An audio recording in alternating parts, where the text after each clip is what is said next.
Furman. I've got Jacob Furman and Nathan Furman. Yeah, you got two of them, don't you? So Jacob number 2 and number 3 is Nathan. Jacob inbounds, stepping back to meet it was Fouch. Gives it back to Jacob Furman. Between the legs, going to Nathan. Very patient offense here from New Bloomfield. Down to Jacob, working against Allison on the block. A fadeaway jumper won't fall. Rebound, Jones-Nolan. Settles it down for the Tigers. Straight man pressure now from New Bloomfield. Working around the perimeter. Albrecht on the right side. Comes off an Allison screen. Gives it up to X-Man in the corner. Thought about the three. He'll drive baseline. Gets his man in the air. Through the contact. Count it.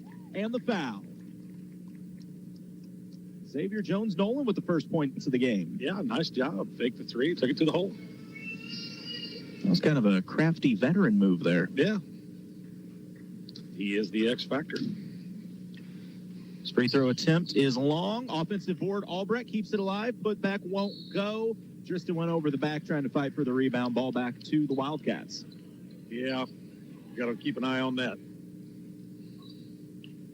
You can't lose Tristan with those shoes on. No, those are some beautiful shoes. I don't know what they are, but well, the one's highlighter yellow and the other's highlighter green. And the press works as Murdoch comes up with a steal inside to Jones-Nolan. Right hand off the glass and scores. 4-0 Tiger lead. 6:52 to go here in the first quarter. This opening round matchup, 4-0 Tigers. Jones-Nolan with all the points. Putting that 2-2-1 full court pressure near steal, but able to get it into the front court ahead to Wyatt Jordan. He's now trapped. The Tiger defense trying to step it up near carry. And somehow the ball goes between Murdoch's hands. A three-pointer won't go off the back iron. Mr. 2000 Ryder Williams has it. Euro steps between two defenders and lays it in. And he made that look easy. Yeah, once again, you don't get 2,000 points on accident. Not on accident. Trying to break this press. New Bloomfield does so. Ahead is Jacob Furman. Attacks the basket right hand. Rolls off the iron. Rebound to Murdoch. Quickly ahead. Ryder has it. Steps into a deep three. Lets it fly. Knocks it down. 9-0 the Tiger lead after Ryder pulls one from the parking lot. And a steal by Murdoch. Can he get there? He saves it behind his back. No, had his foot on the baseline. That's good to see Reese moving like that. I asked him before the game, said, give me a percentage. Where are you at? He goes, 70-ish.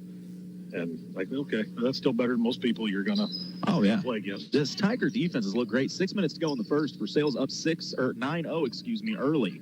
New Bloomfield with the full court pass, and that's thing too hot to handle. The Tigers almost seem to want you to try to make that 60-foot pass there because at this level, that's just a tough pass to make. Yeah, that's that pressure Coach Busher was trying to prepare his kids for, too.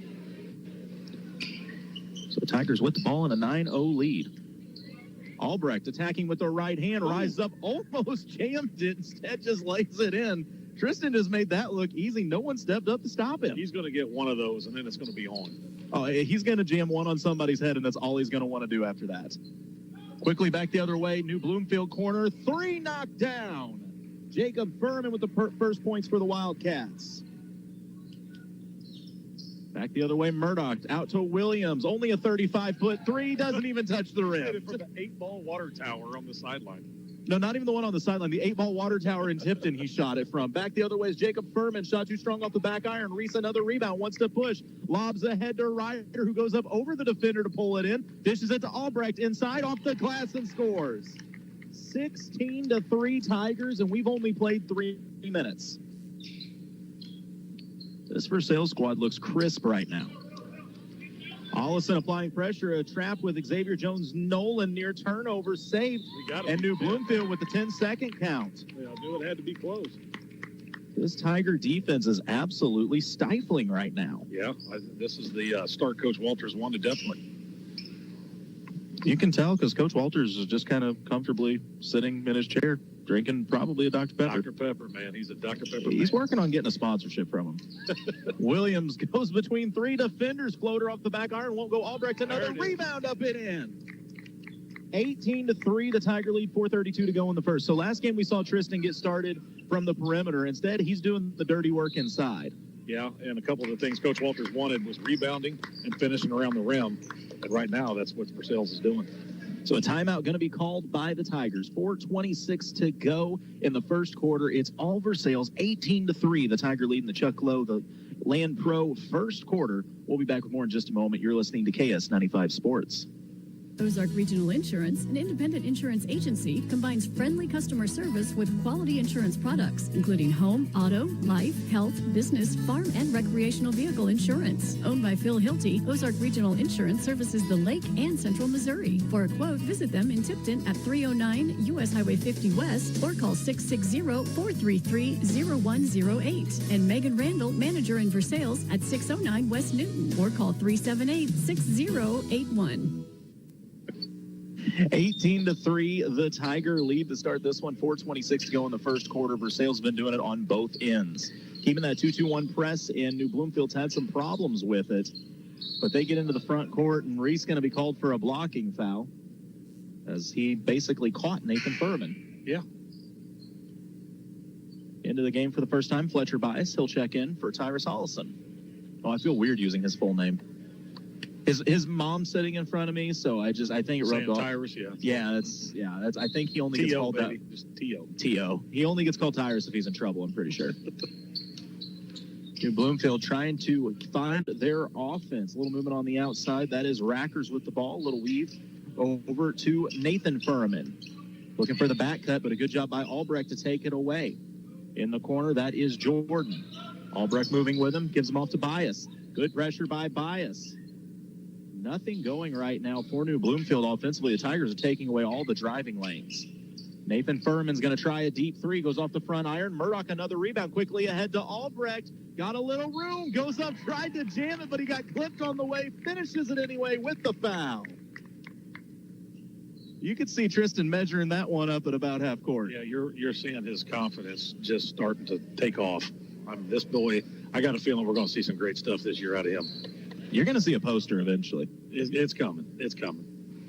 Because even on these lay-ins, he's right there. I think if he really wanted to on that one, I mean, he took a shot to the hip as he went up. That's tough to finish. Chance for the three-point play. Free throw up and good. 21-3. It is all Versailles. 3:43 to go in this first quarter. 2-2-1 press stays on. New Bloomfield able to get the ball in the middle. Out to the corner. Three ball on the way. Goes off the front iron. Offensive rebound to New Bloomfield. A little reverse. Murdoch's got another rebound. That's like his fifth or sixth rebound in just the first quarter. And he crosses himself over. Nearly loses it, but it comes to Albrecht, who drives. What a pass underneath the Ollison. Shot won't go. Gets his own miss. Puts it back up. Won't fall again. Rebound finally hauled in by New Bloomfield. Big board for Fessler, who just checked into the game. Looks like the ankle bug has bit again another Tiger player here. Yeah, Ty Ollison a little shaken up as a basket on the other end. That was Nathan Furman scoring for the Wildcats, but it looks like, Ty tweaked his ankle fighting for that rebound. Versailles got to be getting a little tired of seeing these bad ankles. Coach Walter's just going to start taping everybody. I'm thinking that. You might as well at this point. So 21-5, the Tiger lead, 3 minutes to go in the first quarter. Williams working one-on-one, drives baseline, finishes with the foul. I don't know what to say there. If you're not going to bring a double team, Ryder's going to go put points up.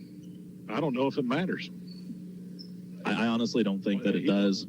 Once he gets you on his hip, it is over. So Ryder a chance for a three-point play that he didn't have to shoot from 35 feet. And doesn't even touch the iron. Nothing but net. 24-5. Tigers lead by 19. Breaking the press. New Bloomfield gets in the front court. Michael Vancel alters the shot he just checked in. Good to see Michael out there after rolling his ankle last game. Quickly in the front court is Murdoch. He's going to go all the way to the rim. A little up and under. Rolls it home. Nice. 26-5. Versailles doing whatever they want right now. New Bloomfield able to break the press, and the layup rolls all around and finally falls home. A little look of worry there from Wyatt Jordan. He wasn't sure if that one was going to find the bottom of the net or not. Uh-oh. And that ball tipped. Ryder tried to pull one from the logo, but a good job by Jacob Furman to get just enough of it. Well, he did. I haven't seen that happen for a while. A logo three? Well, just somebody blocking a shot at the logo. I was going to say, I see a lot of logo threes from Ryder. Nobody ever guards you out there. Well, they did their homework. A lot of people know about 10 these days. Yeah. So a 2-2-1 press stays on with the Tigers. By the way, checking into the game for Versailles. Who did just come in for them? Connor Souders. Oh, Souders making his first appearance, I believe, of the season. Breaking the press. Corner three coming from New Bloomfield, knocking it down. Hunter Rackers with the three. New New Bloomfield in double digits now. It's a 16-point game with 1:56 to go. Williams going one-on-one, and that's just not a matchup you want. Jacob Furman having to try to guard Ryder out there. He had the whole half the court cleared off. Yeah, He did a pretty good job on him, though. Or excuse me, it was Nathan Furman working. No, that was Jacob.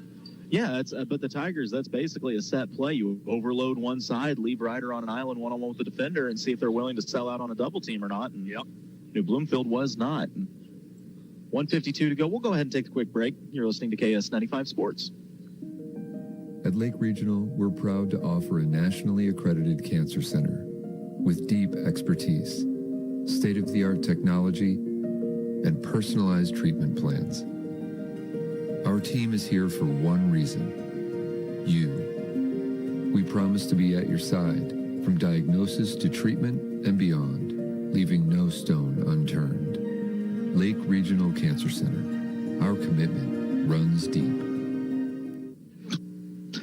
And we're back here. Just about to wrap up the Chuck Yo, the Land Pro first quarter. 1:52 to go. Tigers have been in control of this one since the opening tip. Actually, that's not true. They lost the opening tip and then proceeded to rattle off 26 points in the first 6 minutes of the game. Yeah.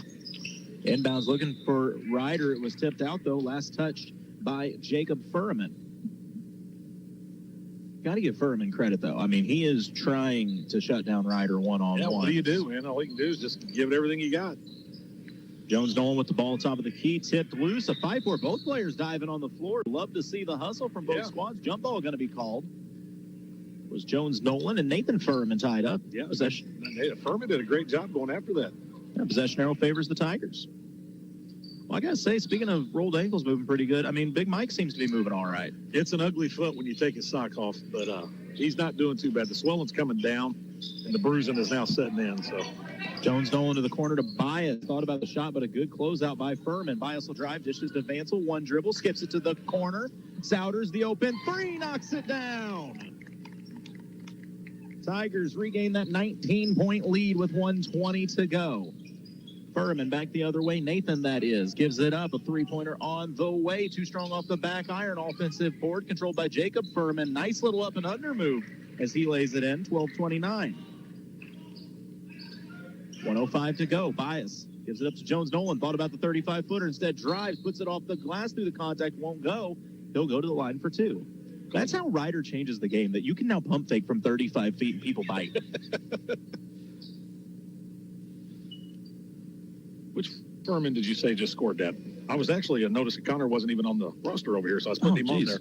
Well, I'm sorry about that. No, you're fine. You're fine. I'm also really sorry that I printed like 15 of those now. I believe that was Jacob Furman that just scored. Was it Jacob? Okay. No, we're going to say it was Jacob.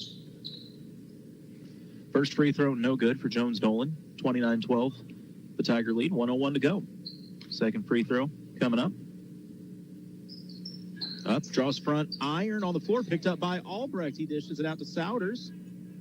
Back to Albrecht in the corner. He'll try a three. He'll get a three. Tristan Albrecht just picking up right where he left off last game. He's hasn't missed a lick so far. This is a 20-point Tiger lead as they force a turnover with the press. My goodness, a 32-point first quarter for Versailles. Well, that's what they'd like to get out to, I guarantee you, and give some of those bench players a little bit of time today when you're trying to get healthy, especially. Ryder Williams just goes right through the defense, too strong. Bias a rebound, back to Ryder in the corner, tries a three off the iron. Murdoch another rebound. Nice. And what a sneaky pass to Albrecht. I don't know if he was ready for his shot, won't fall. Now Murdoch looking to attack. Crossover, gives it up to Albrecht. Thought about the three, goes to Ryder on the block. He goes through three people and lays it in. I feel like I almost don't fully appreciate some of these shots that Ryder makes at this point because we see them all the time. Yeah, that's the thing is you get used to it, but it's incredible. Furman, a little hesitation, moving a bank shot ahead to Williams. He's got open space. And he was looking for a highlight play, got fouled on the shot. This is 2 or 3 times now we've seen Versailles players at half court thinking, am I going to EM this one? But New Bloomfield was not going to give up the dunk, so instead Ryder will go to the line. You know, one thing tonight for Versailles, and Coach Walters didn't mention it, we missed 13 free throws against Eugene the other night. Yeah, Tigers really struggled from the line. That is something that's got to get better. Well, right on cue with that. Ryder knocks down the first one, 35-12. The Tiger lead with 4 seconds to go in this first quarter. Yes, you heard that right. First quarter. Second free throw from Williams, up and good. 36-12. Versailles has really blown this one open. A deep three, it'll count if it goes. Draws iron, but will not fall for New Bloomfield. We've played one quarter. At the end of the Chuck Yo, the Land Pro first quarter. It's all Versailles, 36-12. You're listening to KS95 Sports. Cliff Harris has been making happy customers at Warrensburg Ford and Chrysler and Marshall Chrysler for years with dedicated employees in sales and service. Now he's bringing those same qualities to California. The new California Chrysler, Dodge, Jeep, and Ram. Find out for yourself why their customers leave happy. Hi, I'm Cliff Harris, and I want you to be another happy customer. And we're getting ready for the second quarter of action. That will be the Gladstone Cove trailer sales. Second quarter of action. Jason, Tigers look good in that first quarter. Oh, man. Right now you got a Ryder Williams and Tristan Aldrich show going on. Both players, 10, 11, 12 apiece, it looks like here. Just giving it a quick look. Been unbelievable so far. I don't know of a quarter we've scored this many in quite a while. This has been a great showing, but not only offensively, defensively. Only give up 12 points in a quarter, because that was another thing against Eugene last week. The Tigers gave up 33 points, I believe it was, in that second quarter. Yeah. And that wound up being a big difference in the game. So second quarter underway. New Bloomfield with the first possession. Tigers staying straight man.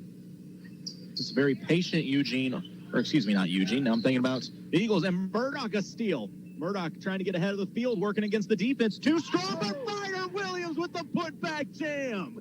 I don't know if that was a miss or if that was Murdoch lobbing Williams off the glass. It worked either way. What a follow jam. Back the other way is New Bloomfield. Shot won't go. Fought for, tipped out of bounds. Last touch by the Wildcats. When did Ryder get these kind of ups? I don't know. He's surprisingly a great jumper, because he's not, I don't mean this bad. He's a thick kid, but not in a bad way. No, he's athletic. Albrecht will try a three. Shot too strong. Rebound New Bloomfield. I truly believe Murdoch lobbed him off the glass, because I've never seen Reese miss a layup like that. Well, Reese, I guarantee Reese is not going to take credit for missing a layup that bad. No. So it was a lob. Yeah, that was beautiful. You can see the two guys kind of laughing about it now. That was. He probably made sure Nowalski got it in the scorebook over there as an assist. I mean, I'd give it to him. Into the game, Fletcher Bias checks in for Xavier Jones-Nolan. 38-12, 7-12 to go in the second quarter. New Bloomfield trying to find some offense. JT Powell's checked into the game. He's got it working against. Who is that in for the Tigers? I'm going to get my Tiger roster out here in a second. That's Tristan Perrette. Oh, okay. Tristan Perrette making his first appearance of the season. Yeah, I wouldn't be surprised if we see a lot of the Versailles bench in this game. I think that's the idea, is what Coach Walters is hoping for. And a reminder, coming up, we've got several more games going on this afternoon. We'll see the Tipton Lady Cardinals a little later on, but next after this could be a very good game. The Eldon Mustangs and California Pintos. Yeah. We're going to throw it back to an old school ride. Eldon knocks off Camdenton earlier this season, so I'm excited to see that Mustang squad. New Bloomfield with lay attempt won't go. Offensive board put up and another miss, but Murdoch has to be 6 or 7 rebounds. I mean, he's pulling them all already. For a bad ankle, he's moving pretty good. However, has it stolen from him. Back the other way quickly is Jacob Furman, and he gets the lay-in. Reese says, give me that basketball. I don't like what they took from me. Let me see what I can do. Gives it to Albrecht. Steps into a three, top of the key. Off the front iron, won't go. Rebound fought for, controlled by Jacob Furman. He wants to run with it. Goes to the right hand, working against Albrecht. Layup won't go. Rebound. Who else? Reese Murdoch. Tigers looking to push the tempo. Perrette. Over to Albrecht, sets his feet, fires the corner three, and splashes it home. 41-14, the Versailles lead. Like one of those Tipton girls scores. It really is, and Bias gets the rebound off the missed shot by New Bloomfield, and he is fouled. In the process, we haven't seen a whole lot of fouls called this game. No, it's been a clean game for the most part. Michael Vansel comes back into the game. He checks in for Perrette. 41-14. We've seen a Ryder Williams putback jam. We've seen Tristan Albrecht play post. Ryder goes to the block, a little bully ball of his own as he lays it up in it. That was a great job posting up by Ryder right there. That's kind of scary when you've got Albrecht and Williams, who they'll light you up from 3, but if they want to go inside, they can score in there too. Floater too strong for New Bloomfield. Vansel controls the rebound, gets it to Bias. Nice save. Working against the pressure, Bias breaks it down. He'll come into the front court with it. Over to Albrecht. He's going to drive, goes baseline, skip pass to the corner to Murdoch, to Bias. Keeps moving it around, and open Williams sets his feet, lets the 3 go. He was too open, but Albrecht gets the board, puts it back in. Nice job. I'm telling you, Ryder was too open. He shoots better if you put 3 guys on him. And a steal? Yes, it's a steal from Albrecht. Whips it around to Williams, but the defender was ready for it. It's stolen, but then restolen by Murdoch. Murdoch, underhand pass to Ryder. What a pass and finish. Nice look. 47-14 with 4:45 to go in the second quarter. Corner 3 up and rattled home. That was knocked down by Wyatt Jordan. Nice job. Albrecht bring the ball up into the front corner. Gets that right hand, just elusively weaves between the defenders before finding Murdoch with a little underhand pass. I think the Tigers are having a little fun right now. Well, you're seeing us play the type of ball we want to play where everybody's getting involved. Steal by Albrecht. To Ryder. Back to Albrecht. It's poked loose out of bounds. Last touch by New Bloomfield. In fact, you could, Versailles is almost too passy, which that's an actual thing. Because right now they're playing, when all 5 are playing good and they're spreading the ball around, man, this team is tough to beat. And that's what they're doing right now. Yeah, you can tell these guys are really enjoying themselves, trying to set each other up for some looks. Back into the game for the Tigers, by the way. Connor Souders checking back in. Send to Reese. He's trying to lob Vansel on the block, but the ball tipped and stolen. Out and running is New Bloomfield. Little mid-range step-back jumper. All right. Yeah, that was knocked down by Andrew Bob Faust. Cousy out there. I did not expect a Bob Cousy reference. Bob Cousy, man. He's back. Fletcher Bias looking for a Ryder. Had a little mid-range post up. Instead, he's going to attack baseline, works his man down, turn around, fakes the pass, left hand off the glass and scores. Well, you're definitely seeing a whole other side of Ryder Williams' game tonight. He's physical now. Yeah. I hear a lot of teams, that they think they can bully Ryder out of a game, push him around. Boy's strong, man. He's a big boy. He is. And the problem is if you push him too much, it's almost like it irritates him and makes it more fun for him. He's so slippery, man. He's got some good post moves. I mean, he's tough inside. Take your poison with him. Ryder will get a breather with 3:41 to go. 51-19, the Versailles lead. New Bloomfield goes to the block. Little bully ball. Great defense by Vansel. He gets the board and is fouled. He was down there working against Hunter Dawson, who's listed at 6'6". I told him you don't have to be a great rebounder by jumping. Just get your body on people, and that's all you got to do. Looking at the heights, either Dawson is not 6'6" or Michael is now 6'6". Michael's not 6'6", I promise. If you ask him after this game, he's going to be 6'6". In the corner is Perrette. Drives baseline, gives it up to Bias. It was tipped out of bounds. Last touch by New Bloomfield. 51 first half points, and we've still got 3:22 to go. Mercy. Murdoch gets the inbound. Little crossover. Now a hesitation. Thought about the mid-range jumper. Instead, Bias will try a 3. Too strong, and Perrette went over the back trying to get the rebound. Yeah. Yeah, 33 fighting against 33, but JT Powell had a nice box out. You ever see Murdoch hit that crossover and a little hesitation, and you just think, oh boy, if you ever want to start pulling that mid-range jumper, I don't know what people are going to do with you. I know.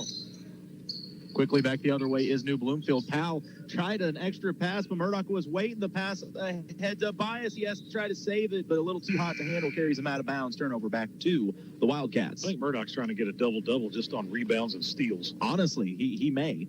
Into the game for the first time. There's going to be Jay Sean Cotton checking in. This Tiger press has been pretty effective, and they've done a good job recovering when it does get broken down. Skip past New Bloomfield, able to get it across half court. Going to the block, trying a little bully ball. Jay Sean going to get called for the foul. It was Hunter Dawson on the post up. He'll go to the line for 2. I don't know if Jay Sean's the guy that I'd want to try to bully ball against. No, he's a strong young man, too. He looked really good in that Eugene game. Hunter's free throw up and good.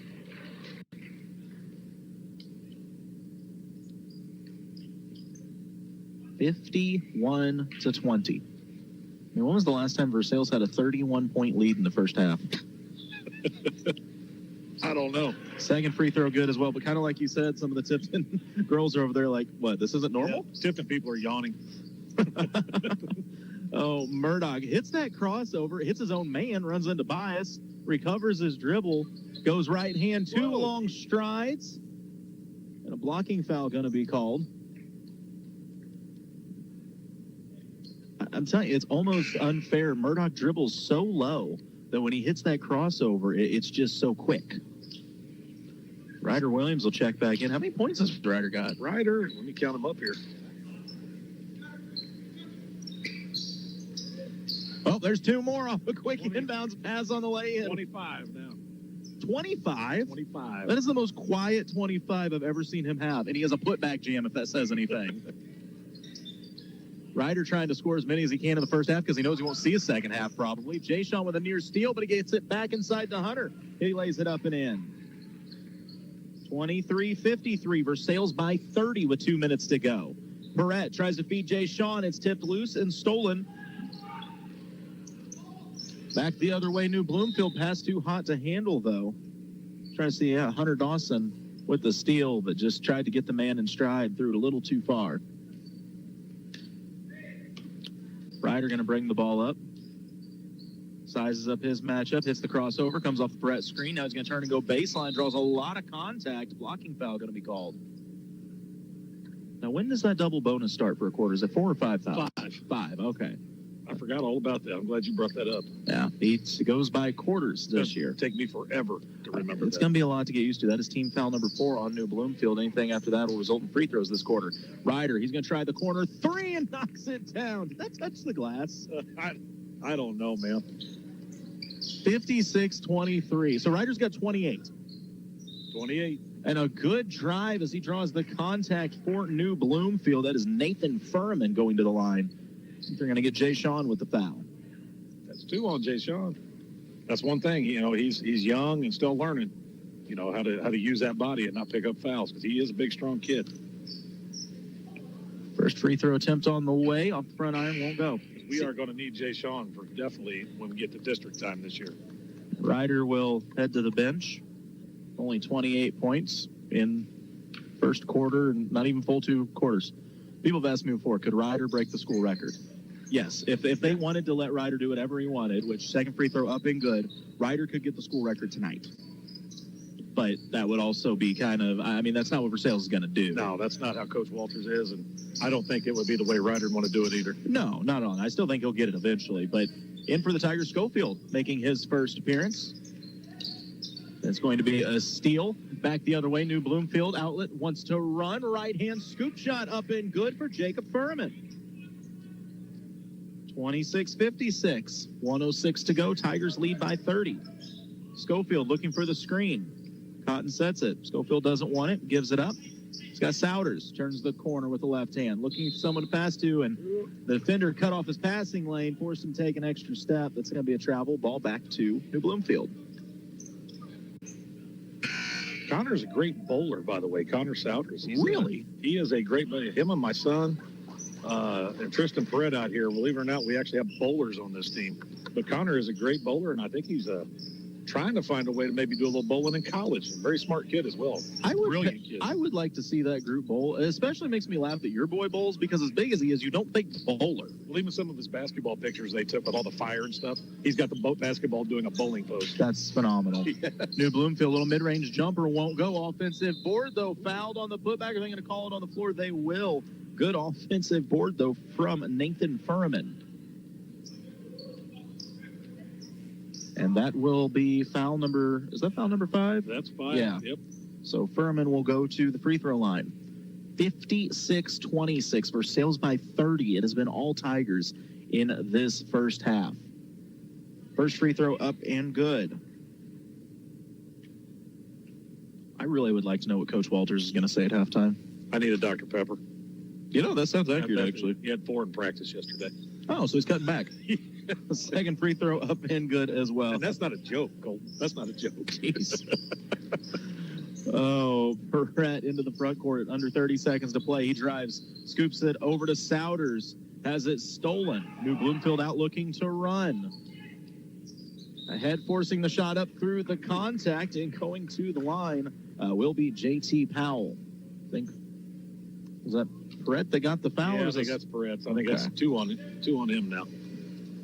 So this second unit out here for the Tigers, a little bit of turnover issues early. Yeah, but, you know, this is great that these boys are all out here because these are good minutes for these kids. Oh, absolutely. And I don't want to say you don't mind the turnovers, but it gives you something to work on. Yeah. Second free throw up and good. 56-29, the Versailles lead. 17 seconds go. Tigers plenty of time. Try the full court heave to Souders. Wasn't there. Ahead.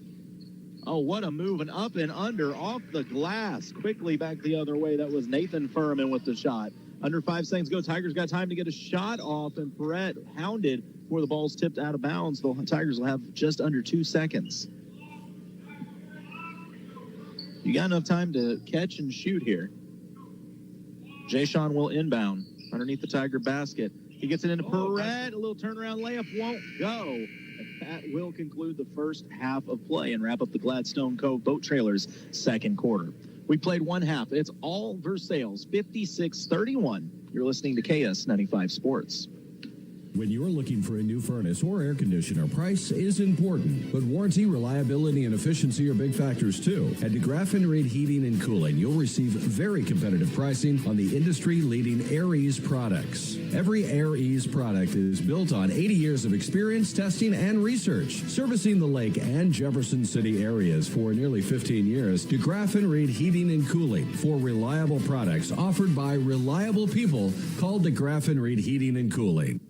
At Versailles Total Fitness, they want to make sure that you get the most out of your fitness and training and achieve your desired goals. Tara Grantham is a certified personal trainer and registered occupational therapist who can help you reach your goals and stay injury-free on the way. For prices, call Tara at 573-789-6800 at their new staffed hours Monday through Wednesday from 9 to 5:30. That's Versailles Total Fitness at 131 North Monroe Street. Versailles Total Fitness, helping you reach a healthier lifestyle.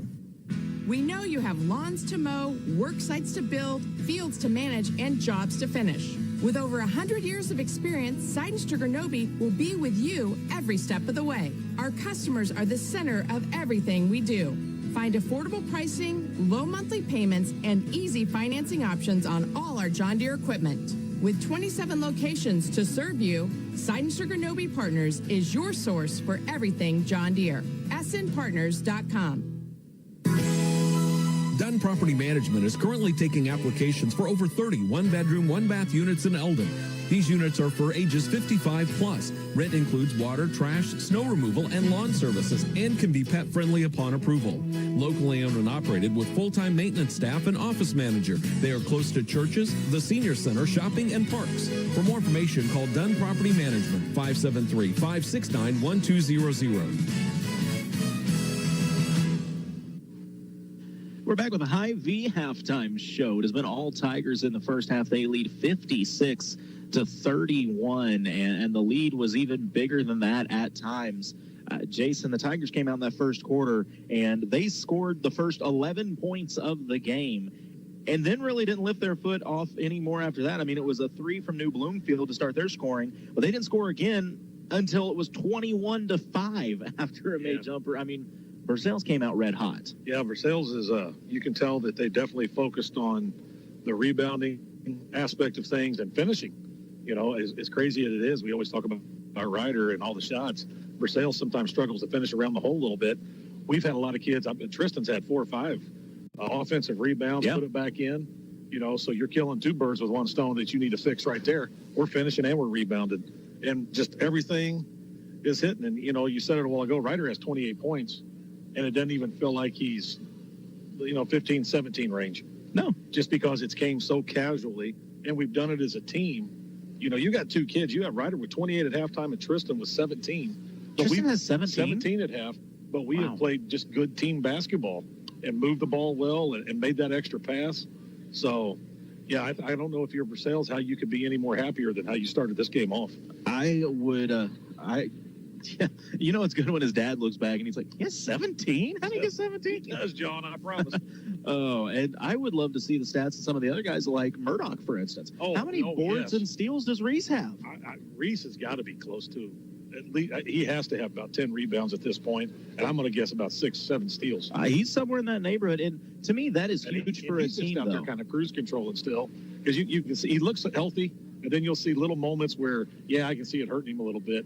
But for that boy to be out there just cruising around at 70%, he looks pretty good. Oh, he looks fantastic. And I think it's huge for a team that not everything has to be solely focused on the scoring. You can impact the game so many ways, and that is what Reese Murdoch is doing now, is he is impacting the game in other ways. I mean, he is rebounding well. He is pushing the tempo. He's setting other guys up. And so when you're able to sit there and go, all right, Ryder and Tristan are going to carry the scoring, but Reese is going to be the facilitator tonight. And we know he's also capable of, if he needs to flip that switch and go to the rim and draw contact, Reese can do that at any time. Yeah, it tells you, in my mind, two things about Reese. He's, first of all, it tells you how athletic he is. When he's not 100%, he just finds other ways to help his team. And second, it just tells you a lot about his character. When he is fine not scoring, but just doing all those other little things to help this Tiger team out. So and that is the clear sign of winning programs, is when ego is not a part of it. Because once again, we go back to Ryder, and I don't want to sound like we're just trying to only talk about Ryder here, but Ryder has 28. I don't know if Ryder's going to get to play the second half, how much he'll get to play. Ryder this season, we all know that there's I guarantee Ryder has no idea he has 28. No, and I don't think he cares, but in the same breath, there are some pretty lofty goals out there that are obtainable in order for them to happen. I mean, Ryder needs to average 36, 37 a game or whatever, which sounds impossible until you realize the kid casually dropped 41 on Eugene when, a lot of people didn't know if that was going to happen. And it's like, okay. In a very hard, physical game. I mean, that was a very physical game. And he still got 41, and he's not even in game shape yet. Yeah, and if you're Ryder, you're thinking, hey, I could kind of hedge my bet a little bit by in a game like this. I could go out and casually get 60. They don't care. He is not going to care whatsoever. He's going to be sitting on the bench in the second half, cheering on his teammates, having a blast and all that. And that is what will win you ball games, is when it's not about how many points you have, it's how many points your team has versus the other team. Yeah, too many people think that he's just like this one-man show out here, chucking it from the half court. No, he's as much a team player as anybody there is. A lot of people don't understand Ryder, but he is I guarantee you, he does not have a clue how many points he has, nor does he care whatsoever. No. I guarantee he does care that he finally got a putback jam, though. That he's probably talking about that. I'm gonna guarantee, but I would be too if I was a kid that could do that. Well, I don't think we're going to see Ty Ollison in the second half. He came out with no shoe on, and he's limping pretty hard. No, that's the ankle bug is biting us hard this year.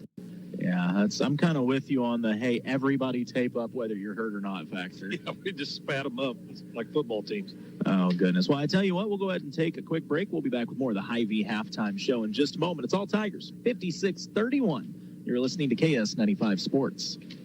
Sagalaris Ford in Versailles is proud of their growing customer base. When a customer and their family has bought 18 Fords from the Versailles location, you know the team is doing something right. The Versailles Ford Store Sales Department customer viewpoint is 100%. That means that every new vehicle sold, the customer is literally 100% satisfied. Sagalaris Ford in Versailles is big enough to serve you and small enough to care. For brand new Ford products, Ford certified pre-owned, service, tires, and Ford parts and award-winning customer satisfaction, it's Sagalaris Ford of Versailles.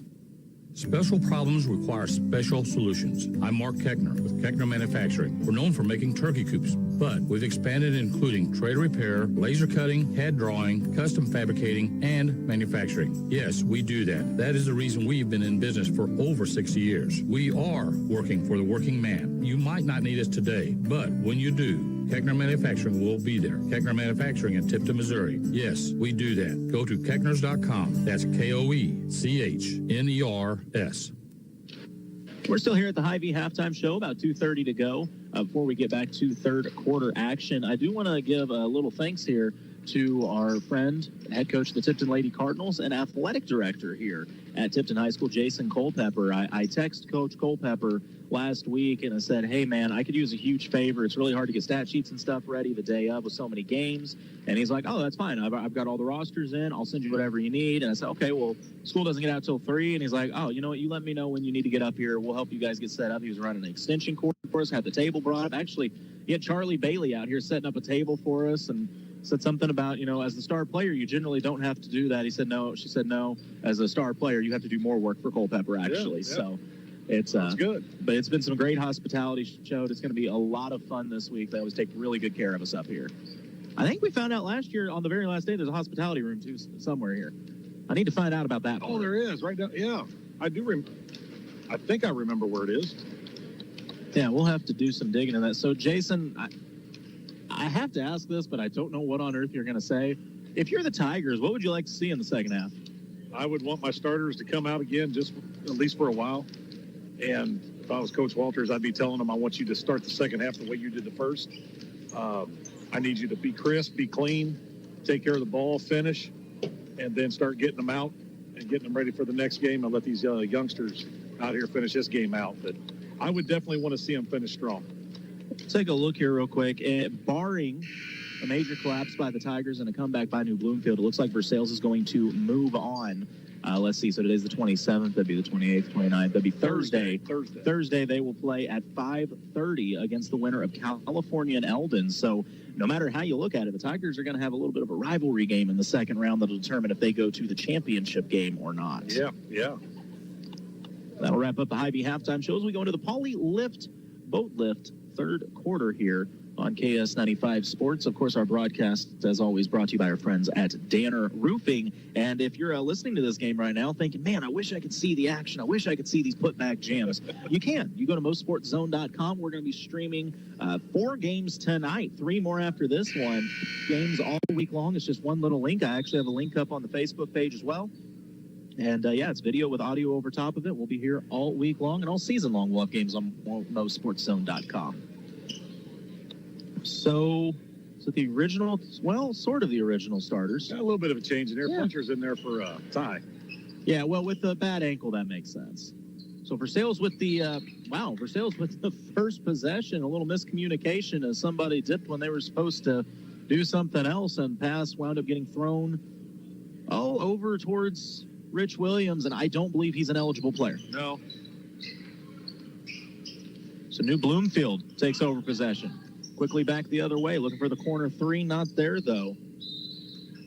Travel going to be called. For New Bloomfield, it's been the Furmans. Jacob and Nathan both have really been the focal point of this offense. Yeah, they've done a lion's share of the scoring for them. Sure. Hunter Dawson also was a factor there in the second quarter.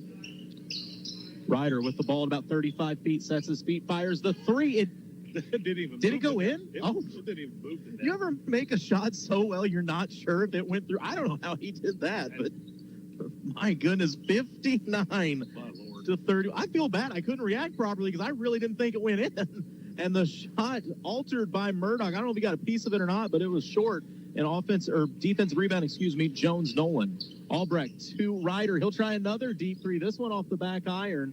Rebound controlled by Nathan Furman. I can't get over that. That was 35 feet. Yeah, I know. And barely disturbed the rim.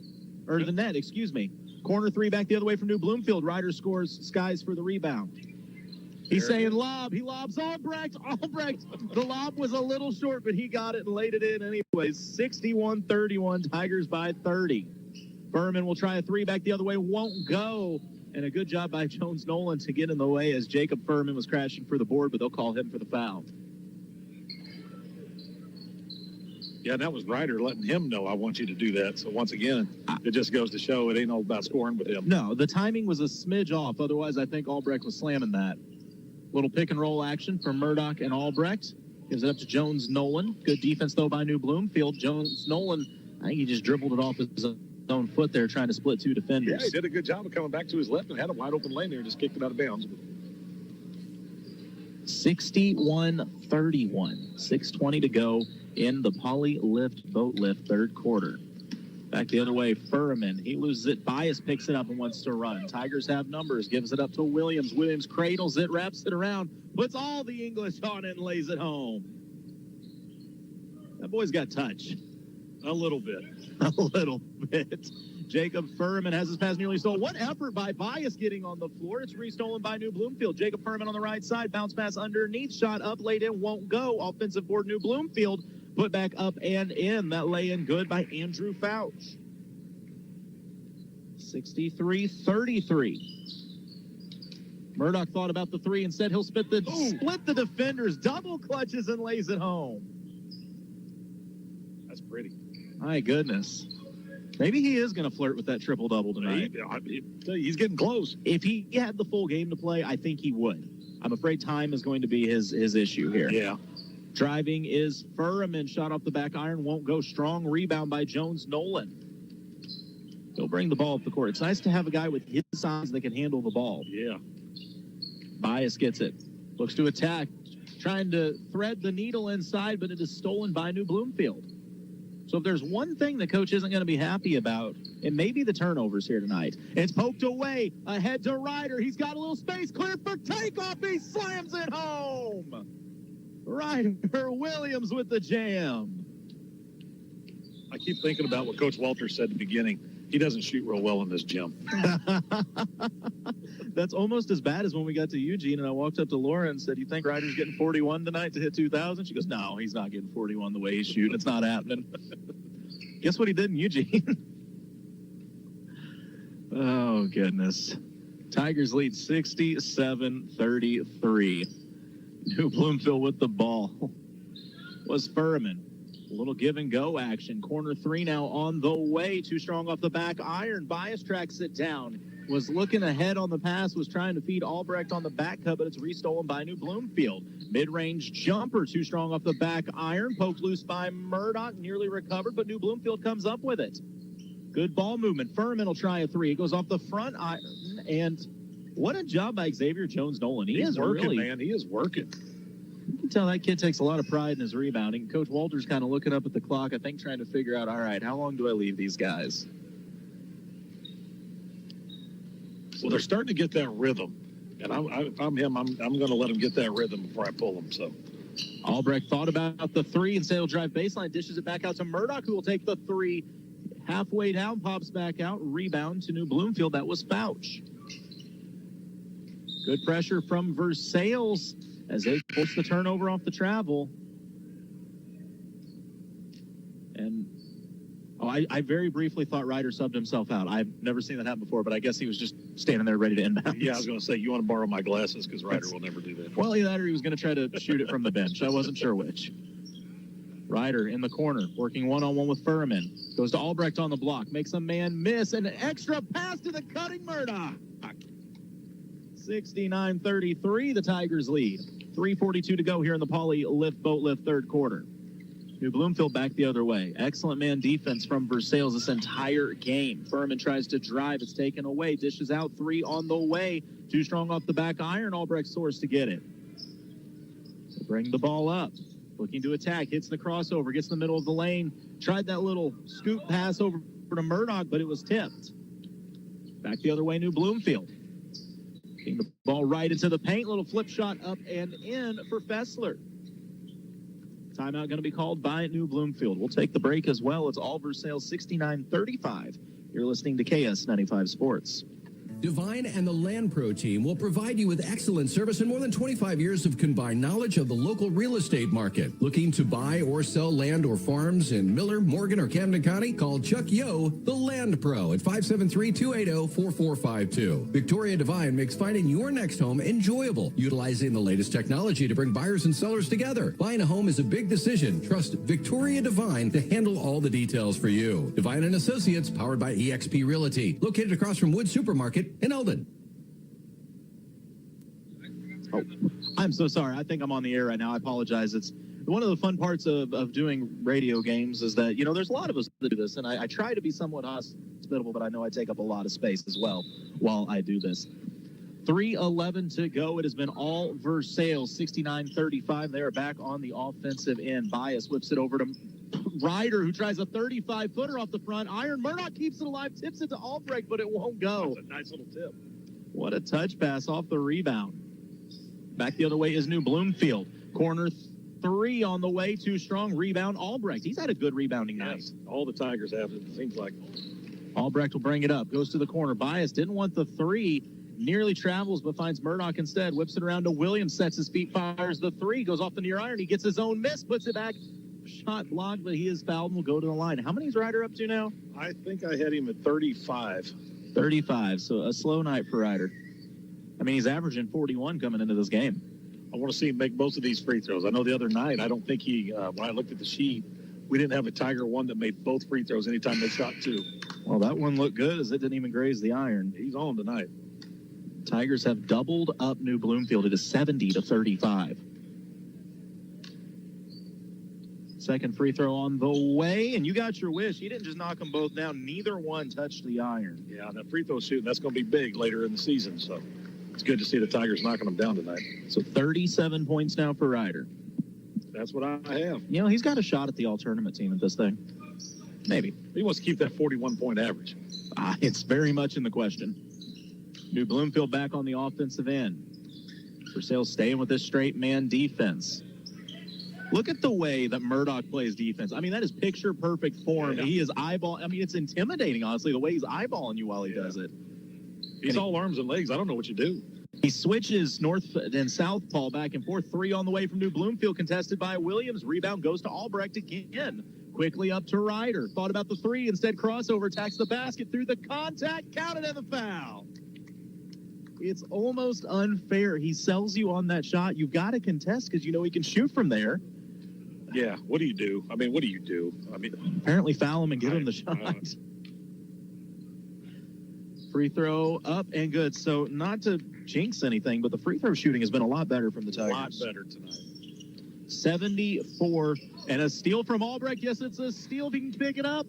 He does, and tried to pass ahead, but New Bloomfield recovered, slapped it right back to him. He fakes, drives baseline, goes up strong, rolls it off the iron. Jay Sean with the offensive board, puts it up and in. Good job by Jay Sean Cotton to run the floor and be there. New Bloomfield ahead of the pack, and 2 Tigers there to contest the shot. Albrecht and Reese both slapping the backboard trying to block the shot. Albrecht with a head of steam back the other way. Jump stop, picks it up, dishes out to Ryder. He'll attack. Wrap around corner 3 on the way from Souders. Won't go. Jay Sean the offensive board. And he is blocked but fouled. Nice oh, no, a jump ball going to be called. Ooh. Still a good job in there rebounding by Jay Sean Cotton. And once again, we go back to the unselfishness. You look there, Ryder had a lane to the basket. He tried the wraparound pass instead because he saw Souders open in the opposite corner. Good team basketball. New Bloomfield on the offensive end. Just looking to get anything going to build for the next round of this tournament. Good ball movement on the outside, but this Tiger defense allowing nothing. Albrecht is essentially your post right now, and with his size, he can turn around. Jumper banked in. Little fadeaway from J.T. Powell. Under a minute to play. 76-37, the Tiger lead. Albrecht sets his feet. He'll fire 3 halfway down. Offensive rebound. Souders has a shot blocked, but you like the rebound. Yes, you do. Back the other way, New Bloomfield. Albrecht recovers to tip it loose. Ball's on the ground. Fought for. Picked up by New Bloomfield. Corner 3 on the way. High archer. Albrecht really affected that shot. Skip pass ahead to Ryder. He shows it. Euros around the man and lays it in. My goodness, some people play chess and some people play checkers. He's definitely playing chess. Back the other way, scoop shot won't fall for New Bloomfield. Murdoch with another rebound. Quickly, he'll take it. A scoop of his own. No, it was a lob to Williams, but he lost the lob on the way up. That's okay. Jay Sean was there for the offensive board to put it back in. Yeah, I'm completely convinced now that was a lob in the first half because that was definitely one from Reese. Coach Walters is over there. Oh, you guys missed it. You missed the lob. I got to sub you out now. Because you see Ryder looking back at Reese out there laughing like, all right, I should have jammed that. 80-37. You know, I didn't think the Tigers were going to score like this year, but after that Eugene game, now I'm starting to wonder. They are now. Britt looks so happy over there. Yeah, she took my Reese's. That's the deal. Half-court heat from New Bloomfield. It draws backboard, but won't go. That'll put a wrap on the poly lift, boat lift, third quarter. We've played 3. It is all Versailles. 80-37. You're listening to KS95 Sports. The Tipton Latham Bank is a locally owned and operated full-service independent community bank serving the area since 1906. The Tipton Latham Bank N.A. is an equal housing lender and a member FDIC. The Tipton Latham Bank is a proud supporter of local high school athletics. Stop by the Tipton or Latham branch or visit TiptonLathamBank.com.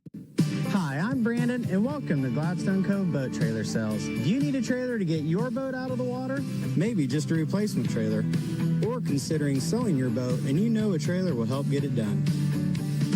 We carry 11 lines of high-quality boat trailers, and if we don't have what you need, we also build our very own line of custom aluminum boat trailers. Thanks to everyone that's been by or just heard of us and gave us a referral. From my family to yours, we can't thank you enough. And we are back getting ready for the fourth quarter. I'm really bad about that. I just like to start conversation in the midst of a game, and it's Como Connect, fourth quarter, and I hate to be that guy, but this may be an anticlimactic fourth quarter, Jason. We may, I can tell you it's going to take about 8 minutes exactly. Xavier Jones-Nolan will try a three, halfway down, rattles out, rebound fought for on the floor. Jay-Sean Cotton comes up with it. Gets it out to Perrette. Tobias at the top of the key, and he goes right through his man. No whistle, play on. Xavier Jones-Nolan thought about it, gives it up to Perrette. Strong move. It's tipped out of bounds, last touched by New Bloomfield. I'm telling you, I like the way Jay-Sean plays inside. He is physical. He's doing a great job tonight. A good show by X-Man. He gets inside, feeds Jay-Sean on the cut, who rolls it up and in. I think that's huge for Jay-Sean. He missed a few in Eugene point blank. If you can get him some to fall, he starts getting his feel inside. That's going to add a whole nother dynamic to this Tiger offense. Yeah, it's just Jay-Sean getting confidence in himself. That's been the biggest thing. And tonight, he's doing a great job. New Bloomfield going to try to be patient here. I think they want to just let this quarter go as quick as possible. Little pick and roll action, a hesitation move. Nice what job. a finish, Jacob Furman. That was a nice hezzy off the pick and roll. So we'll pick and roll the other way. Bias and Jay-Sean. Jones-Nolan thought about the three. Instead, he'll give it up to Bias, who will attack with the left hand. Nothing there. Good defense by Furman and a steal on the lob. Steal was taken away by J.T. Powell. He wants to run. The Tigers do a good job getting back on defense. Powell will turn his shot too strong. X-Man with the rebound. X-Man is going to accidentally lead this Tiger squad in rebounding this year. Crossover, draws three defenders, dishes it out to Souders, who gets inside. Ball's tipped loose on the floor. Good job diving for it. I believe that was Fessler that comes up with it. No, excuse me, that is Hunter Dawson that came away with it. Back the other way. And Jay-Sean soars to get the defensive rebound on the other end. Pass ahead of the field to Souders. His shot up and good. 5 for Connor tonight. Connor Souders with the lay at 84-39. This is, I mean, so you score 85 in your first game. You've got 84 in this game. And this is not the Grinnell system, folks. No, this is just basketball. A three the other way won't go down nearly, though, for Jacob Furman. Back the other way are the Tigers. It's loose, but picked up by Perrette. He steps back to a corner three and rattles it home. 87-39. Will the Tigers get to 90? Three on the way for New Bloomfield. It spins around and falls. That was hit by Fessler. 87-42. Bias over to Jones-Nolan. Thought about the three again. Instead, he'll drive. Dishes it out to Souders. He'll go baseline. Trying to feed Jay-Sean, but good defense by Fessler on the baseline. Yeah, that was a good look by Connor. Big Michael Vansel comes back in game with Schofield. Jay-Sean getting some fives as he heads to the bench. He did a great job while he was in there. Good minutes. This Tiger squad does not lack depth right now. Pass couldn't be handled by Bias. It's tipped away. New Bloomfield wants to run. Mid-range jumper on the way. You never foul a jump shooter, but the Tigers did. It was Eric Massman, just a freshman. So he will go to the line. 4:30 to go in this Como Connect fourth quarter. It's been all Versailles. But coming up after this, we've got a great game for you as the first free throw falls for Massman. Coming up after this, California in Eldon. That's an old school rivalry game, and we're going to have them duke it out right here at the 85th Annual Tipton Tournament. Second free throw, same result, rattles almost identically and falls 87-44. Closing in on 4 minutes to play. Schofield to Souders, little crossover, back to Schofield. Stepping out to meet it is Perrette. Or no, that's not Perrette, excuse me. Who is that? 21, that's Jason Lee. Jason Lee, I'm sorry. Sam Lee. Sam Lee, okay. Sorry, first time I've seen Sam in the game tonight. Pass a little too hot to handle. It'll go out of bounds back to New Bloomfield. So, yeah, Coach ought to be in a good mood when he comes up to talk to us tonight. I don't know. He's moody. That's fair. It just, like I said, depends if he's got Dr. Pepper. He's got a Dr. Pepper. Bloomfield on the offensive end, working the ball around, a little pick and roll action. Vansel does a good job stepping up, take away the passing lane. The corner looking for the cutter. It is Fessler on the block. Turnaround, hook shot won't go. Rebound controlled by Perret. He wants to run with it. Looking for Souders in the corner. Has him. Thinks about the shot. Instead, it'll go back to Perret. He'll fire the three. Off the back iron, won't go. Rebound controlled by New Bloomfield. Ooh, and blocking foul going to be called as player a little shaken up. Appears to be all right. Pretty good shot right there. T.J. Powell with a head of steam. Just ran right into Perret, who brick-walled him.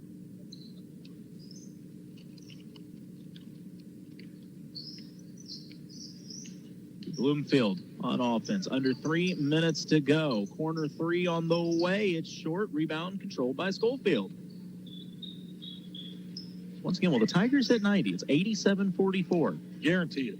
You're guaranteeing it. Guaranteed. That's a big guarantee. Schofield waiting for the pick from Vansel State. Gives it up to Souders. Three on the way. Won't go. I thought that was going to be it. I thought you guaranteed it was going to happen. Outlet pass. Ahead of everyone. Layup too strong. Controlled by Lee. Back the other way. Pulls it out. Looking for a little help. Souders comes back to meet him. Vansel comes up for the pick. And a floater attempt by Souders took a lot of contact. But I would say at this situation, if it's not egregious, the officials are probably going to sledge play. Yeah, with 3 more games to play, I guarantee it. Yeah. And I don't think the coaches minded either. Corner three on the way. New Bloomfield. It goes halfway down. Offensive board. Put back up and in. The big man going to work down low. Hunter Dawson with the putback. 87-46 now. 1:47 to go. Timeout going to be called. And I think that timeout was just for a substitution, as Big Mike will come out of the game for the Tigers. And checking in will be Michael Hartman. Is that Hartman? Another senior. Yep, Hartman. Well, I'm now confused because the rosters are wrong then. Three on the way for the Tigers. Hartman fighting for the board. He gets the offensive rebound. Dishes it out. Perret's three is blocked. However, Lee gets the offensive board, and he is fouled. Colton, do you think this free throw change this year, you think officials may be a little less hesitant to call fouls so that we don't get to that 5 mark quick? And that is very possible. Inbound pass. Hartman puts it up and in. Checks in immediate buckets. New Bloomfield quickly back the other way, near turnover, but it is saved by Powell. His little turnaround jumper won't climb the iron, gets his own miss, puts it up and in. J.T. Powell. 48-89. So this is it. If the Tigers score on this possession, they'll cross the 90 mark. Schofield working against his man, gives it up in the corner to Lee. Lee drives baseline, dishes it out. Hard pump fake. Driving is Schofield. Floater up, climbs the iron. Tigers have 91. You guaranteed it, Jason, and you weren't wrong. Yep. New Bloomfield quickly back the underway. Little wraparound pass, but it is stolen by Souders. Trying to lob ahead to Lee. Lee gets it working against his man. His little turnaround jumper off the iron, too strong. Controlled by New Bloomfield. Powell with it. Pushing the tempo. His lay-in off the glass and good. 50-91. 20 seconds to play. I don't even know if Versailles will take a shot here. Schofield going to cross half court and says, nah, I'm going to go over here and see what coach has to say. I'm just going to put it on my hip. We're all good. Yeah, there's a 5 count going, so they had to give it up. But that's how this one's going to come to an end. Como Connect, fourth quarter goes by in just a mere 8 minutes because it was all Tigers in this one. They lead 91, or they win 91-50, and punch their ticket to the second round championship side of the bracket here at the 85th annual Tipton tournament. We'll be back with your post-game show in just a moment. You're listening to KS95 Sports. The goal of the Morgan County Health Center in Versailles is to make sure you feel your best and stay that way. A few of the public health and community services available at the Morgan County Health Center include CPR and first aid training, food safety classes, educational materials and classes promoting healthy lifestyles and activities, children and adult immunizations, and nutrition for expectant mothers and young children through the WIC program. For more information, follow the Morgan County Health Center on Facebook or call 378-5438. The Morgan County Health Center at 104 West Lafayette in Versailles, connecting the community to healthy choices. Butch's Small Engines east of Tipton is your sales and repair person for all makes and models of small engines. They sell and install B&W gooseneck hitches. They're a dealer for Echo chainsaws, weed trimmers, and blowers, and a Kohler warranty center. Butch's Small Engines is open Monday through Friday, 8 to 5, and Saturday till noon. Highway 50, 3.5 miles east of Tipton. Butch's Small Engines. Call 660-433-5831. That's 660-433-5831. It's not called a farm won't or a farm can't. It's the Case IH Farm All Series, and it's available now at Crown Power and Equipment. And instead of telling you that the Case IH Farm All can do baling, mowing, pulling, raking, and digging, we'll just give you the list of things it won't do. Ready? Nothing. Get your Case IH Farm All Series today at Crown Power and Equipment and find out why Can Do comes in red. Crown Power and Equipment. Passion, power, performance. Find a location near you at crown-power.com. Every day, your Jefferson City and Osage Beach Hy-Vee pharmacies are committed to your health and wellness. If you're enrolled in Medicare Part B, Medicare Advantage plans, and most commercial plans, they'll cover up to 8 over-the-counter COVID-19 tests per month at no cost through Hy-Vee. Most plans cover these costs and no prescription is required. Stop in at your Osage Beach or Jefferson City Hy-Vee pharmacy and see the helpful pharmacy staff today. And we're back here with the Shed post-game show after Versailles wins in dominant fashion in this opening round, 91-50. And I'm joined now by head coach of the Versailles Tigers, Josh Walters. Coach Walters, nice win for your squad here tonight. Yeah, it's a good win. Good to get one here in the first round of the Tipton tournament. Boys come out and played hard, and proud of them. Now, you guys started off strong in that first quarter. I mean, looking at that game, you guys rattled off 11 points before New Bloomfield was able to get on the scoreboard with a 3. And then you proceeded to rattle off another 12 points after that before New Bloomfield scored again. Talk about the defensive aggressiveness. We were pressing, obviously. Forced them into some turnovers, and our kids are wanting to get out and run. We talked about that. We play good when we run. So that's kind of was our emphasis there. Luckily, we were finishing at the rim, and we hit some deep threes in that run there.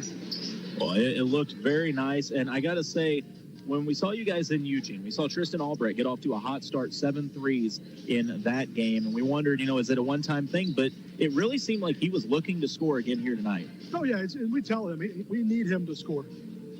We don't go if we need to. If he doesn't do what he needs to do, we all know what Ryder can do. We all know what Reese can do.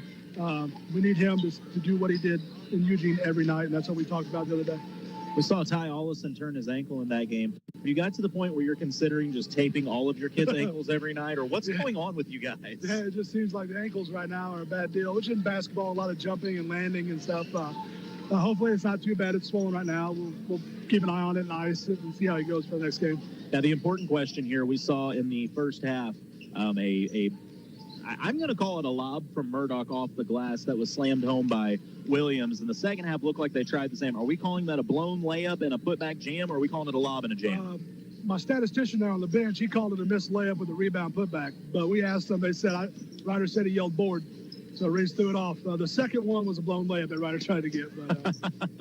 But they like to have fun. So it was nice to see your kids able to enjoy themselves out there. And now we've got Eldon and California coming up. Now, Coach, I know you've been around both these squads. What are you expecting in this game between these two teams? I think it'll be a super competitive game. It has been the past few years. Eldon's getting better. They got some kids that can play, and the coach is doing a really good job. And in California, it seems like these kids have been here a long time, too. So we're kind of like in the same boat when we were still in the Tri-County. All these kids have all grown up playing against each other all the time. So there's always been competitive and hardworking kids. Safe to say you're going to be watching this game pretty intently, getting ready for whomever you're going to face in the next round? Yep. All right. Well, Coach, we appreciate the time. Congratulations on a big win from your squad, and we look forward to seeing you guys back in action on Thursday. Yep, thank you. All right, thank you. That is head coach Josh Walters, the Versailles Tigers. His squad wins in convincing fashion, 91-50. And, wow, I didn't realize that. As he points out that Ryder Williams, who came in averaging 41, actually found a way to up his average. He's now averaging 41.5 because, he quietly had a 42-point performance, if there is a such thing as a quiet 42-point game. Hey, we'll take a break and be back with more post-game show and then get ready to switch gears as we've got Eldon in California on the way. It's coming up in just a moment. You're listening to KS95 Sports. A full-service graphics company, Wright Printing and Promotional Advertising does it all, from screen printing, offset printing, and promotional advertising to custom-built trophies and awards. It's where they do it the right way. Check out their Facebook page for their monthly special, and don't forget they offer online stores for all your group and activities needs. Wright Printing and Promotional Advertising, across from the Family Center on Highway 52 East in Versailles. Call 573-378-5775. Since 1844, Kidwell Garber Funeral Home has been a part of Versailles. They've seen the community grow. They've seen the community change. But one thing remains the same. Nothing's more important than our schools. Kidwell Garber would like to take this time to salute everyone involved in keeping Versailles schools a source of pride for the community, and to the students who always strive to do their best, whether in sports or academically. You are the future. From Kidwell Garber Funeral Homes of Versailles and Laurie. This November, Como Connect will be expanding our Connect to Help program to honor our community's veterans. We'll be paying tribute to the brave men and women who served our country by donating $35 to Central Missouri Honor Flight for each new subscriber who signs up for service in November. New subscribers will also receive $50 off their installation. Visit ComoConnect.com to order ultra-fast internet today. And thank you for helping us support our community's veterans. Pickup truck, sports car, motorcycle, minivan, townhouse, two-story, farmhouse, fixer-upper. What you drive and where you live is different for everyone, so it's important to have insurance that fits your needs and is just right for you. At Shelter Insurance, we understand that, which is why our agents help you design. Agent Aaron Long is a proud sponsor of the Tipton Cardinals.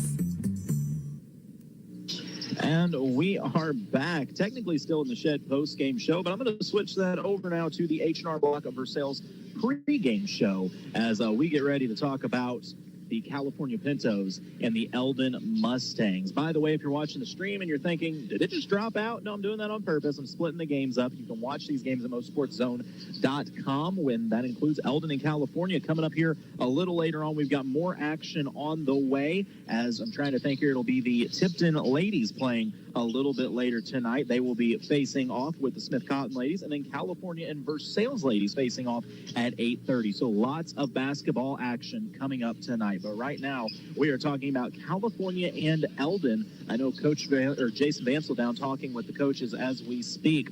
I've been excited to see this game because Eldon has already started their season. I know for a fact they've got at least one game under their belt as they faced off with a bigger school for that matter. They faced off with Camdenton, the reigning champions of this tournament, and they defeated them by 12 points. I mean, that is huge. Last year when we saw Camdenton, that was a very large athletic squad, and Eldon clearly came ready to play, and I don't remember the exact stat, but I want to say that they said Hess in that game was at 28-20.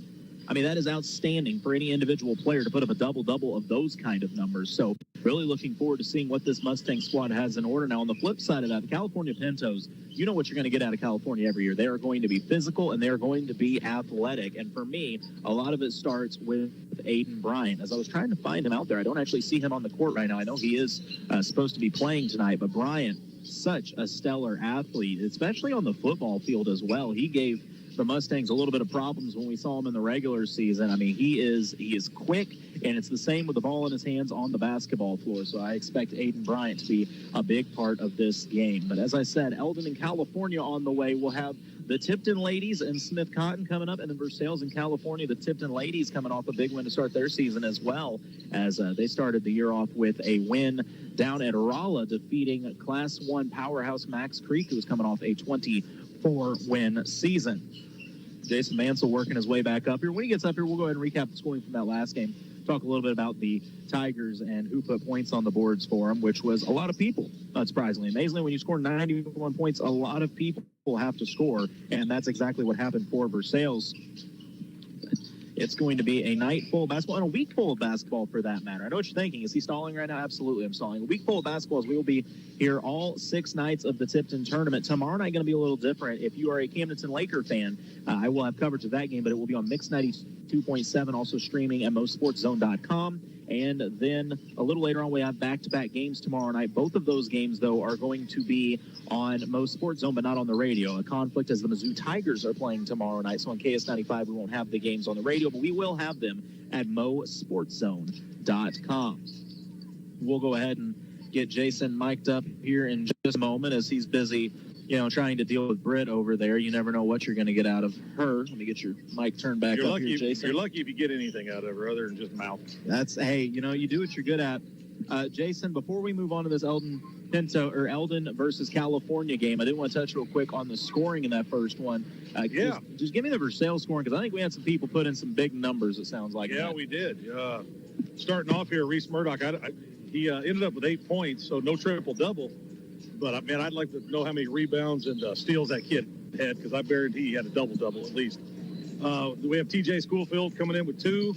Ryder with 42 points on the night, so he's definitely keeping his 40-plus average right now. Hold on, Ryder's going to throw the headset on and talk with us. Oh, I didn't know if he'd actually put it on or not. Oh, he likes to talk. What are you talking about? He's going to talk to Mom.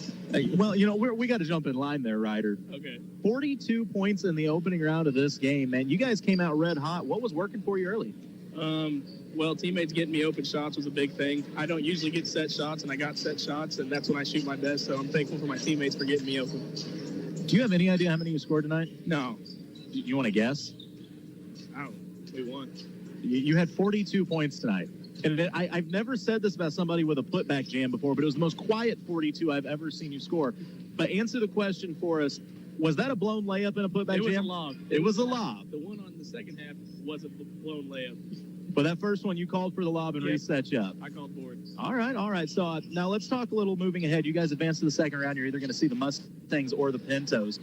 For one, does it help you out a little bit that you're very familiar with both these squads? Oh, yeah, for sure. I mean, we know it's coming, and we know they're two very solid teams. We'll have to bring our A game next round. So. All right. Is the goal, last year you guys saw the championship of this and fell to Canton. Does that add a little more spark to the fire? Oh, yeah, for sure. We're ready to go. Well, you guys have looked very good coming out, and I'm going to ask, 2,000 last week against Eugene. What does it mean to you to be one of only 4 Tigers to ever have 2,000 points? I mean, it's cool, but I just want to win in the end. All I care is about the win, district championships, and go as far as we can. What about getting in front of your brother? Really? Come on now, don't lie. That part was awesome. Yeah. There's still something that you want to chase down Kobe, of course. Oh, yeah, I'd be lying if I said I wasn't. Yeah, that's what I was saying. Yeah. Me and him were talking about it the other day. That's bragging rights for the rest of my life. Oh, I love that. Well, it blows my mind. You really do have a lot of team player in you for a guy who we know could sit here and go, hey, if I average 37 a game, I can run down this record and this record. But that don't matter. I love that, man. I really do. Well, we look forward to seeing you in the next round. Great game out there, and we'll see who you're going to face. Thank you. All right, thank you. Ryder Williams, our guard for these Versailles Tigers, and a 42-point effort out of Ryder tonight. Made it look easy. And then he comes up here and tells us he doesn't care about scoring. Then comes and hugs his mama. He's an all-American boy. Oh, take us through the rest of the scoring, Jason. Okay, we have X-Man Jones with 4, which I was surprised by that, but he did so many other things. Great night rebounding for X as well. Oh, yeah. We have Jay Sean coming in with some big rebounds at 6 points. So that's huge right there for the Tigers, especially down the road. Tristan, of course, apparently his first half, he's a great first halfer. Second half, of course, we didn't play as much of our, it was a little bit more relaxed in that second half. So Tristan had 19 points total, 17 came in that first half. Hit a couple more threes. Well, did you say 17 were in the first half? 17 in the first half and had 19 total. You're telling me this kid right now is averaging more in the first half of games than most players get in the entire game. So, wow. Once again, that's back-to-back. That's what we call a trend. This boy's here to play this year, man. He's making his presence felt. Connor Souders, 5 points off the bench. And I think you said it, this was Connor's first action this year. And Connor's, like I said, he's like the genius on the team academically and the bowler. So seeing him come in here and get 5 points and get some good minutes right there, that's a great job. Perrette coming off the bench, hitting a three-pointer. Even these kids far down on the bench, they know how to shoot threes too. And Michael Hartman, what can you say? Coming in, instant offense, 2 points, 91 total. What a scoring output by the Versailles Tigers. All right, we're going to take a real fast break. We'll be back with the starting lineups and switch gears. It's time for California and Eldon. You're listening to KS95 Sports. Holly Lift Boat Lifts. You've got your home at the lake and you found the perfect boat. Now, to just make sure the boat bottom stays clean and up out of the water, Polylift Boat Lifts. We've been the lake's choice for reliable boat lifts for over 40 years, and we offer a lifetime warranty on our tanks. We don't just build boat lifts, we build Polylifts. We don't just build boat lifts, we build Polylifts. Deposit checks anytime, anywhere. Hi, this is Ryan Pryor from Citizens Bank of Eldon and Versailles. With mobile deposit, you can enjoy the convenience and ease of depositing your check simply by taking a picture of the check while using your mobile phone or tablet. It's fast and secure, and it saves you a trip to the bank. Sign up today and see how we can make your life easier. Member FDIC. A hometown bank, a hometown friend. And we're just about ready for tip-off here, getting ready for the first quarter of action as we're wrapping up the H&R Block pregame show. It's going to be California and Eldon, a tri-county throwdown, an old rivalry here in the opening round of the 85th annual Tipton tournament. This will be the Chuck Yo, the Land Pro first quarter. And a reminder, you can watch these games at MoSportsZone.com as well as listen to them on the radio. I'll get the legal ID out of the way right now because I will forget you're listening to tonight's broadcast on KTKS Versailles, Eldon, Lake of the Ozarks at 95.1 FM, also online at lakeradio.com. I'm Colton Taylor, the coach Jason Vansel with me. We got Britt on the camera and Justin running things back at the studio. And we are just about ready to meet our starters. Jason, who you want? You want California or Eldon? Let's go Eldon. All right, then I'll start us off with the Pintos. They're open up easy for me here.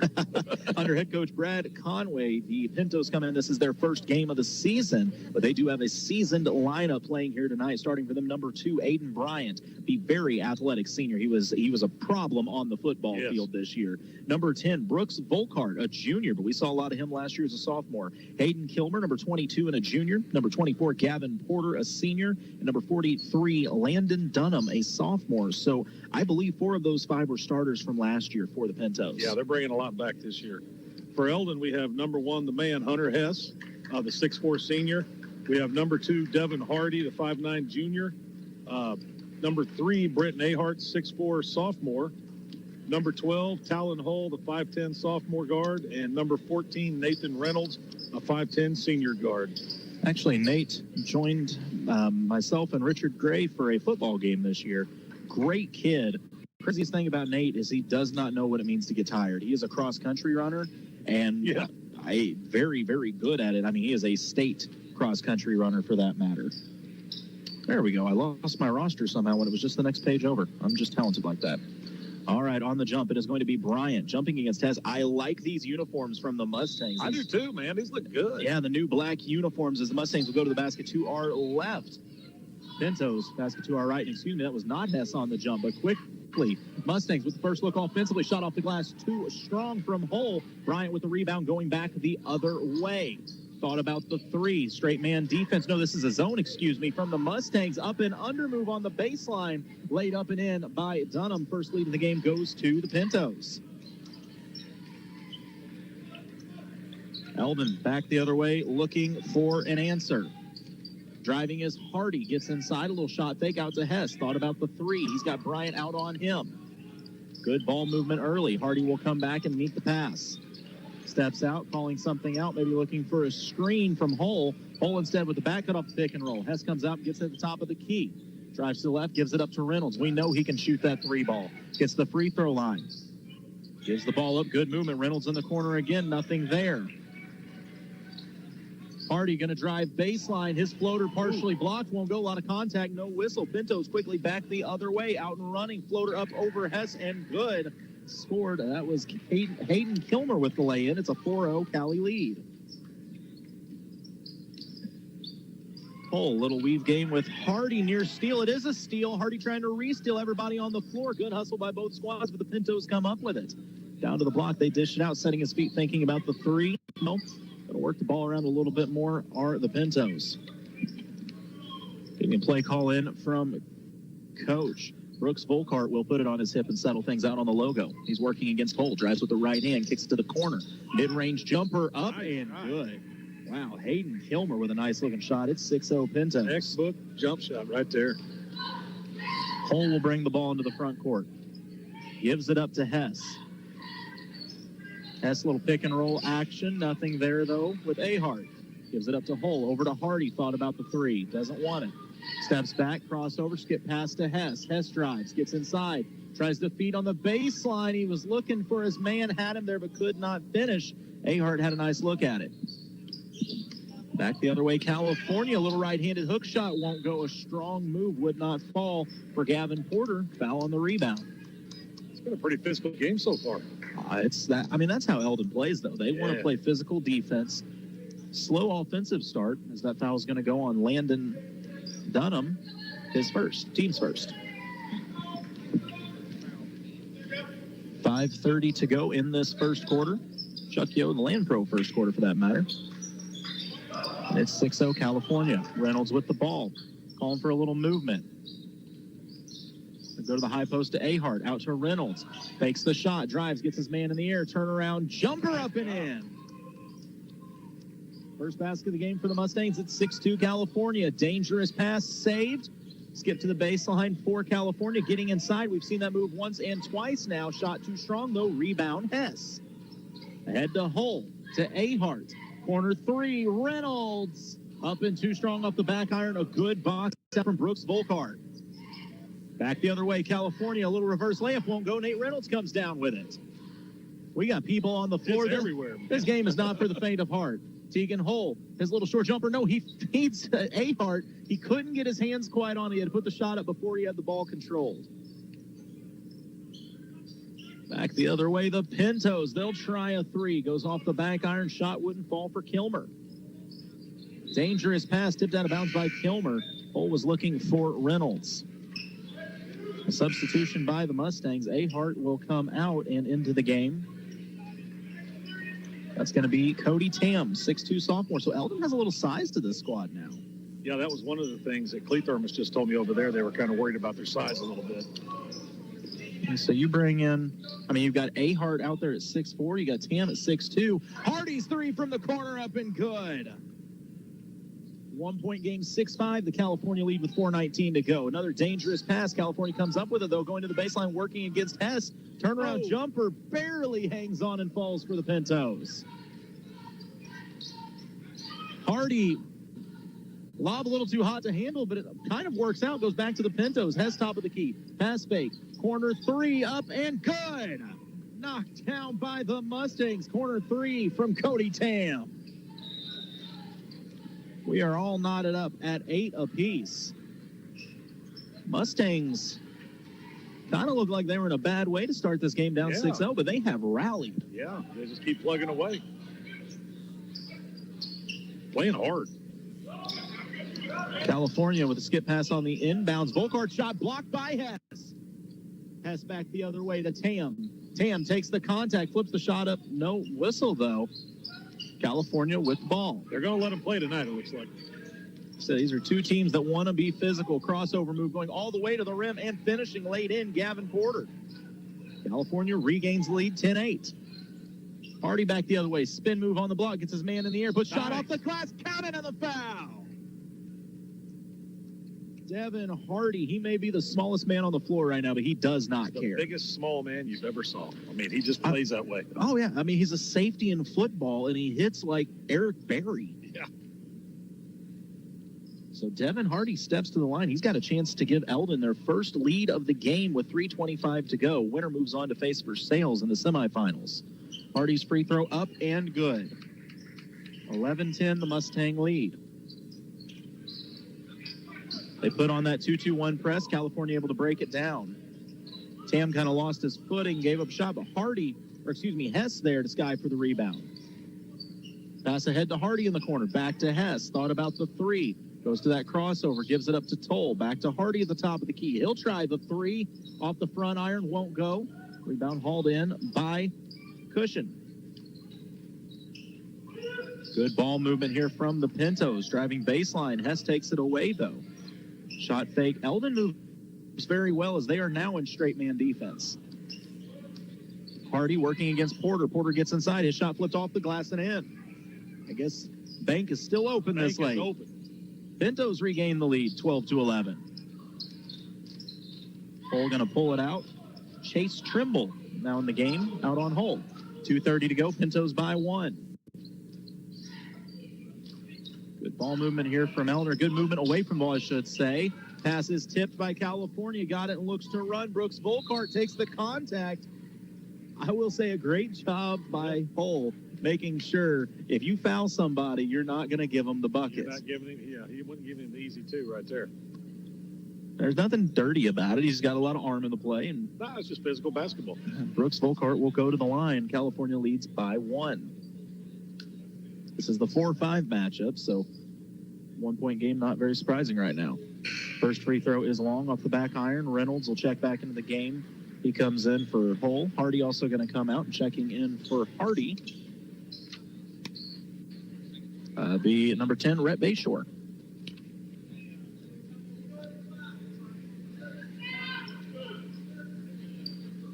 Little discussion. Oh, got to make sure everybody's got their uniforms tucked in.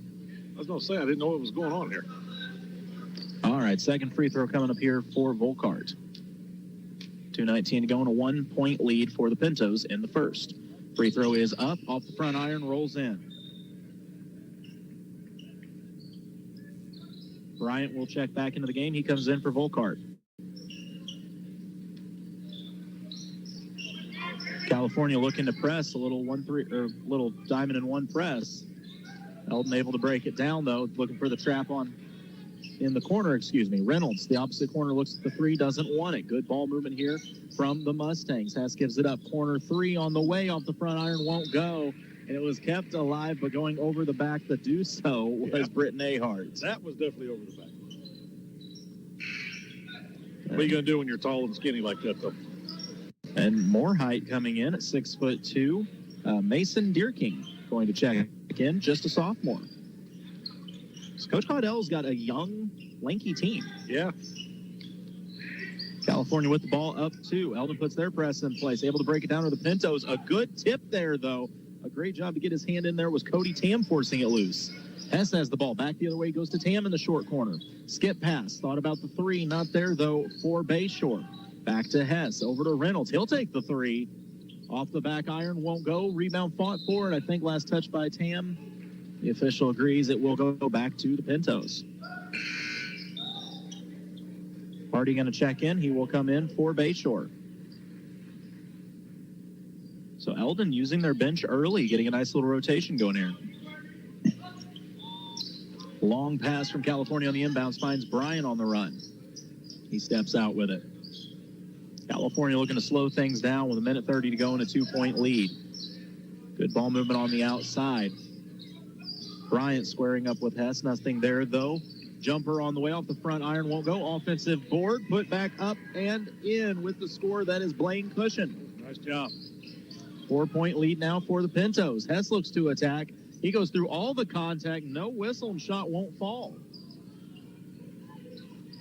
Eldon trying to apply some pressure, see what the Pintos can do with it. They're able to get it to half court. Now they got a 3-on-2. On the attack, spin move up and under, but Hess is there to trap. Forces them to step back out with it. Eldon does a good job recovering defensively. Yes, they do. They're fast. On the attack, through the contact, off the glass and in for Gavin Porter. It's back to a 6-point lead with 40 seconds to go. If you're going to score, you're going to earn it tonight, man. They're letting them play. Hardy with the ball over to Hess. He looks to attack, goes through. Bryant puts it off the glass. It climbs the iron up and in. 17-13 with 25 to go. Are those Hunter's first points of the game? That's it. First 2. Bryant skip pass. California's figured this press out a little bit. That's got to be a charge. He dropped the shoulder, and he did. Gavin Porter with the charge, drawing it, though. Great job taking the contact was Mason Deerking. Coach Caudell going to bring Ahart back into the game. It's been quite a pace of this game so far to this point. As Hull comes back into the game as well. We've got 20 seconds to go. Eldon's going to have a look at this one, try to cut the lead. Well, it's 4 right now. They could cut it to as little as 1. 10 seconds to go. Reynolds. Good movement off the ball. Game clock down to 5. Hardy's got a screen if he wants it. He goes back to Reynolds. Going to have to get a shot off. Hardy lets the 3 go. Knocks the 3 down at the buzzer. Just like that, Eldon has cut the lead down to 1. 17-16 after the Chuck Yo, the Land Pro first quarter. We'll be back with more in just a moment. You're listening to KS95 Sports. Veracruz Mexican Restaurant wants to invite you to join them for a casual lunch or family dinner out for authentic Mexican cuisine. Veracruz has a great selection of burritos, tacos, seafood, enchiladas, salads, and more, all prepared with the finest and freshest ingredients. Veracruz on South Highway 5 in Versailles and Veracruz Jr. on Highway 52 in Stover. Or you can check out their new location on Highway 65 in Lincoln. Veracruz Mexican Restaurant, a proud sponsor of local athletics. And we're back after a back-and-forth first quarter of play as we get to the Gladstone Cove boat trailer second quarter. And California leads Eldon by a score of 17-16. Jason, it was a game of runs as California jumped out to a 6-0 lead early before Eldon came to life, tying the game at 8 apiece. But another run by the Pintos opened the lead up to as much as 6 again at 17-11. But back-to-back baskets from the Mustangs cut the lead to just one, 17-16. After one quarter of play. Yeah, this is shaping up to be a pretty good one. It's been a physical game, not in a dirty way by any means, but the refs are letting them play, and the kids are getting after it. I like that, though. You can't put these two teams on a floor and call touch fouls all night. No. And I will say, I think that officials know that going into a game, what to expect. I know that I've talked to Justin about it before, and he said, you do some research, you know their history, you know what's going to happen going into it, and it's good for the game of basketball. Yes, it's very entertaining. So California with the first possession of this second quarter. Skip pass to the corner. Thought about the three. Good closeout. Eldon has switched back to their 2-3 zone. Is Bryant with it. Nothing there, though. The Mustangs do a good job closing the driving lanes. Bullcart back to Bryant. Has the three if he wants it, won't take it. Corner three tipped out of bounds, though. Touched by Hardy on the pass. Eldon very active right now.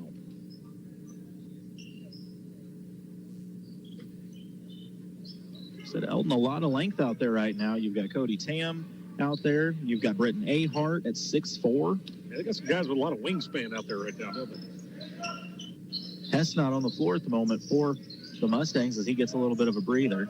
There's that wingspan right there. And forcing the steal. Turnover forced by the Mustang defense. Ahead, Reynolds, a three for the lead off the back iron. Won't go. Rebound tipped around, hauled in by the Pintos. A good look, though, off a good defensive stand. Bryant back the other way. Eldon falling right into this 2-3 zone. Mid-range jumper up, rattles around, and falls home. Tough shot knocked down by Blaine Cushion. 19-16. Cali lead. Eldon back on offense. Going to work this one around a little bit. Reynolds working against this man defense of the Pintos. Over to Hull. He'll drive. Little contact there. Out to Reynolds. Thought about the three. Instead steps into a mid-range jumper. Shot off the far iron. Won't go. Rebound hauled in by Bryant. Bryant wants to push it. Head to Volkert. Corner three there. They're trying to post low, but the Mustangs do a good job taking it away. Bryant gets into the teeth of the defense. Has it stripped. The foul will be called. Bryant will go to the line for two.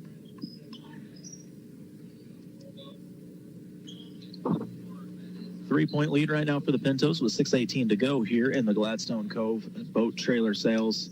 Trailer sales. I don't know where boat came from. It's been a long day, and this is only game two. First free throw long for Bryant. Hess will come back into the game after a little bit of a breather. He'll check in for Tam. It's a big relief when you can actually get Hess a breather because he doesn't get that a lot. No. He looked a little tired whenever they took him out. Just kind of goes back to the pace of this game so far. Hunter Hess, a four-year starter for the Mustangs. The second free throw up and good for Bryant. So 20-16, the Pinto lead by just 4. Trying to break this press, a little two-man game, Hess and Hardy. And they had the back cut there. The pass a little too hot to handle or a little miscommunication as Hardy was trying to find the cutter to the basket. That was Britton Ahart. So Pintos retake the lead. 1-2-2 press here by the Mustangs. Looking to trap in the corner. Skip pass to break it down. Driving. Reverse layup up and in. What a play there by Aiden Bryant. Just like that, it's a 6-point lead again. 22-16. Hardy, head of steam, attacks the basket. Draws all the contact. No whistle, but he finishes the shot anyways. No fair, Hardy. Eldon, every time it looks like California's going to break it open, Eldon has an answer. California once again going to slow it down. against this, well, now it's a 3-2 zone. Since they've got the wingspan back in, they've got Hess and Ahart on the baseline. Bryant, top of the key. Hardy going to really go out and pressure him as Steele bumps it loose from behind. Reynolds has it. The Mustangs look to run. Kicked out to Hardy. He's got to look at 3. Instead, he'll drive baseline, wrap around Pest. Finds Ahart inside. Shot just a little too strong off the back iron. Won't go. Quickly the other way is Bryant, and he loses it off his knee, but it's picked up by a teammate. A nice save there by Trimble. Volkert has it inside, but his pass stolen by Ahart. Briefly picked back up. Shot too strong. Won't go for the Pintos. Hess has it, and he's fouled by Volkert. This Mustang defense is good. It's good. Yeah, they're real good. I mean, when you can put Ahart and Hess on the baseline, when I say they're 6'4", we're not talking like a big, slow 6'4". We're talking 6'4" athletic. Yeah.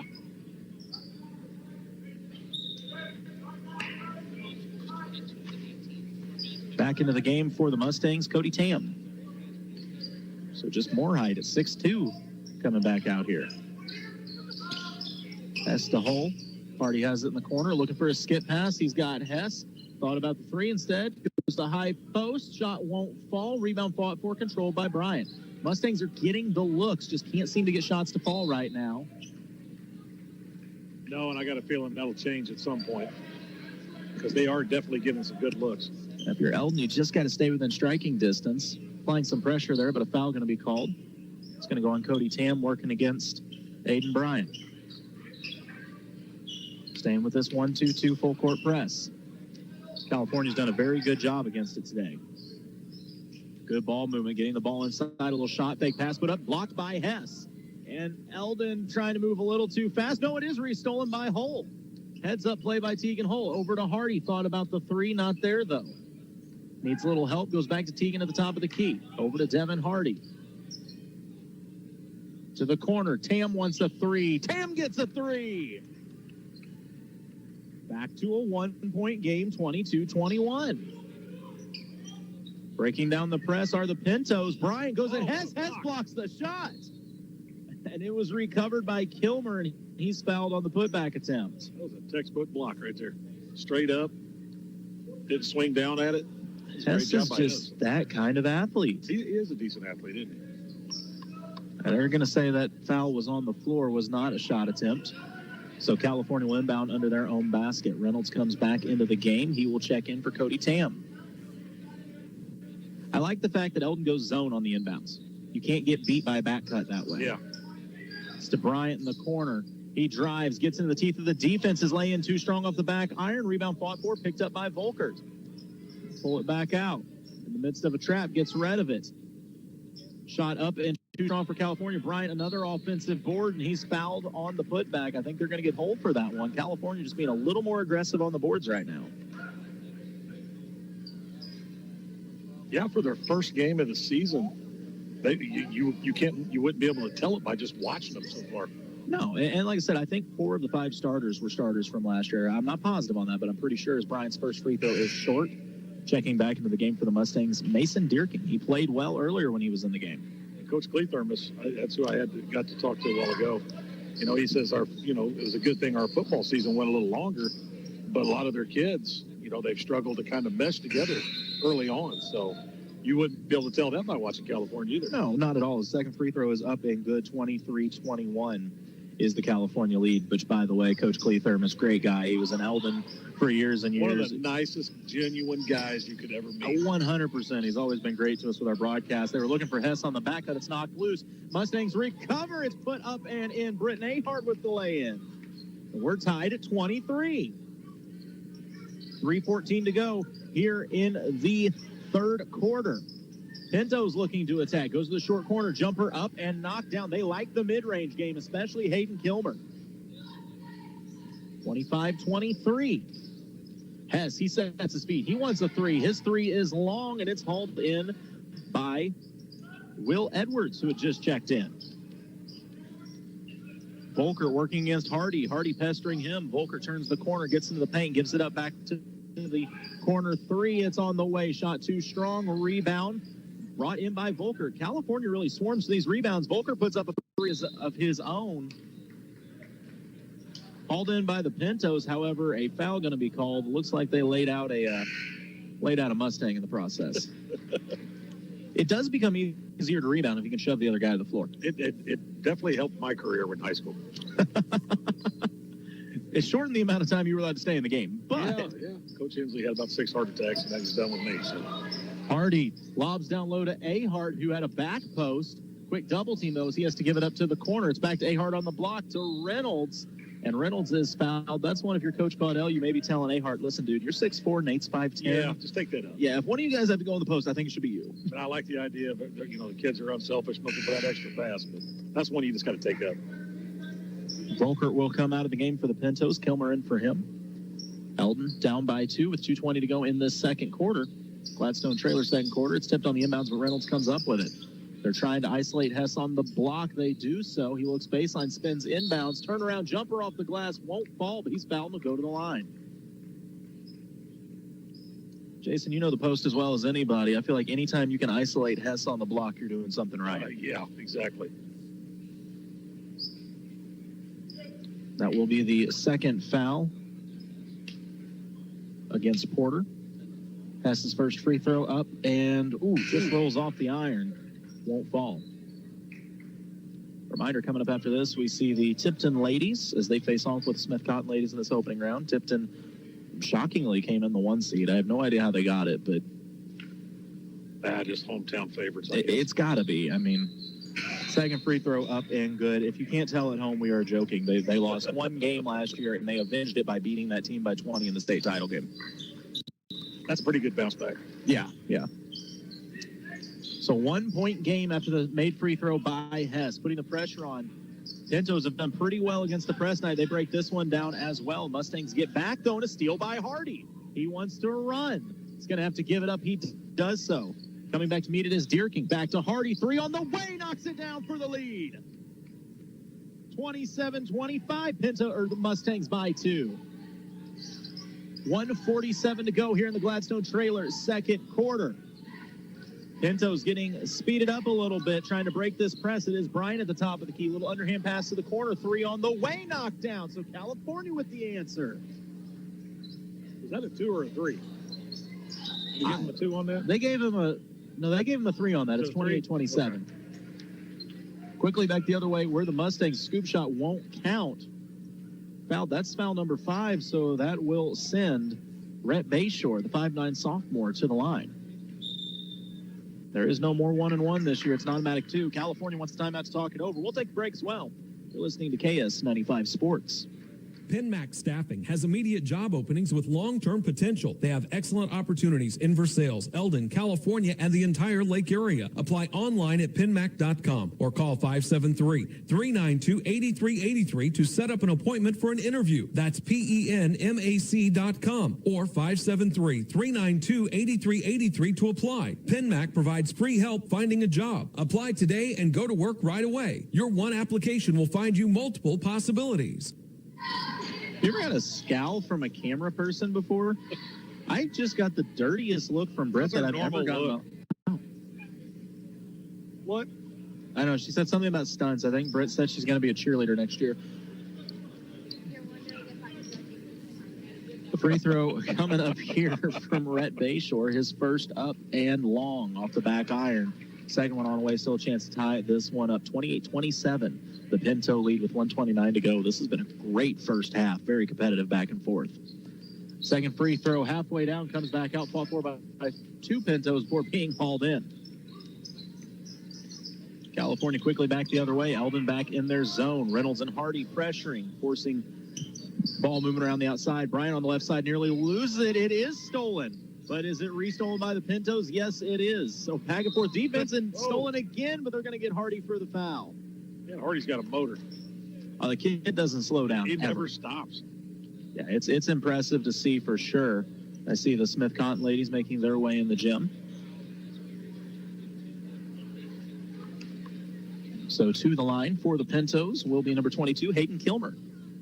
Been very active this game as he knocks down the first free throw. I'll tell you what I like about him is he's got the art of the lost jump shot. Yeah. He has got a beautiful shot. Especially that mid-range game. Everybody's three-pointers are slashing to the hole. But he has a great mid-range jumper, and that's a rare thing to see him. You know, because of the three ball, the mid-range is open quite a bit. Yes.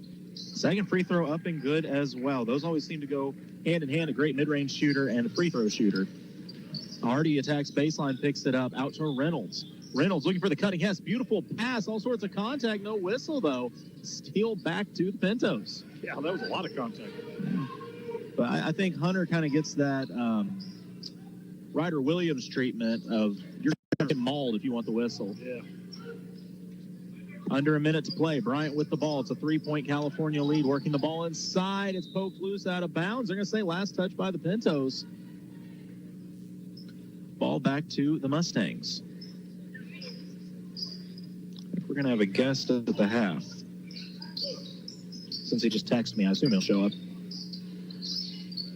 Eldon with the ball. 35 seconds to go, trailing by 3. Hardy looking to drive. Skip pass to Hess, nearly stolen. It is stolen. Bryant wants to run with it. Loses the handle, has to step back out, goes to the crossover, attacking baseline. Hess there to take it away. He altered that shot, partially blocked it. Bryant gets his own miss. It's blocked on the other side, tipped around, controlled by Hardy. 16 seconds to go. Hardy wants to run. Goes through the contact, takes on 2 guys. Wow. And the ball somehow back to California. So no foul, and they're saying California didn't touch it. Yeah, they are letting them play, man. Hardy's like, you realize I'm 5'6", right? Like.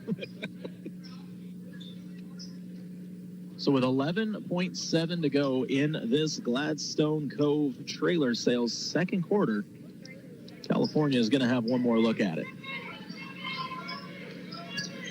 Volkert brings it up over to Bryant. 7 seconds to go. Back to Volkert.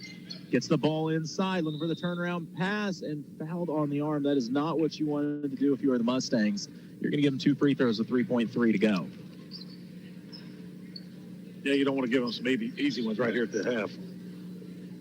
And going to the line for the Pintos will be Gavin Porter.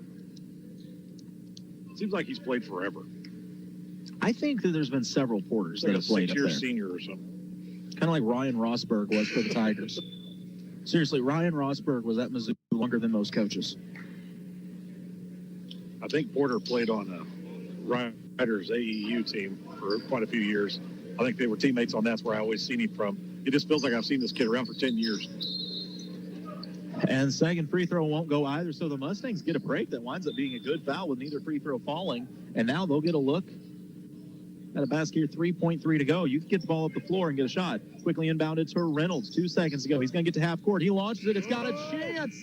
And just right of the iron, shot won't fall. We've played one half of basketball, and it's still anybody's game. California leads Eldon 30-27. You're listening to KS95 Sports.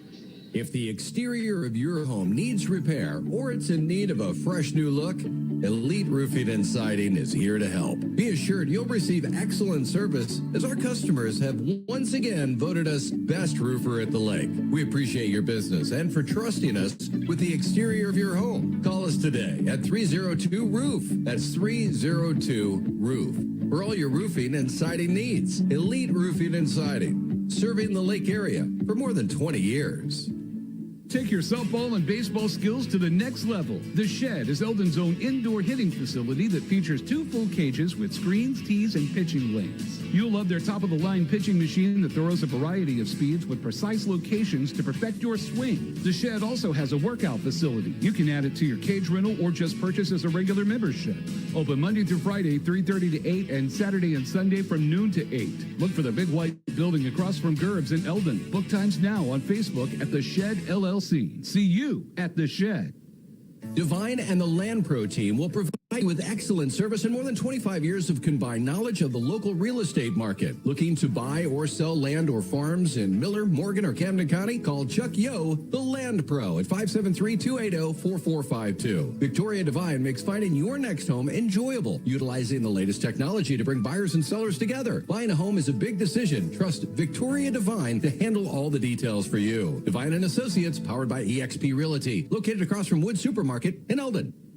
From the snap of the ball to the last play of the game, Danner Roofing and Construction specializes in commercial and residential roofing. Danner Roofing and Construction works hard all 4 quarters and completes every job from start to finish with no money down. No time is wasted on the clock, and the seasoned pros bring home the win every time. When your home or business is ready for a roof or repair, depend on Danner Roofing and Construction. 4 generations of roofing experience and the team to get the job done before the whistle blows. Look them up online and Facebook. And we're back with the High V halftime show. Great game between California and Eldon as the Pintos lead the Mustangs 30-27. We got more basketball coming up tonight, though. In the next game, we're going to see the Tipton Lady Cardinals as they take on the Smith Cotton Lady Tigers. And I'm joined now by the head coach of the Tipton Lady Cardinals, Coach Jason Culpepper. And Coach Culpepper, how do you feel about your squad going into this contest? I feel pretty good. We've had a really nice last 6 practices since we played our last game. I know I was excited to get those practices in. I don't know if the girls were excited, but I was really excited to get those practices in so we could get in better shape. Kind of fine-tune some things that I thought we could get better at, and I feel like we've put in the work, and I feel like it'll show this week. I should have asked you this off air, but are you going with the same starters as last week? Yes. Yep. Okay, that makes it easy for me then. Yep. So when we last saw you guys, you were down in Rolla facing off with a very good Max Creek team who returned all of their starters, had an all-state player. And I felt like you guys got off to a bit of a slow start offensively in the first half, only putting up 25, which for a lot of teams still be a pretty good half, but for Tipton basketball seems a little underwhelming. Something happened in that third quarter, and you guys seem to find yourself. What changed, and what do you want to see going into this game to maybe keep that offense going? Yeah, I think us having, the 4 dynamic players that we have with Ava, Courtney, Clara, and Charlie, those 4 girls can all score points different ways, but, in volume. So, I think those 4 really, start the offense for us and finish it, because if those 4 girls are looking to attack and create opportunities for their teammates, offense gets real easy. I also felt like in the first half of that game, our defense was kind of just playing good defense, but not really pushing the issue. Third quarter, I felt like we started pushing the issue a little bit, really getting after them, trying to create turnovers, and we started getting a little bit more in our pace of play. And once we started doing that, offense came easy. We missed some shots early in the third quarter, and I told Justin it. Somewhere around the 5-minute mark, I said, we've got like 4 buckets we should have had. I mean, we should have already blown this game open. So I got a little bit worried there, but, the girls did a great job of staying focused. And not relying just on offense to win games, and I think it's so important. It's tough to get kids at age 14, 15, 16, 17 years old to buy into playing defense, but, ultimately that's what wins. I completely agree, and you guys know as much about defense as anyone. We've seen that over the years. Now, you guys have very lofty goals every year. Obviously, the goals this year would involve going to Columbia in March of this season. But before you get there, I know there's a few stops along the way. Hosting your own tournament, how important is it for you to bring home the championship of your own tournament and get some all-tournament players in the process? Yeah, I think that's that first box we check off.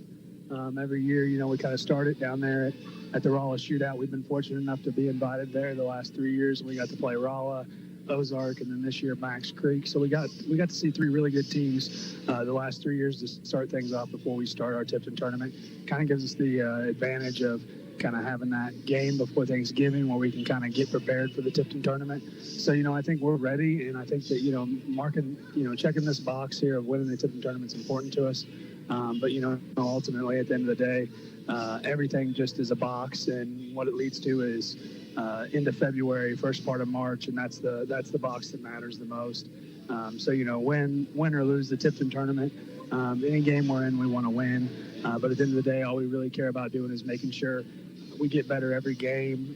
So whenever it gets down to districts time, our team is prepared to be the best team they can be.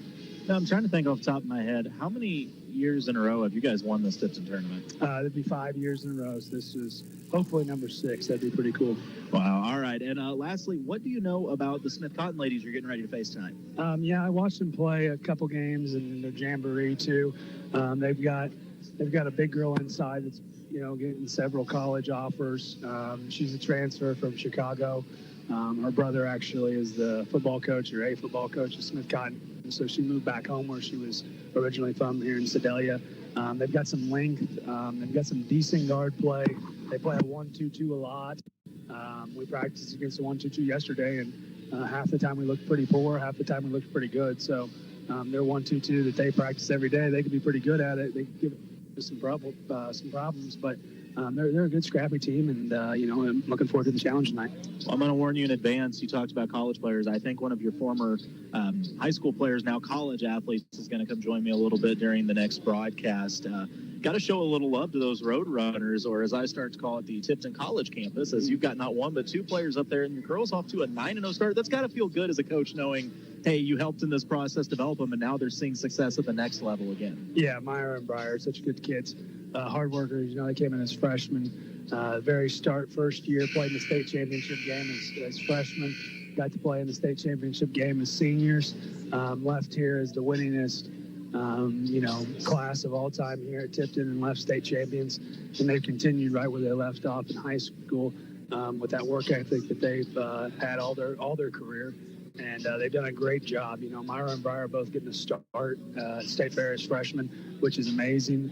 They got a pretty good team. I mean, I've watched them play a couple games.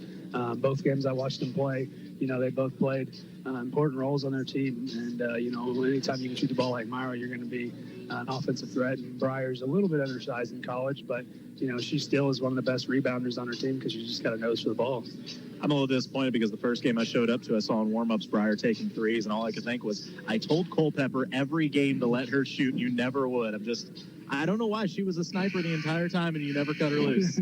She did get to shoot 1 3 one game. You'd have to ask her. Myra would probably remember if you asked her.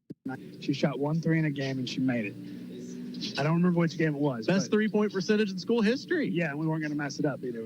After it was 1 for 1, we said, okay, that's it. You're 1 for 1 for your career. Congratulations, 100%. Love it. Well, look forward to catching up with Myra a little bit later on, and look forward to seeing your girls in action coming up after this game. But good luck tonight, Coach. And after the game, come up, bring a player, do whatever, but we'll talk to you after the game. All right, thank you, guys. All right, thank you. That is head coach Jason Culpepper of the Tipton Lady Cardinals. His squad going to be in action once this game is finished. And Jason, I may have just accidentally potted you down there. What's that? I don't know who I'm podding down. I'm just guessing at this point. We'll take a very short break. Be back in just a moment. Talk some California Elden basketball. You're listening to KS95 Sports. Kids ask their parents a lot of questions. Why can't people fly? Gravity. Is the moon really made of cheese? Yep, cream cheese. When can I move into a big kid's car seat? For some questions, parents may not have the answer, but that's okay. They can't know everything, but knowing the right seat for their age and size will help protect them in a car crash. Find out more at nhtsa.gov/the right seat. Contact one of Miller County Health Center's certified car seat techs for assistance at 573-369-2400. All right, we are back with the Hy-Vee halftime show. Just about ready to put on a wrap. Jason, that first half was back and forth from both squads. If you're Coach Caudell, talking to the Mustangs right now, what do you want to see out of your squad that could change this from a 3-point deficit to potential Mustang win? I mean, they're playing hard. They're pressing good against California. They're doing all the right things. I think there's been some shots inside that they haven't finished on. When I look at it, and honestly, I don't think you change a whole lot. You just keep plugging away. I mean, you're right here in this game. You might be down by 3, but that can be that could change quick. But I do think they missed a few inside, some easy putbacks and little things like that. Get Reynolds going on the threes a little bit, and I think they're going to be just fine. I know this is going to sound like a crazy statement to make, but if I'm Eldon, I don't want to change a thing. I like the looks that you got. Maybe I would tell Hess, hey, get to the rim a little bit.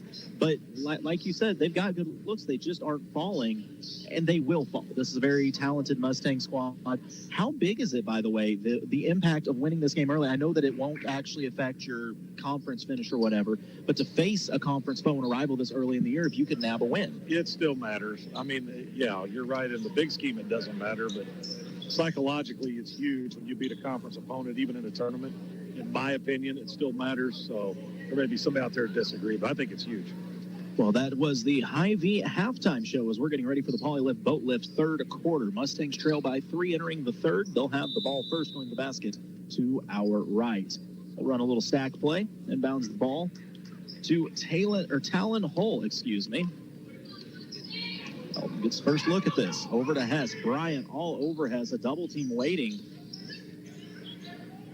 Hess to the middle, gets to Reynolds in the corner. Quickly down on the block. Shot rattles out, but a good look from Britton Ahart. That's exactly what we're talking about. That is the look you want. It went halfway down and came back out. These rims have been very unforgiving today. No, these are, I think the rule is if you're not wearing red, the ball doesn't go in these rims very well. As easy, yeah. Well, I say that riders like, they didn't bother me because I didn't touch them. Quickly down low are the Pintos. A lot of steps, but a good job holding the pivot foot apparently on the baseline for California. The lay-in up and good. That was Landon Dunham, and the lead now up to 5. 32-27. As the Pinto lead with 7:12 to go. Near Steele tipped out of bounds. Ball will stay with the Mustangs.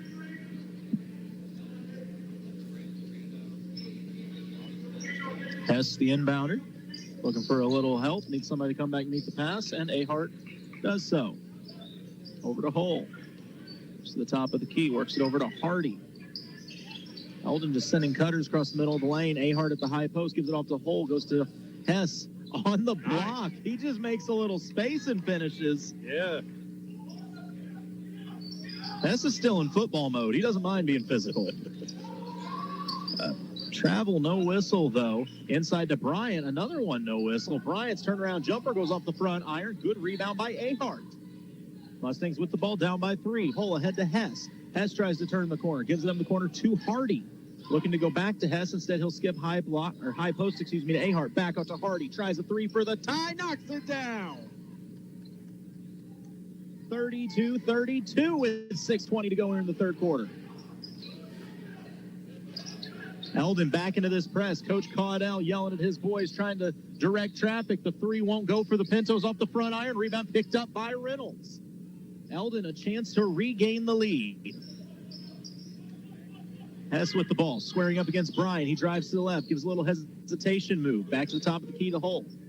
Over to Reynolds to hold. Back to Hess. Thinks about a 3. Instead, he'll step back with it. Looking for help. He gets Ahart. Eldon did a great job of not settling for bad shots. Now they're very patient. Reynolds, dangerous pass was picked up by Hull. Over to Hess. Looking to isolate Ahart on the block, but this zone of the Pinto is a little 2-3. They're sagging down, trying to take the post away. That goes back to what you were saying about California being worried about size.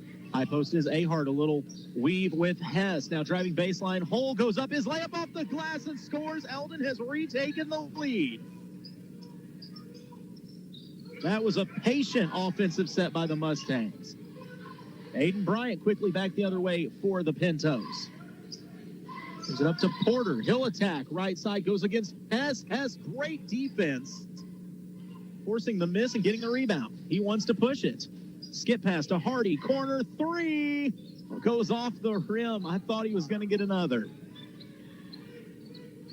Kilmer has it and wants to run.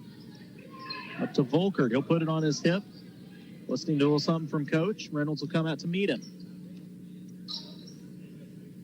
Nate Reynolds forcing Volkert all the way out to the logo. He'll call for a screen. We'll pick and roll action. Results in a corner 3 up, halfway down, back out. Offensive board, put up, won't go. Fighting for it was Ahart, who tips it loose to Hardy. Now Hess has it and wants to run. Hess ahead of steam. 2 long strides through all the contact. He'll go to the line for 2. A lot of patience by both teams on offense here. When Hunter Hess is out running like that and is able to hip it and go to those 2 long strides, I don't know what you do as a defender. He can cover a lot of ground. Well, he went from the 3-point line to the basket, 2 steps? Yeah. First free throw for Hess is short. Hess got some tape on that right wrist. I don't know if he's a little worse for wear there or what, but that's tough, and that's on your shooting hand. Hunter Hess, I believe, was all-conference first-team quarterback this year. Yes, he was. When you get that in the Tri-County, that's a true honor, as the second free throw won't fall either. I mean, there were some elite quarterbacks in the Tri-County this year. Yeah, there was. California able to break down this press, getting the ball to the short corner. A little hesitation, up and in. Count the basket and the foul for Landon Dunham. He'll go to the line with a chance for a 3-point play. California could regain the lead right here. You get the feeling this game is not going to get but about 2 or 3 points either way, all the way till the end. Yeah, this is going to be one of those games that the last 3 minutes of the fourth quarter is going to take about 2 days. So Landon Dunham trying to convert the three-point play, give them Pintos the lead back, and it won't go. Rolls off the front of the iron. So we stay tied at 34. 4:10 to go here in the third quarter. The Polylift boat lift third quarter. Cole has it working against Volkert. High post. Goes to Ahart. Out to Hardy. Ball tipped around. Fought for. Controlled by the Pintos. Back the other way on the fast break. Up and in for Gavin Porter. California regains the lead off the turnover. Eldon trying to get out and run. It's tipped around and controlled again by the Pintos. Little ragged play lately. Volkert thought about a three, doesn't want it. A little interesting movement there by Volkert to create some space. He was even laughing himself about it. Trying to isolate on the blocker. The Pintos going for a little baby hook, and it is up and good. Landon Dunham back-to-back baskets, and it's a 4-point lead. He's coming alive in this third quarter. Seeing some old school basketball here. Hardy, the spin move. Shot too strong, won't go. Rebound controlled by Dunham. So Pintos have taken back the momentum and a 4-point lead with 3:06 to go. Porter over to Volkert. Back to Porter at the high post. He's got Ahart on him. Skips it out to Volkert. Thought about the three. Gives it up. Three on the way. This time knocked down by Hayden Kilmer.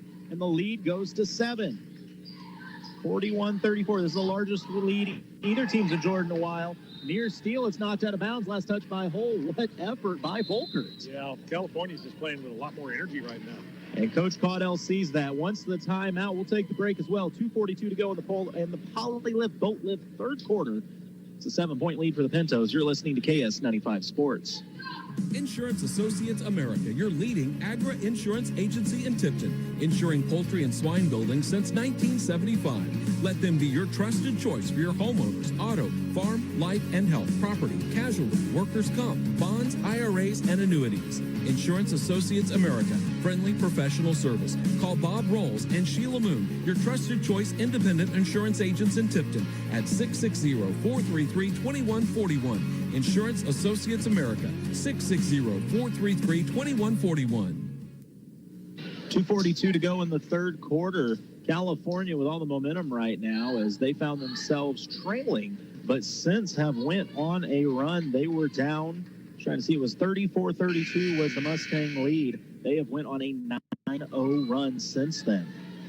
Yeah, just played with a whole lot more energy than Eldon all of a sudden. So see what Eldon's got in the tank here. A few turnovers have led to quick points for the Pintos. On the floor right now for the Mustangs, Hess, Reynolds. Let's see, we have Ahart out there, Rhett Bayshore, and Cody Tam. Bayshore has it. Back to Reynolds. Back to Bayshore. He'll fire a three and knocks it down. Big basket for the Mustangs. That looked good as soon as it left his hand. And a long skip pass from the Pintos going baseline. And a very smart finish there from Hayden Kilmer as he got Hess in the air and waited to shoot until he was up. Kilmer has been huge for the Pintos. Yes, he has. Ahart out to Reynolds. Thought about the three and said he'll move the ball. Great ball movement from the Mustangs, and it ends with a Britton Ahart lay-in. So the offense picking up. It's back to a 4-point game. Inside, though, again are the Pintos. Up and in with the foul for Chase Trimble. 3-point opportunity coming. So the defense has been so good all night from the Pintos, but suddenly, or from the Mustangs. I keep messing those two up. Good job by the Mustangs all night long, but these last few possessions, they have allowed people to get inside. Yeah.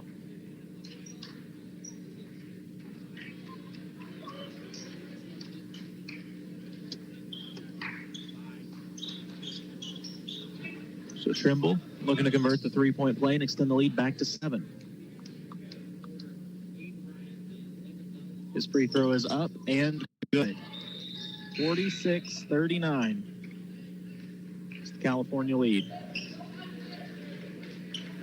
Back into the game is Blaine Cushion. He'll check in for Landon Dunham.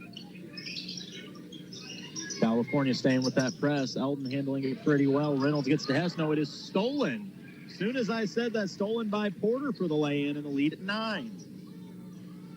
48-39. Mustangs need to get some offense going, and instead a turnover. No, the ball, they'll say last touch by the Pintos. It will stay with the Mustangs. Yeah, Eldon getting a little sloppy, and some of that has to do with California obviously pushing the issue with them a little bit. But they just need to calm down.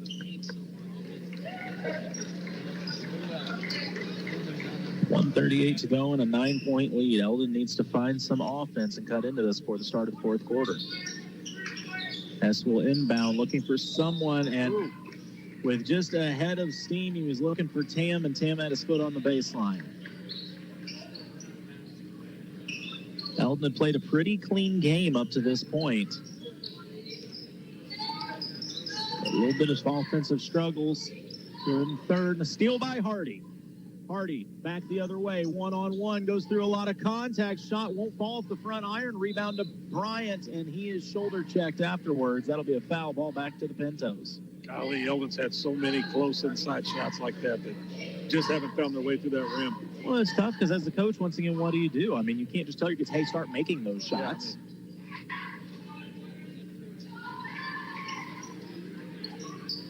Elm with that 1-2-2 full court pressure. California handled it well all night. Bryant into the paint. Extra step up and in. Lead now to 11. 50-39, 1:08 to go. Hess to Hardy, breaking the press. Hardy, couple pass fakes, looking for a little help. He finds that in the form of Mason Deerking. Back to Hardy. Hess at the top of the key, calling out a set play, trying to spread out this man defense of the Pintos. Fold to Hardy. Trying to attack with the left, over to Hess. Hess will go baseline. A lot of contact. Takes it and finishes around him. Cuts the lead back to single digits. 41-50. California wasting no time getting down the floor. 39 seconds to go in this third quarter. Gavin Porter with the ball on his hip. Back to Bryant. Back to Porter. I think the Pintos want to wait and take the last shot here. Trimble. Drives to the left, gets inside, triple team around him, and he is fouled in the process. Just the fourth team foul, so honestly a smart one by the Mustangs, as Trimble had worked his way into the teeth of the defense. Yeah, for California, you're not in any hurry whatsoever here. Britton Ahart checks back into the game for Mason Deerking. 22 seconds even in a 9-point California lead. California able to get the ball in. Porter has it. Game clock down to 15. Skip pass. Bryant at the top of the key, thought about the shot, picks it up, looking to pass. He goes short corner. Good drive, extra pass, has to throw it back blindly. Bryant meets it. Down to 5 seconds to play. Bryant gets into the defense, and look like good defense. Late whistle will send Bryant to the line with 3.8 to go.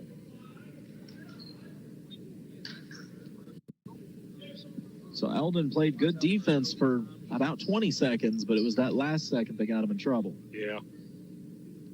Bryant's first free throw up and good, so the lead back to double digits, 51-41. Winner goes on to face the Versailles Tigers in the second round of this 85th annual Tipton tournament. Second free throw up and good as well, 52-41. Eldon's got enough time to get a shot off here. Ahead to Hardy, he'll fire the three. Off the back iron, won't go. We've played 3 quarters. California's opened up their biggest lead of the game at 11. It's 52-41. We'll be back in just a moment. You're listening to KS95 Sports. Lakefront homes, luxury homes, condos, first-time home buyers, farms, foreclosures, townhomes, villas, lakefront, commercial. First Choice Realty is Eldon's oldest and most trusted real estate brokerage. Christopher Weeberry is a lifelong resident of the Lake area and real estate salesperson. Call Chris Weeberry with First Choice Realty today if you're thinking about selling or looking to purchase a new home. 573-480-2313. That's 573-480-2313. California offense really came to life in that quarter and opened this one up. Jason, it seems like the Pintos figured something out, especially on the fast break, while the Mustangs just struggled to buy a bucket at times. Yeah, they kind of went cold, and basically California just played with a little more energy coming out of the half, I think, and Eldon just hasn't matched it quite yet. And in a game like this, 52-41, I mean, it's not a huge lead. but it feels like a huge one right now. So, well, it is at this point when you figure, I mean, you've scored 41 points as a team if you're the Mustangs, so 11 points. I mean, that's a quarter of your offense, actually a little more than a quarter of your offensive output thus far. But the Mustangs do have the kind of players that can make this comeback, just kind of offensively. That's what they needed, somebody to step up, because they didn't really have a go-to guy that third quarter. Now, as we start this fourth quarter, the Como Connect fourth quarter, we'll see if the Mustangs can respond. Volkert being pressured by Hardy. Gets it across half court. Hardy's still within reach of him. 5 count going. He gets rid of it at the last second. They go to the high post. A little weave now. Attacking on the right side is Bryant. Dishes it out to Volkert. Thought about the three. Didn't want it. Now Volkert gets inside. Has it tipped loose from behind by Hardy. I think Reynolds got his hands on it. Jump ball going to be called, though. Possession arrow favors the Mustangs. Great poke from behind by Hardy. He's been everywhere. Oh, he is extremely active. You mentioned his motor earlier. That kid never stops moving. You know, and I feel like in the third quarter he had a 3, but he had 14 in the first half and only 3 so far in the second half. You'd like to see Hardy and Hess both get going here early in the fourth quarter. Hull will bring it up the floor. Gives it up to Hess. They've really been keying on Hess, that being the California defense. Picks it up, needs help, finds Hardy on the left side. Volker steps out on him. Out to Hess. Thought about the 3 and said he'll attack. Dishes it out to Reynolds. Sets his feet. Fires the 3 and knocks it down. That's big to get Nate going early. Yeah, that's big right there. 52-44. Lead at 8. Eldon with this full court pressure, trying to make California uncomfortable, and they do. Pass out of bounds. I don't know if he was thrown at the official or what, but that's a turnover back to the Mustangs. Yeah, I don't think the official's going to join in. He was wide open, to be fair. He was wide open. So Eldon trailing by 8. They could cut it down to as little as 5 here. Hess with the ball. Bryant will come out to meet him. Reynolds finds Hardy. Goes down to Hess on the block, working against Bryant. Spin move, creates some space, puts shot up off the glass, and travel going to be called. Did he just kind of hop step there? Yeah, he got it. His feet slid just a little bit. I know he doesn't like it, but he did travel. I do kind of like, though, that when they need a bucket, Hess is willing to go to the block and get physical. He's a force down there, man. I think you may see that more as the year goes on.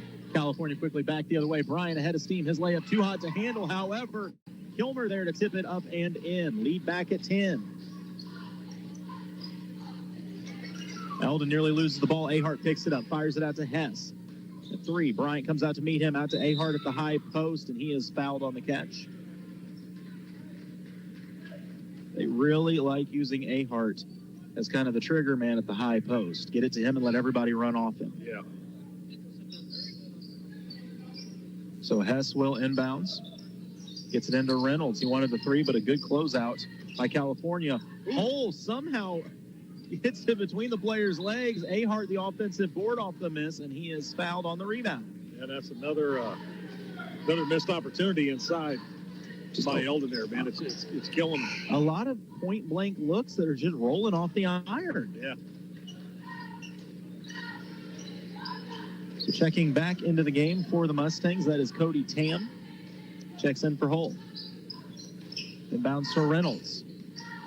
And has the ball stolen. California looking to run. Quickly the other way, a little right-handed scoop shot finds its way home. That is a tough basket for Gavin Porter.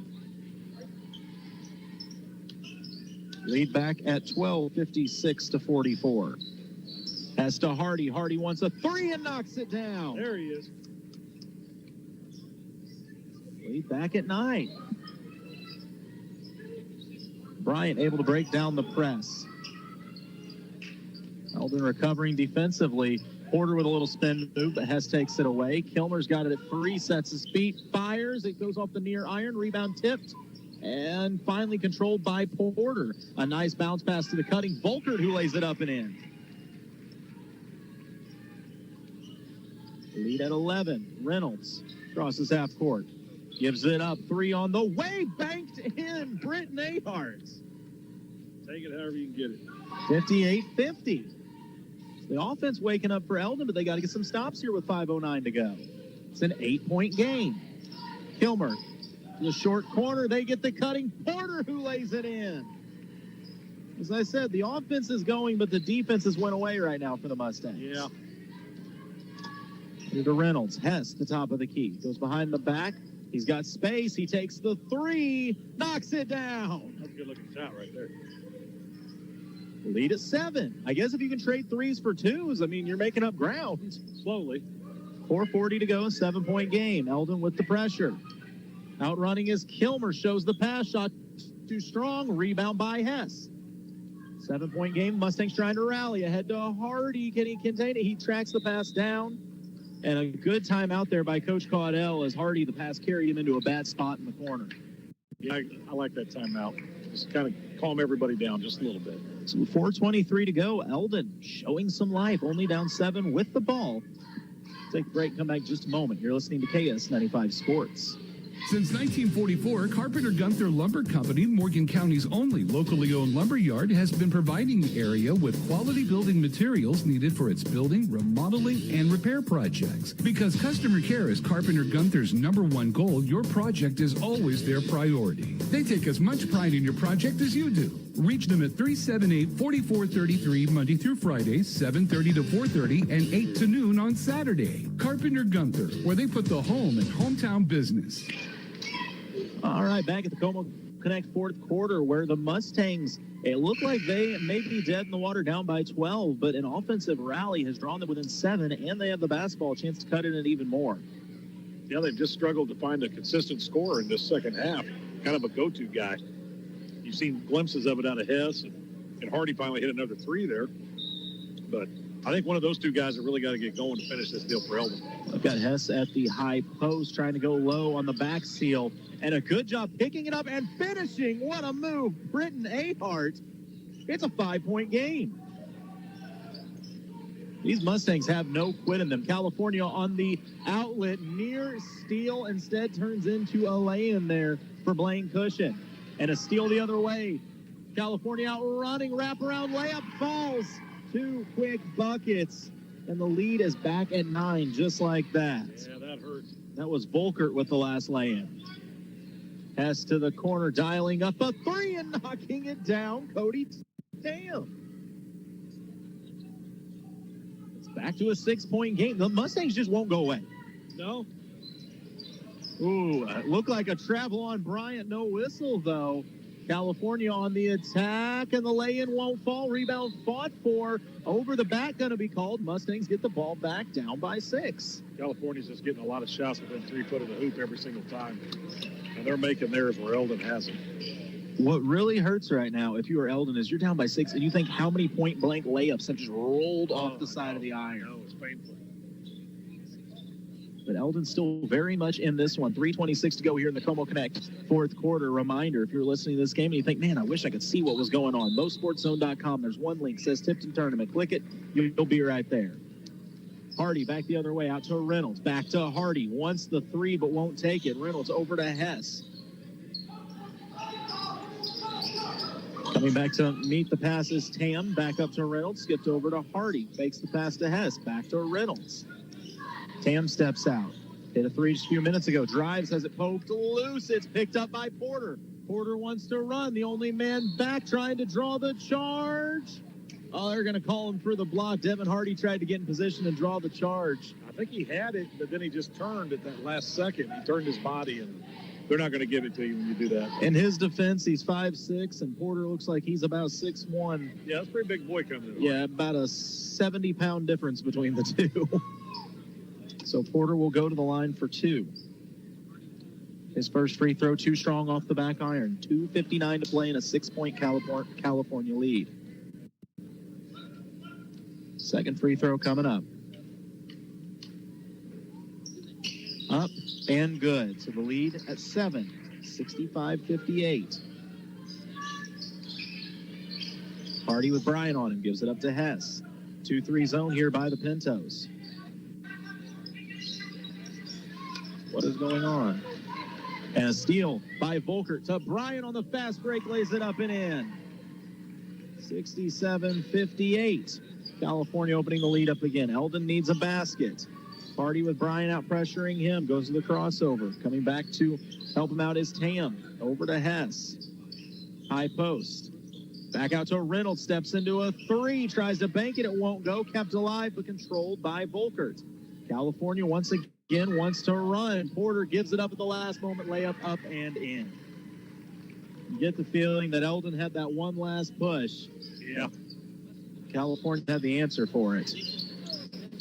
Hardy trying to lob Hess low through everybody. Hess somehow comes down with it and is fouled on the shot attempt. So 2:03 to go. Hess will go to the line by 2, trailing by 11.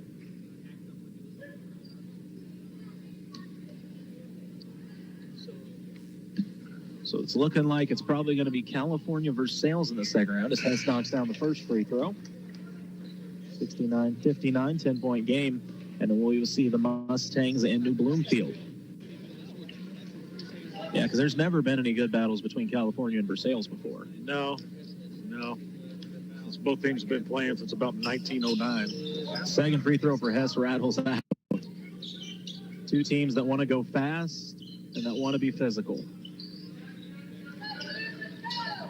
California able to break down the press, but a steal by Hess on the back end. He needs a little help, and he gets it ahead. That is Cody Tam. Skip pass. Hardy, corner three. Just short. Rebound. Good fight by Hardy, but it is swooped in by Chase Trimble. 1:39 to go. Porter breaks it down over to Bryant. Bryant into the front court. It's a 10-point lead and possession for the Pintos. Porter back to Bryant. Thought about attacking. He gets inside the paint. A shot blocked. Good job going up and getting that one was Ahart. But it goes back to the Pintos. Volkert with it. They got a foul. And probably not the guy you want to foul right now. No, definitely not. Eldon going to try to extend this game.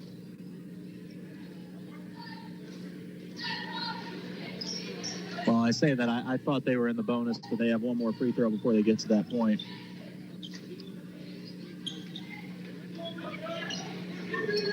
California inbounds, throws in the backcourt to Brooks Volkert. He goes and meets it, and they foul him.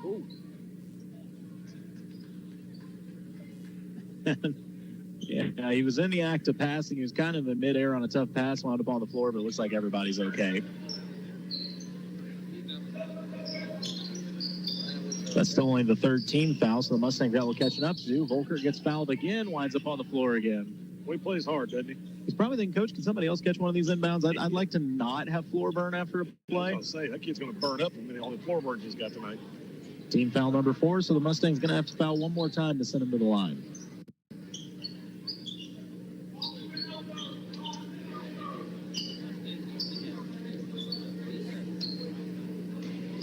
The inbounds, Kilmer comes back to meet it, but they flare out Volkert into the backcourt. He does a good job letting it bounce where he goes back to meet it, and he is fouled for the third time in the last 8 seconds.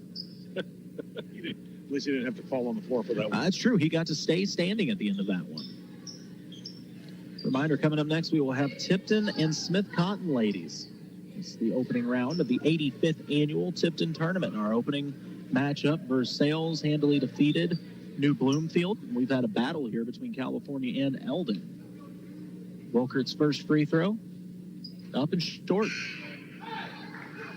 85 years, man. Sounds crazy when you say it. There's a lot of tournaments.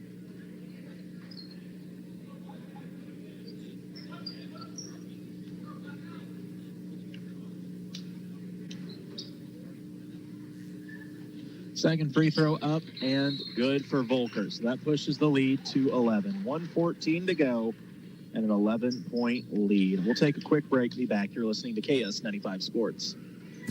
Farmland Grocery, LLC in Syracuse is a discount grocery store that carries surplus, bent and dent, seasonal, close-to-date foods, and dated foods. They get new items in every week, and products constantly change. They also sell food in bulk by the case for a discount. Farmland Grocery is open Monday through Saturday, 8 to 5, and until 6 on Friday. Located directly north of the Highway 50 and D intersection in Syracuse. Follow Farmland Grocery, LLC on Facebook to stay up to date on new arrivals.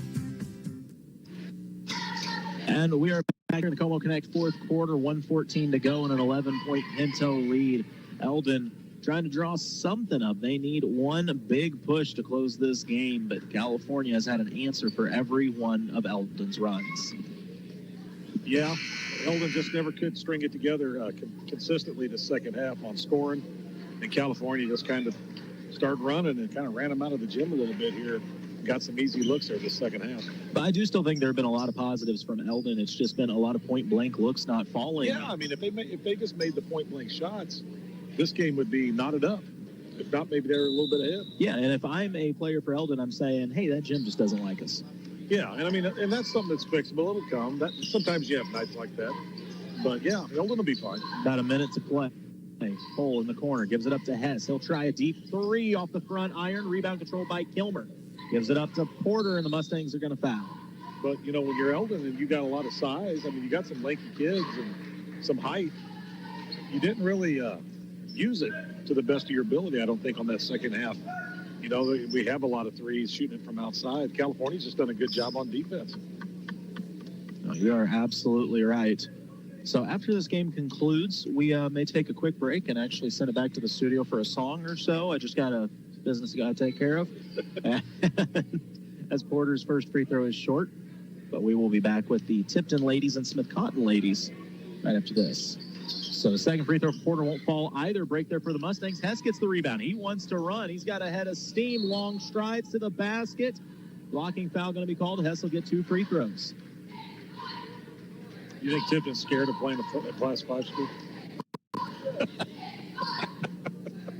I don't know if Tipton would be scared of playing a college team. Class 6 champs last year if they would play that. It's insane what those girls were doing last year. I didn't watch them just play Class 5 schools. I watched them turbo clock Class 5 schools. Yeah. You know how weird it was telling people today, was it Hickman or Elias, whichever one they beat, and turbo clocked them, and people were like, no, they didn't. It's like, I promise you they did. Yeah, yeah. First free throw for Hess, up and good. Lead at 10, 70-60.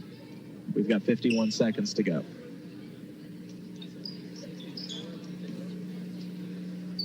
Second free throw coming up for Hunter. And it's good as well, 70-61, lead at 9. Eldon trying to force a turnover before fouling and nearly got it there. Instead, Pinto's able to break down the press. Kilmer up to Porter. Who do the Mustangs want to foul? Are they going to foul, or are they just going to play straight-up defense? Shot off the back iron. Kind of an ill-advised shot from California. Yeah. Now Hess has it. Looks to run. Eldon needs to score quick. Works it around. Corner 3 on the way. It's short. Rebound to the Pintos with just 20 seconds to go. Porter to Volkert. It looks like Eldon not going to foul here, just going to keep the press on. They break it down, 10 seconds to go. California won't even look to score.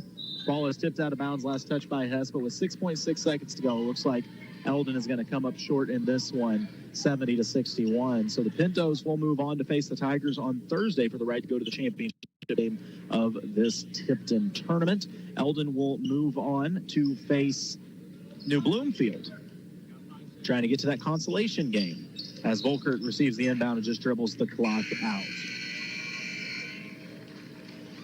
I love the first thing I just saw when I looked over as players walking off the court. As Caudell just looked at him and gave the sign, chin up, we're fine. Yeah. Let's go. Yeah, they'll be fine.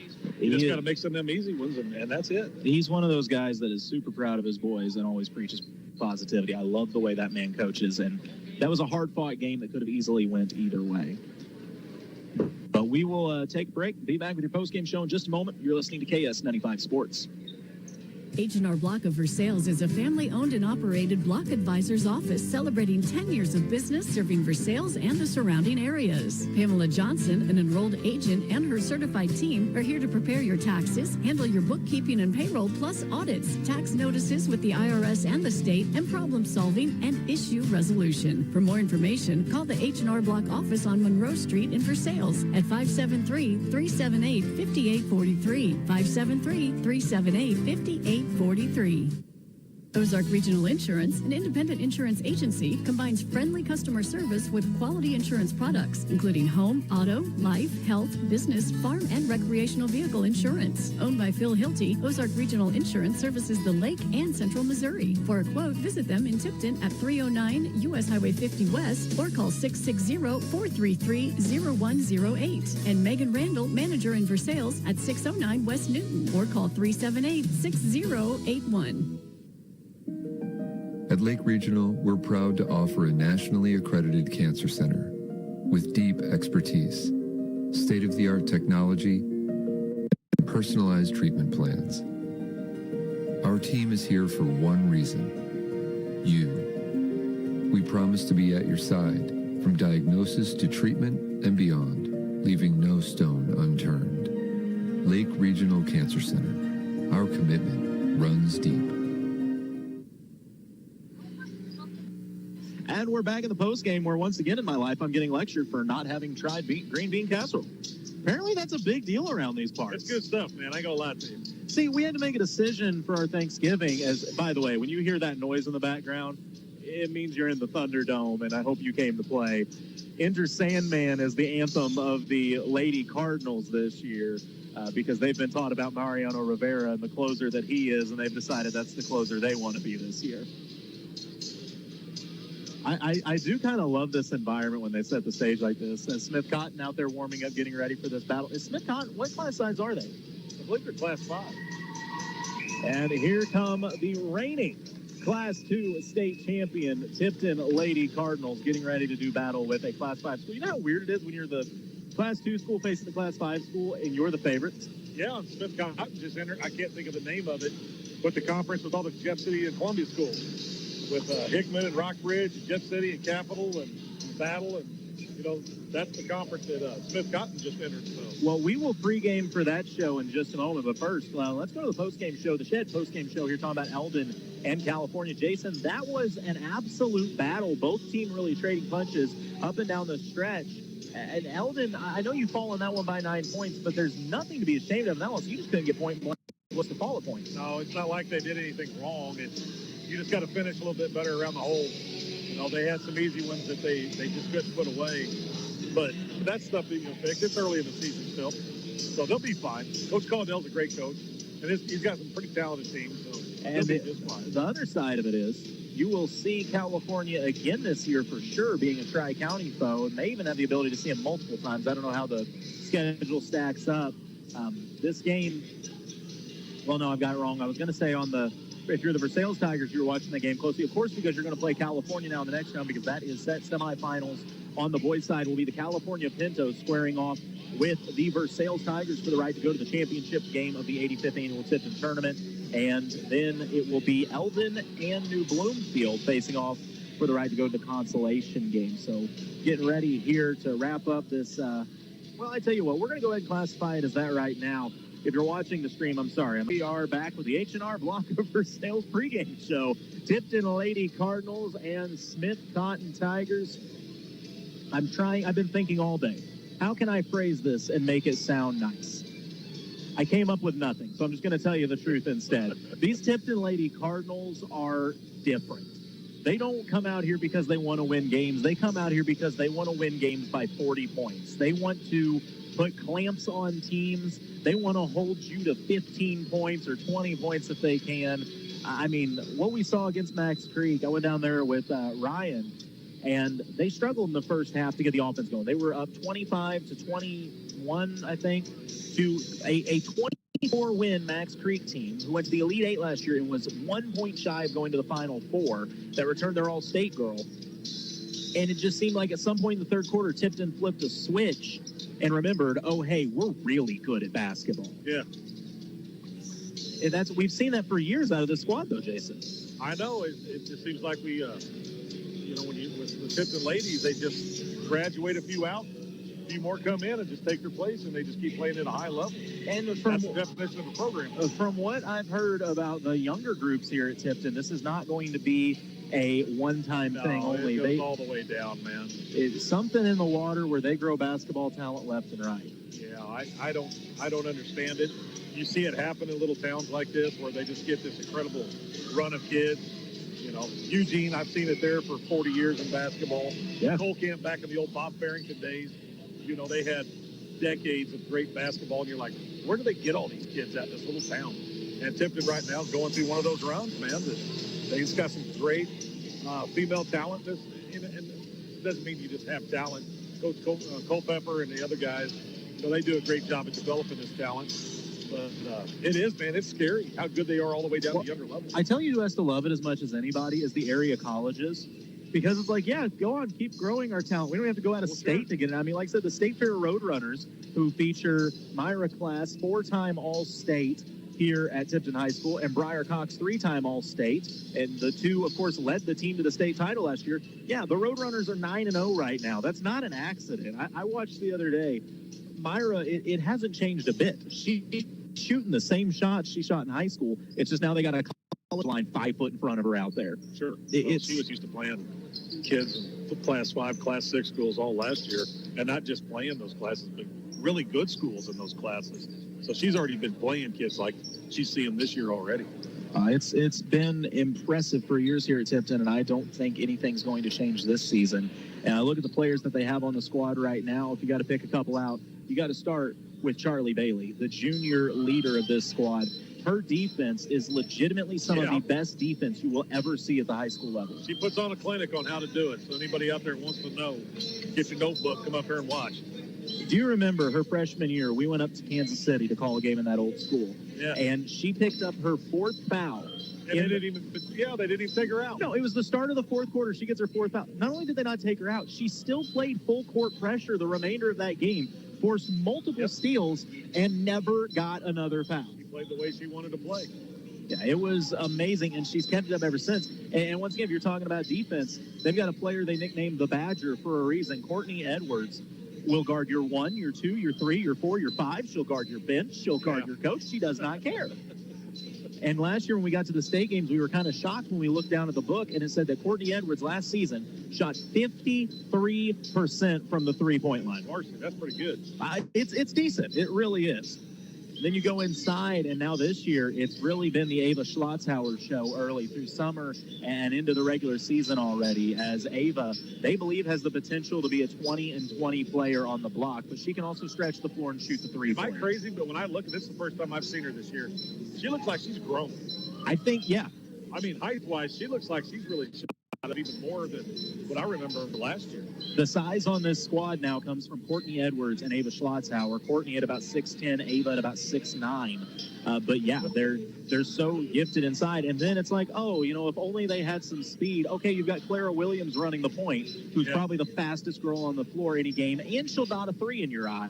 I don't know. It's kind of a pick your poison battle with these Tipton Lady Cardinals. Yeah.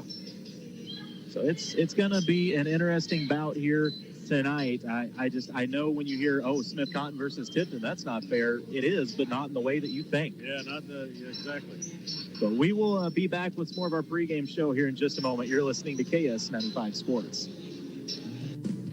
Cliff Harris has been making happy customers at Warrensburg Ford and Chrysler and Marshall Chrysler for years with dedicated employees in sales and service. Now he's bringing those same qualities to California. The new California Chrysler, Dodge, Jeep, and Ram. Find out for yourself why their customers leave happy.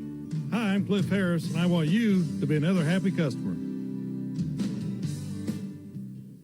When you're looking for a new furnace or air conditioner, price is important, but warranty, reliability, and efficiency are big factors too. At DeGraff and Reed Heating and Cooling, you'll receive very competitive pricing on the industry-leading Air Ease products. Every Air Ease product is built on 80 years of experience, testing, and research. Servicing the Lake and Jefferson City areas for nearly 15 years, DeGraff and Reed Heating and Cooling for reliable products offered by reliable people called DeGraff and Reed Heating and Cooling.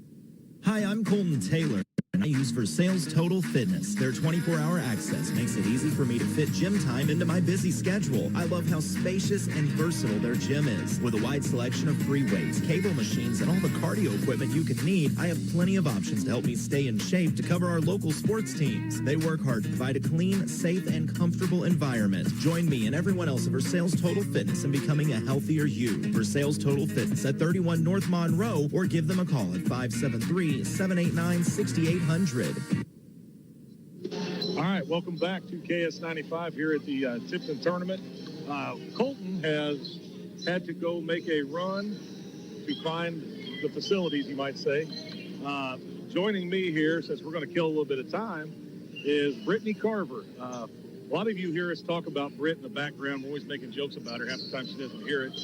But Brittany is a Versailles High School junior this year, and she did not hesitate when I offered her the opportunity to help KS95 out with the camera this year and to record these games for all you guys out there watching it on the live stream. She's the one that's actually making it happen, and she does a phenomenal job.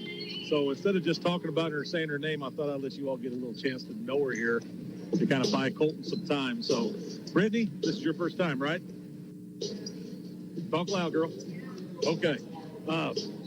Britt, tell everybody a little bit about what you do here at Versailles High School, what kind of things you're involved in, and how you kind of ended up in this spot you are, filming all these games for the radio station.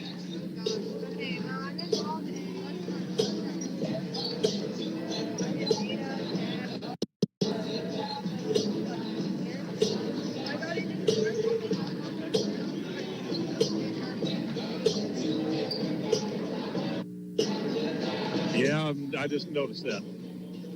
I'm not sure what he did. I'm not sure, Mark. It's his headset, and I'm not getting anything out of it.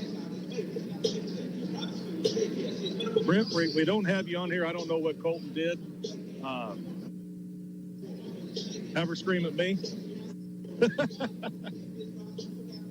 Here, let me try this other one over here. I apologize. We're making up this one as we go, people. Here, girl, try this.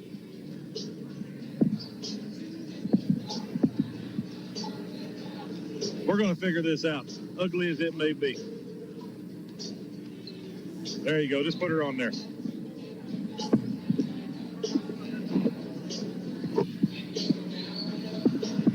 Yeah, all right. Go ahead and stick her on there. Put it up by your mouth there. Can you hear me? Hey, we got her. You hearing it all right, Mark? There she is.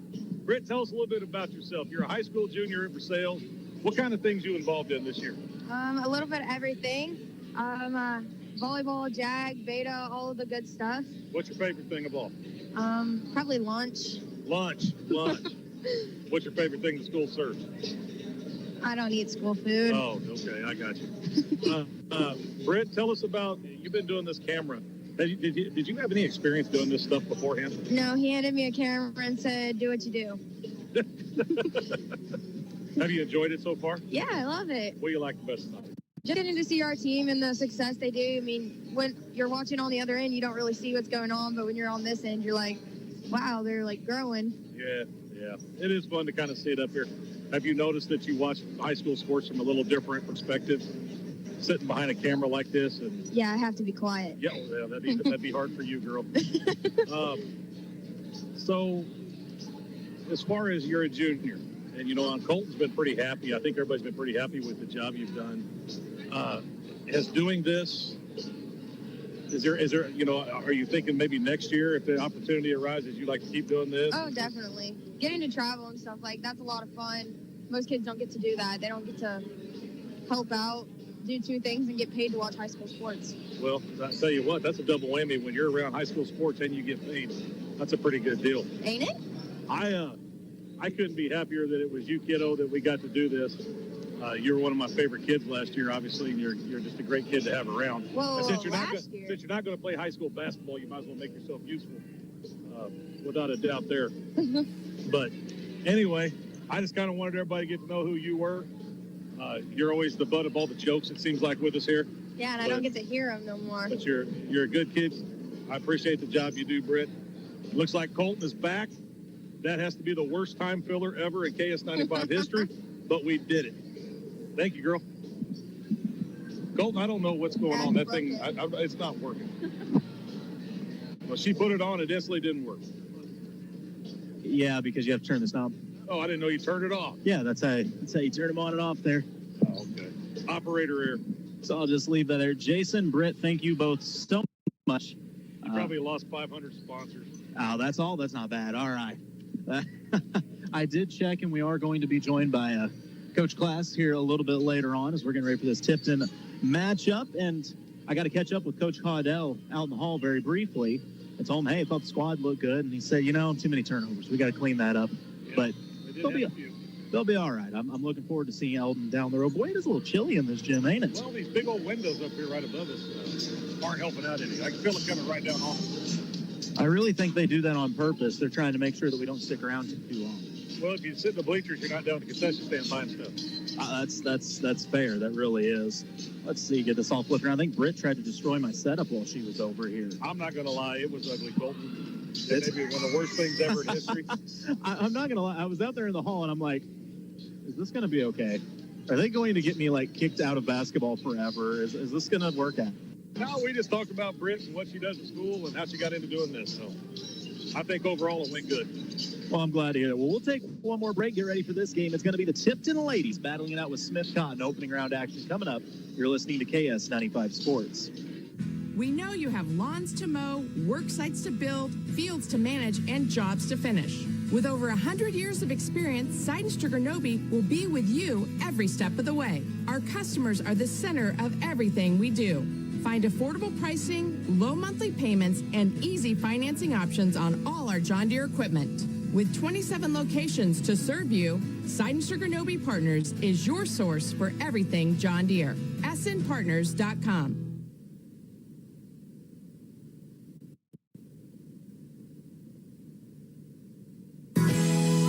Dunn Property Management is currently taking applications for over 30 one-bedroom, one-bath units in Eldon.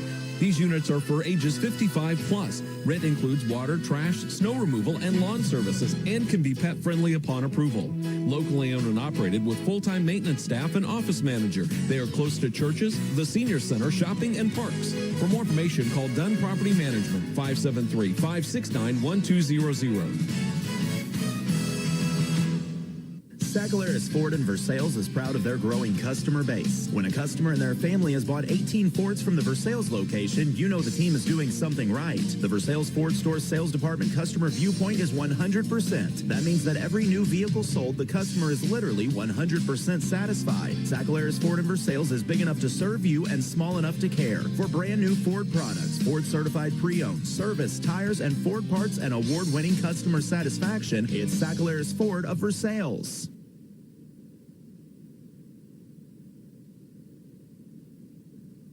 Special problems require special solutions. I'm Mark Keckner with Keckner Manufacturing. We're known for making turkey coops, but we've expanded including trade repair, laser cutting, head drawing, custom fabricating, and manufacturing. Yes, we do that. That is the reason we've been in business for over 60 years. We are working for the working man. You might not need us today, but when you do, Keckner Manufacturing will be there. Keckner Manufacturing in Tipton, Missouri. Yes, we do that. Go to Keckners.com. That's KOECHNERS. Divine and the Land Pro team will provide you with excellent service and more than 25 years of combined knowledge of the local real estate market. Looking to buy or sell land or farms in Miller, Morgan, or Camden County? Call Chuck Yo, the Land Pro, at 573-280-4452. Victoria Divine makes finding your next home enjoyable, utilizing the latest technology to bring buyers and sellers together. Buying a home is a big decision. Trust Victoria Divine to handle all the details for you. Divine and Associates, powered by eXp Realty, located across from Wood Supermarket in Eldon. All right, we're just about ready for showtime here. Smith Cotton versus Tipton Lady Cardinals. Starting for Smith Cotton, well, we're going to figure that out as they bring the players out. It's been very hard to get starting lineup stuff because, you know, it's tournament, back-to-back games, so it's a little difficult to, you know, go talk to the coaches and do all that and figure out who's doing what. But nonetheless, we're going to get the starting lineups for you right here. Starting for the Smith Cotton ladies, looks like it's going to be number 5, Eliza Davenant, number 12, Zoe, number 15, Kendall Jackson, number 23, Dominique Bell, and number 25, Anastasia Bellamy. Now starting for the Tipton Lady Cardinals, who we saw about a week ago as they battled it out with, as I had to think here, Max Creek down in Rolla. Starting for them, it's going to be number 1, Courtney Edwards, a 5'10 senior. Number 10, Charlie Bailey, a 5'6 junior. Number 11, Madeline Hagerman, she's a 5'4 senior. Number 24, Clara Williams, a 5'7 sophomore, and rounding up starting lineup, number 45, Ava Schlotzhauer, 5'9 and a sophomore. Of course, the Tipton Lady Cardinals are under head coach Jason Culpepper, assisted by Justin Rico Schlotzhauer and Cameron Hurst. You know, this is going to be an interesting test for the Tipton ladies because I look here at Smith Cotton. Smith Cotton has size. They do have some girls that got some athletic-looking kids. The only thing when I look out here is they only have 3 on the bench. And I wonder how depth will play into this game tonight. When Tipton gets out rolling and running, Smith Cotton's going to be able to have enough rested legs to keep up. So on the jump, it is going to be Anastasia Bellamy jumping against Williams. That was easy. Yeah, Bellamy. I mean, Bellamy's got to be 6'2" out there right now. Smith Cotton with the first possession. It is Zoe with the ball. Gives it up, moving it around. Eliza Davenall going to the post. Little hook shot up and in on the opening possession for Anastasia Bellamy. First bucket of the game goes to the Lady Tigers. Tipton back the other way. Williams gives it up to Edwards, who drives. Skip pass. Bailey, 3 off the back iron. Won't go. Rebound fought for. Controlled by Hagerman. She gives it up to Bailey. Wants to reset. Goes back to Hagerman in the corner. One dribble. Looking for the post. And a tackle. Jump ball going to be called. Schlotzhauer fighting for the post up down there. Possession arrow favors the Lady Cardinals.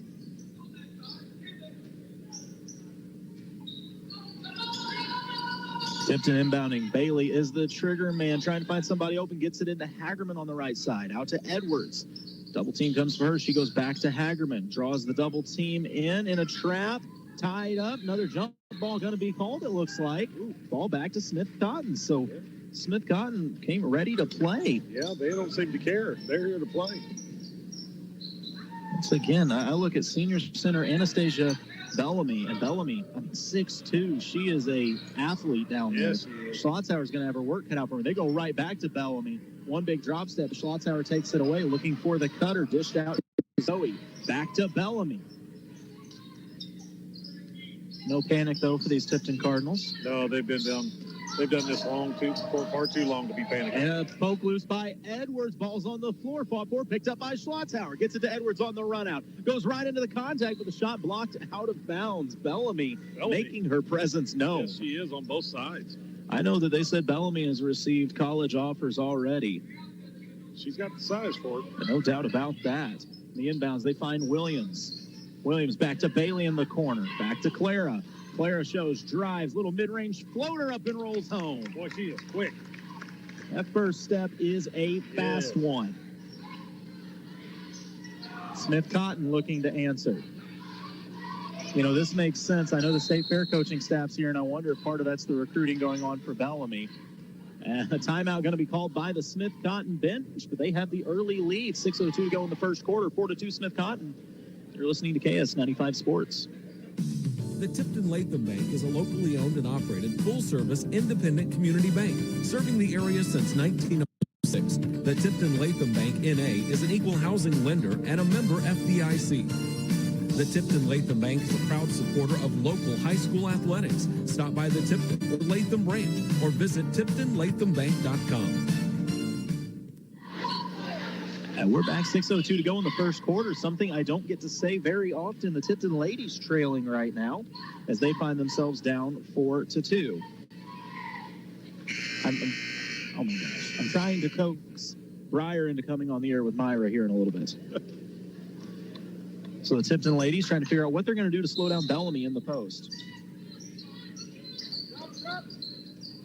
And Smith Cotton just lobs it up. Bellamy goes and gets it, but a good job by Schlotzhauer to stay straight up, and a travel going to be called on Bellamy. Pretty nice when you can just make a long pass like that and throw it up, and Bellamy can easily go up and get it. Tipton back on offense. Edwards steps into a corner, 3 and knocks it down. Cannot leave her open. Tipton takes their first lead of the game, 5-4.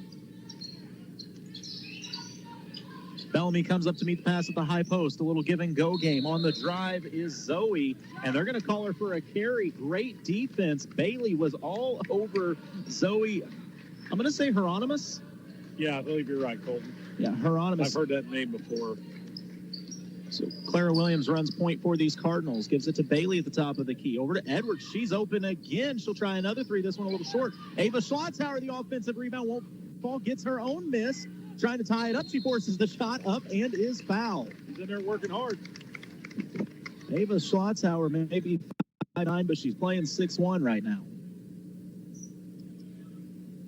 So the sophomore will go to the line. Tipton leads by 1. Sophomore. That's still amazing. Her first free throw rattles home. 6-4 the Tipton lead. Substitution for the Lady Cardinals. Anna Crane checks in for Hagerman. Well, we got blood. I think we have blood somewhere. Somebody. I mean this as a compliment, I swear. If it was going to be anybody, I knew it was going to be Courtney Edwards. The way that girl plays, I'm telling you, I get a kick because I've seen teams before that when she would cut through the paint, their reply would be to throw an elbow. And I'm like, you don't want to do that. Yeah. You're asking her to play that game then, and that's what she's been waiting on. This is kind of costly for Tipton right now. Yes. I know they'll be fine here, but Edwards comes out, Hagerman back in, and the second free throw from Schlotzauer up and good. So 7-4, Tipton up by 3, 5:20 to go. Quickly the other way, Smith Cotton. They're going right to the block to Bellamy. Her shot, excuse me, that was not Bellamy. But Bellamy does get the offensive board on the left side. Her shot won't go. Gets her own rebound, puts it up, won't fall again. Finally, the rebound controlled by Bailey. Bailey wants to run up the left side. Goes to the crossover. Thought about the three. Instead finds Williams at the top of the key. They isolate Schlotzauer on the block. She turns shot up and is fouled. We talked earlier about controlled chaos, a fast tempo, but that's what they want. You saw it right there. Bailey was pushing the tempo, but Bailey at no point in time was out of control. Never. No, if I'm Tipton, I want to turn this thing up, get into high gear, and use that short bench against Smith Cotton. I mean, Schlotzauer is locked in at the free throw line. And who would have guessed at 5'9", you're going up against a future collegiate athlete in Bellamy, and they're trying to isolate Schlotzauer on the block as much as they can. Yeah. She's already got 3 offensive rebounds as well. 9-4 the Tipton lead. 4:52 to go here in the Chucky O'Delan first quarter. Little weave offense from Smith Cotton. They go to Bellamy working against Schlotzauer. She takes a good, strong dribble, goes up with the right hand. She was fouled. I think Hagerman may have got her hands. I don't know what you do with that. That's tough. We'll see. The foul going to go. Actually, was it Bailey? No, they're going to give the foul to Schlotzauer, her first.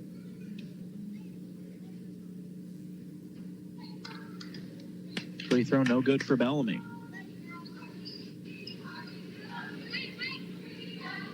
You know, when we saw this, I mean, this isn't bracket play, so it's not like this is the high seed versus the low seed.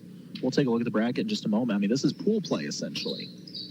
And the second free throw goes off the back iron, touches the top of the backboard, and finally falls home. So 9-5, those are the first points to break up a 9-0 Tipton run, or first point, I should say, to break up a Tipton run. Pass tipped, but controlled by the Cardinals finally. Bailey came back to secure it, and she was bumped by Kendall Jackson. Picks up the foul. That'll be team foul 4. So with 4:34 to go in the quarter, now if you're Smith Cotton, you got to be careful because where's that team foul 3? Excuse me, team foul 3. I thought it was 4. Bailey receives the pass, trying to isolate Schlotzauer on Bellamy. Does so, draws the foul and the basket. Schlotzauer says, you may be a future college player, and I'm just a sophomore, but I really don't care. Yeah, she probably is too. My goodness. Ava Schlotzauer is doing some work down there early. Yes, she is. She's tough inside. And because of that, Bellamy's going to come out of the game with her first foul. So now the size advantage goes to the Cardinals as Courtney Edwards able to return to the game. Free throw from Schlotzauer up and good. 12-5, Lady Cardinals by 7. Quickly the other way, Smith Cotton, ball on the floor. Clara Williams dives for it and gets it. Now Bailey has it, ahead to Clara. Clara driving to the right side, gives it up to Hagerman, or excuse me, that is Anna Crane. A little too hot to handle. Crane lost it out of bounds. You can still feel the momentum heading back Tipton's way quick here. I got a feeling there's a big run coming here. Bailey with some of that smothering defense on Hieronymus. Pass over to Davenant. Davenant's got Crane on her. It's stolen by Schlotzauer. Yeah, that's your center leading the fast break. Right hand off the glass and scores. 14-5. Ava Schlotzauer has her fingerprints all over this game right now. Davenant working against Crane. Errant pass picked up near carry. No whistle, though, by Hieronymus. Goes back to Davenant. Crane is all over her. Tipton is giving nothing near steal. And Bailey saw that one, had her hand on it, but was already looking at the layup. Yeah, Smith Cotton looks very uncomfortable with this Tipton defense right now. Well, Tipton has 5 girls that will pressure you anywhere on the floor right now. Their center just led a fast break and outran your guards, and it's a steal by the center. Schlotzauer, she's going to bring the ball up the floor. Her left hand dishes it out. Williams, 3 on the way, off the back iron, won't go. Rebound controlled by Dominique Bell of Smith Cotton. Smith Cotton trying to speed it up, Hieronymus, but it's picked off by Edwards. Now Edwards going to run the floor ahead to Williams, right hand up and in, counted, and the foul. Would you believe that Tipton started this game down 4-0? Yeah, they didn't really they didn't come out gunning for it very much, but man, they turned it on now. They were losing 4-0. Since then, they're on a 16-1 run. They use that defense to create offense, man. And Williams free throw up and good. 17-5. Seriously, this is a 17-1 run by the Tipton Lady Cardinals. That's not too bad. We've still got 3 minutes to go here in the first quarter. Coming back to meet the pass was Davenall. She's got Anna Crane all over her. She plays some good defense, too. She does. Bailey now out on Hieronymus. Inside to Davenall. Crane is there. Nice little shot fake. Puts the shot up off the dribble. Won't go. Offensive rebound put up and in. Dominique Bell with the putback. That breaks a long run by the Tipton Lady Cardinals. It's 17-7. Lead at 10. Williams to Edwards in the corner. And pass just a little high. She was trying to lob Schlotzauer. I don't think Schlotzauer was quite posted. Back the other way. It's Hieronymus now. It's again Crane all over her. Excuse me, that was Bailey on her. Now Crane picks up Davenall. Not to forget Clara Williams, who tips the pass. Schlotzauer, another steal, her third of the first quarter. Gives it off to Crane. Bailey sets her feet. 3 on the way, knocks it down. 20-7. Smith Cotton needs the timeout. Tipton's opened up a 13-point lead. You're listening to KS95 Sports. Hi, I'm Brandon, and welcome to Gladstone Cove Boat Trailer Sales. Do you need a trailer to get your boat out of the water? Maybe just a replacement trailer. Or considering selling your boat and you know a trailer will help get it done. We carry 11 lines of high-quality boat trailers, and if we don't have what you need, we also build our very own line of custom aluminum boat trailers. Thanks to everyone that's been by or just heard of us and gave us a referral. From my family to yours, we can't thank you enough. So in a sentence that isn't going to make sense, Tipton really has not played that well. They're still up by 13, and they're playing a school 3 classes bigger than them. Life's weird, Jason. Life's really weird. Well, it just goes to show you how, these girls have been prepared for years. I mean, I'm looking at the bracket. What I don't understand, Smith Cotton came in as the 6th seed. Tipton the 1 seed. So this is the 1-6. Can you explain to me how Smith Cotton is the 6th seed? I wonder if it's just based on how last year finished out. I don't understand. This Smith Cotton squad is not bad by any stretch of the imagination. No, they've got some girls that can play, especially Bellamy, who has checked back into the game. Anastasia Bellamy has shown to be a force down low, but, I mean, I would like to know how tall she is. I mean, I think she's she may be 6'2". I think she's every bit 6'2". My goodness. Charlie Bailey applying some full court pressure. Hieronymus does a good job to get into the front court. Nearly losing it there was Kendall Jackson. Gets it inside to Bellamy, up and in. So Bellamy checks in immediately with some points. Bailey back the other way. 3-2 zone here from Smith Cotton. Skip pass to Williams. Williams gets into the teeth of the defense. Out to Bailey. Steps into a 3 off the back iron. Won't go. Rebound tracked down. Bailey the drive. Oh, looking for Schlotzauer. The pass was just a little too hot. Schlotzauer couldn't hold on to it. Lara Petrie in the game for the first time for Tipton. Petrie, number 21. Good job breaking down the press by Smith Cotton, and a lay-in on the backside won't fall. Schlotzauer pulls in the rebound. Gives it up to Bailey. Tipton wants to run. Bailey to Petrie in the corner. Petrie one dribble going down to Schlotzauer. Feeds the big, and Schlotzauer puts it in. Ava Schlotzauer. She's just, that's over and back. Should be. No whistle, though. All right. Very confused. They go down low to Bellamy, working against Schlotzauer. Kind of drops the shoulder. Good defense by Schlotzauer, forcing the miss. Offensive board. Tipped around. Bellamy comes up with it, brings it down. Bailey latches on and. Well, alrighty then. You got to take it for a ride. Yeah, just threw Bailey, but Charlie does not care. I'm telling you, there are certain teams you can rattle with physicality, and it's almost as if a response to seeing a player thrown. Coach says, Courtney, get back out there. Come on. Yeah. This Tipton squad is not going to blink with stuff like that. Like I said, I literally watched a player last year slap Myra in the face during a game. I think it was Jeff City, and then she responded by going on like a 9-0 run by herself. Bailey lines up a 3. It rattles free. Bellamy comes down with the board. Bellamy's definitely a force on the rebound. Yeah. Bellamy is a force anyway. I mean, she is a big, strong athlete. And they go right to her on the block, working against Schlotzauer. 20 seconds to go. What a spinning left hook from Bellamy.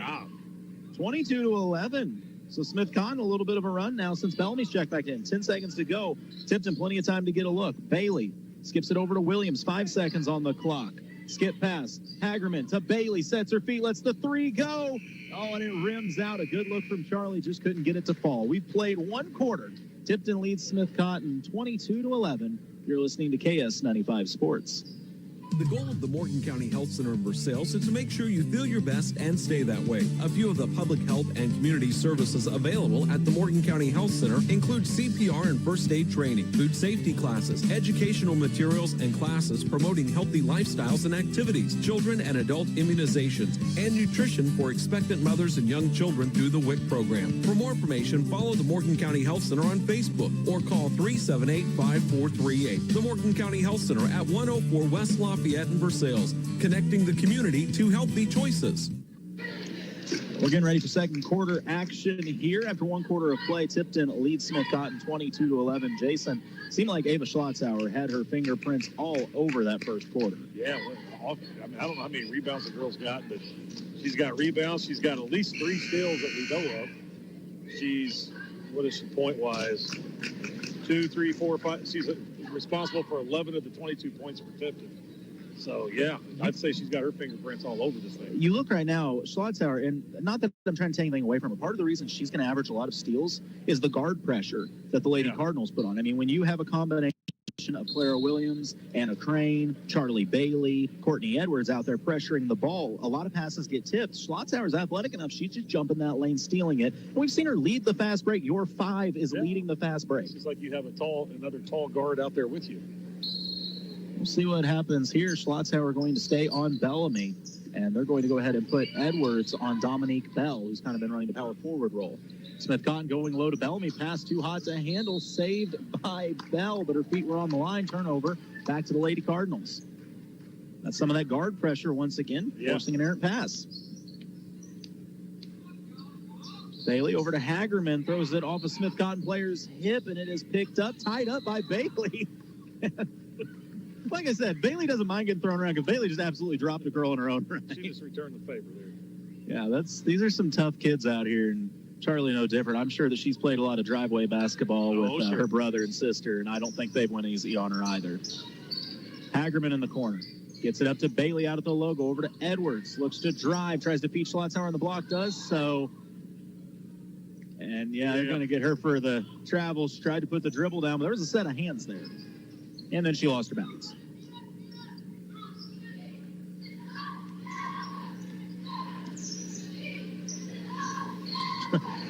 On offense, they go down low. That is Smith Cotton. And what a job by Clara Williams. They fed Bellamy on the block, and as soon as she brought it down, Clara Williams jumped on it. Yeah, that was a good job. I'm sitting there thinking, man, you almost have to front this girl, front Bellamy somehow.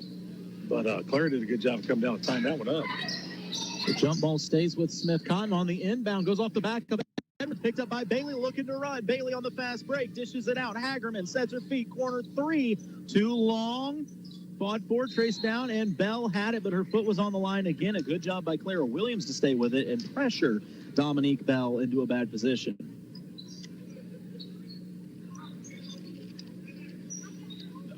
Charlie Bailey, the inbounder. Looking for someone. Williams comes open off the screen to meet the pass. Drives inside before giving it up to Hagerman. Hagerman back to Williams. Williams to Hagerman. Look at a 3, doesn't want it. Skip pass is tipped. Clara comes up with it, sets her feet. 3 on the way, splashes it home.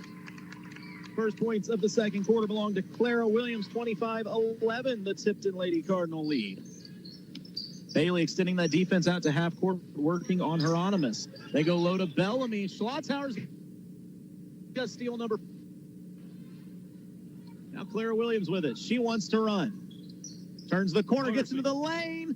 Off the glass, won't go, but that's all right because Schlotzhauer's there for the offensive board. Williams is fast. Yeah. So you got one sophomore that's outrunning everyone on the floor. You got one sophomore that's out rebounding everyone on the floor. And then just for giggles, you got Bailey putting clamps on people, and this is just a well-rounded squad. Yes, they are. Schlotzhauer has been good from the line tonight, too. She knocks down the first 26-11, the Tipton score. Her 6th free throw. 6 for 6 so far. Not bad. Second free throw on the way, knocked down as well. Somebody is texting me about this call right now, and I don't know. I don't have the name in my phone book, just the number. I can't see what it is. It just keeps popping up on my watch. Near steal on the floor, picked up by Smith Cotton, though. Tagging the basket, no, still on the floor, possibly. Turnaround jumper won't roll home, and it's pulled in by Courtney Edwards. A lot of contact, and goodness gracious, bodies everywhere. Tipton comes up with it ahead to Schlotzhauer. She's going right at Bellamy. Her shot blocked off the bottom of the backboard. She gets her own rebound, though. Kicks it out to Bailey. 3 on the way. Off the iron, won't go. Rebound off 2 sets of hands, out of bounds. Last touch by the Lady Cardinals.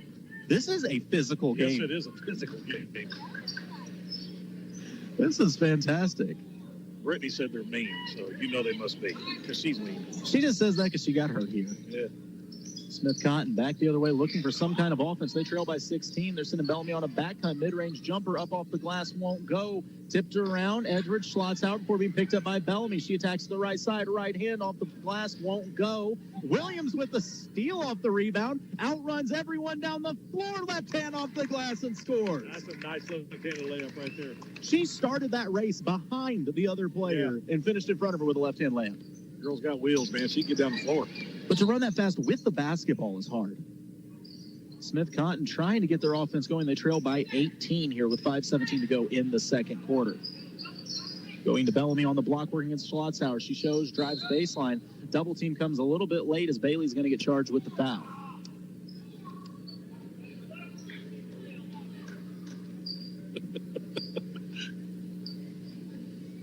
So Smith Cotton will inbound under their own basket.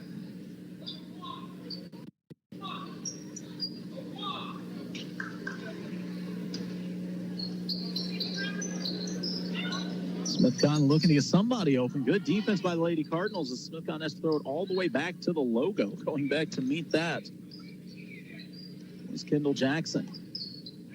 She's got Hagerman all over her, and that forces the errant pass. So your choices were either Hagerman just denying everything, or the next pass, Charlie Bailey was trying to steal it. I was going to say, can any of these girls not play defense?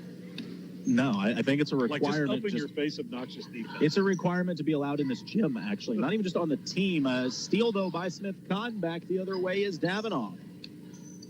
She gives it up to Hieronymus. 3 on the way, almost banked in, but another rebound pulled down by Schlotzhauer. Your center's bringing the ball up the floor again. Gives it up to Bailey, drives baseline. Oh, that's a lot of contact. Blocking foul going to be called on Smith Cotton. The foul going to go on Brooklyn Lamar, who checked in not long ago.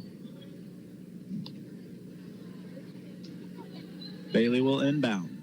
For someone to get open, she's going to lob it over top to Williams. Clara attacks, gets right into the teeth of the defense, started to lose the ball. Yeah, they're going to get her for a travel. Yeah. So I don't know how to put this. Tipton's up 18, and you still feel like they haven't played as well as they could have. No, they're not firing all. They're not on all cylinders, and they've had too many turnovers. Which is not something that this squad does often. Yeah, it's kind of uncharacteristic. It's worth noting, this Smith Cotton squad's very good. They've got some athletes out here. And near steal, it is a steal. This time Clara Williams comes up with it. Tipton wants to run. Ahead to Bailey on the right side. Bailey going to attack. Goes through some contact, and a blocking foul going to be called again. And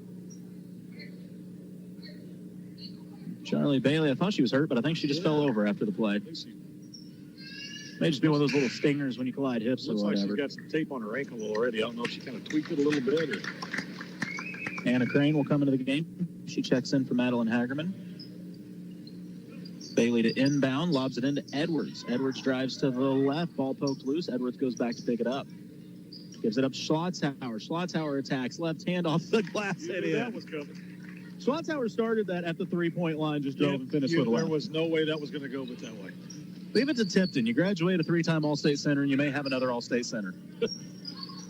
Attacking inside, turnaround jumper off the back iron, rattles around. Schlotzhauer pulls in another board, and yeah, they're going to get her for a travel. She tried to pass and then saw that the teammate had a back to her, so she tried to dribble them. It was just a smidge too late. So once again, Tipton not crisp right now, but still, I don't know, when you're this good, you don't have to be crisp all the time. Yeah. It's a 20-point lead with 3:44 to go. Bellamy steps back to meet it before giving the pass up to Hieronymus. Bailey out on her. They're trying to post low on Edwards, but Edwards is denying that. Davenall with it, working against Clara Williams. So again, great defensive posture by these Tipton ladies. I mean, they are just knees bent. They are low. They give you nothing. Bellamy, turnaround jumper. That left hand is good on the clock. 31-13, Bellamy with a nice spin move. Bailey to Edwards. Goes back to Clara Williams, trying to find, well, ball lost, picked up by Williams, back out to Bailey. They've been trying to get it to Schlotzhauer. Another travel going to be called. Yeah, just a few too many turnovers if you're Tipton. Like I said, this is not the normal crisp basketball we're used to seeing. 2:58 to go here in the second quarter. Smith Cotton trailing by 18. Bailey just picks up whoever has the ball. They handed it off like thinking you won't have to deal with it. She's like, no, I'm taking you too.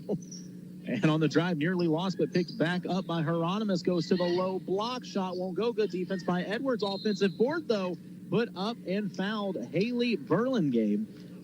Senior forward. She'll go to the line for two.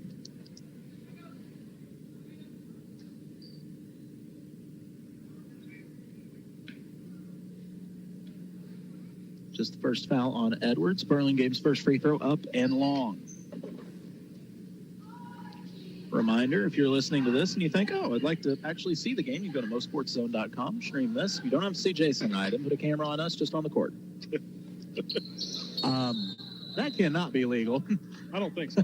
Second free throw had not left the shooter's hands, and got to give Bellamy credit. She was ready to go. The problem is she was underneath the basket before the ball was out of the shooter's hands. Bellamy is quick. I mean, she is a 6'2", big athletic girl, but she is fast. She is a lot quicker than what you think. And Edwards just tried to go through Bellamy, and it did not work well. Yeah, that's not ever going to work. Ball out of bounds back to Smith Cotton. So 2:31 to go. 31-13 is the Tipton lead. Bailey with the denial, and you can tell all they want to do right now is that being Smith Cotton is go to Bellamy. Yeah, exactly. You know, and why wouldn't you be? But she's got, I think, almost 85% of all the points. Yeah, the problem becomes when the guard denial from Tipton is so good you can't get a clean pass, resulting in turnovers. And another turnover from Tipton. It's been the same thing. It's like Tipton's thinking about a pass before it's there. It's like 6 possessions in a row that's ended with a turnover of some sort. Coach Culpepper is going to lose his mind over there. He hasn't had a game from Tipton with 6 turnovers in a row since he got here. Yeah, they've had quite a few in this first half. And Bellamy on the block goes up strong with the right hand up and in. Lead at 16. 31-15 now with 1:54 to go. Bailey over to Williams. Trap set on the corner. She gets out of it. Gets it to Edwards at the high post. Back out to Clara Williams. Tries a 3 off the back iron. Rebound picked up by Crane. Gives it up to Bailey. Bailey will attack. Gets it into the paint. Flips it off the back iron. Shot too strong. Bellamy pulls down the board. So this Tipton offense has went cold. Yes, it has. And they've only scored 4 points this quarter? I believe so. Wow. Bellamy just muscling down low. Good defense by Schlotzhauer. She comes away with the rebound. 1:20 to play in the half. Ahead to Crane. Back to Williams. Williams, mid-range jumper up, rattles around, and pulled in by Bellamy. So Tipton really cannot buy a bucket right now. Near steal. A near turnover again. Did she step on the baseline? Yes. Davenall got put in a bad spot, had 3 Cardinals around her. Was forced into the baseline, turnover back to the Lady Cardinals. I apologize, Colton. It wasn't 4. They have 9 in this quarter, but that's still... Tipton has 9? They have 9, actually. Oh. 2 of them are free throws, but pretty uncharacteristic for them. Oh, yeah, excuse me. It's Smith Cotton that has 4. As soon as I said that, they knocked down a 3. Who hit that 3? That was Bailey. I should have figured. Charlie Bailey knocks down the 3. That's what I get for looking away. 34-15 is the Tipton lead. Under a minute to play. Smith Cotton looking for some kind of offense. They go down low onto the block.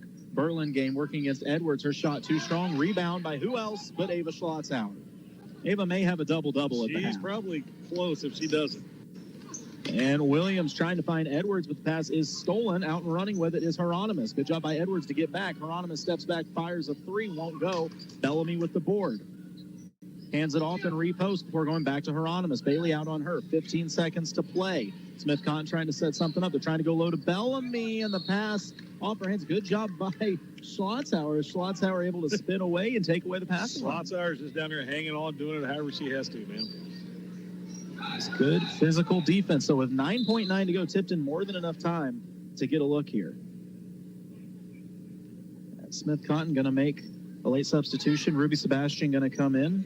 She'll check in for Brooklyn Lamar. No, she'll check in for Bellamy. So just a little defensive substitution trying to keep Tipton from getting off a last second shot. Toss it ahead to Williams. Brings it up on the left side. A little crossover, skip past Edwards. Edwards goes baseline and runs through the defender. Blocking foul going to be called. 3 seconds to go. Tipton's got enough time to get the ball in, set your feet, and fire here. Bailey, the inbounder.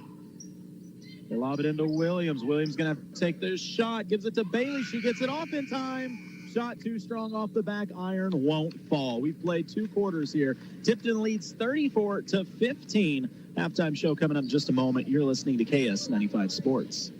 Butch's Small Engines east of Tipton is your sales and repair person for all makes and models of small engines. They sell and install B&W gooseneck hitches. They're a dealer for Echo chainsaws, weed trimmers, and blowers, and a Kohler warranty center. Butch's Small Engines is open Monday through Friday, 8 to 5, and Saturday till noon. Highway 50, 3.5 miles east of Tipton. Butch's Small Engines. Call 660-433-5831. That's 660-433-5831. Every day, your Jefferson City and Osage Beach Hy-Vee pharmacies are committed to your health and wellness. If you're enrolled in Medicare Part B, Medicare Advantage plans, and most commercial plans, they'll cover up to 8 over-the-counter COVID-19 tests per month at no cost through Hy-Vee. Most plans cover these costs and no prescription is required. Stop in at your Osage Beach or Jefferson City Hy-Vee pharmacy and see the helpful pharmacy staff today. It's not called a farm won't or a farm can't. It's the Case IH Farm All Series, and it's available now at Crown Power and Equipment. And instead of telling you that the Case IH Farm All can do baling, mowing, pulling, raking, and digging, we'll just give you the list of things it won't do. Ready? Nothing. Get your Case IH Farm All Series today at Crown Power and Equipment and find out why Can Do comes in red. Crown Power and Equipment. Passion, power, performance. Find a location near you at crown-power.com. And we're back here at the Hy-Vee halftime show. I thought we were going to have a guest, but she's taking selfies, so you never know how that's going to play out. Gosh. Wow. After I destroy half the set trying to get her microphone on. I've just got all my stuff laid out. Myra, can you actually hear us now? Yes. Okay, we are joined now by, I don't know what I used to call her, Coach Class, I think. Does that sound right? Yeah. Yeah, I thought so. It got to a point last season where I wouldn't even go ask Culpepper the starting lineups. I'd go ask Myra the starting lineups. I think sometimes she made substitutions and drew up plays as well. Oh, so ready for the point. All right, Myra, we just saw the first half of play. What did you see from the Tipton Lady Cardinals in the first half? What do they need to make changes-wise at the half? I think they could transition a little more, but the half-court offense looks pretty good, and their defense is pretty good. They're doing a good job on the boards with Anastasia. Bellamy has been a force down there. I don't know how tall she is. We don't have heights from Smith. She's got to be every bit of 6'2", right? Yeah, for sure. A big physical player down low, but I feel like Schlotzauer's done a good job position-wise and been able to jump a few routes on her. Yeah, Ava's playing really good today. Actually, speaking of that, Jason, do you have the numbers? How did Tipton fare scoring-wise in that first half? 2, 3, 4, 5, 6, 7, 8, 9, 10, 11, 12, 13, 15 for Ava. Yeah, she's doing good. Let's see, Clara, 4, 5, 6, 7, 8, 10 for Clara. Wow. And Charlie's got 2 threes, and Courtney's got 1 3.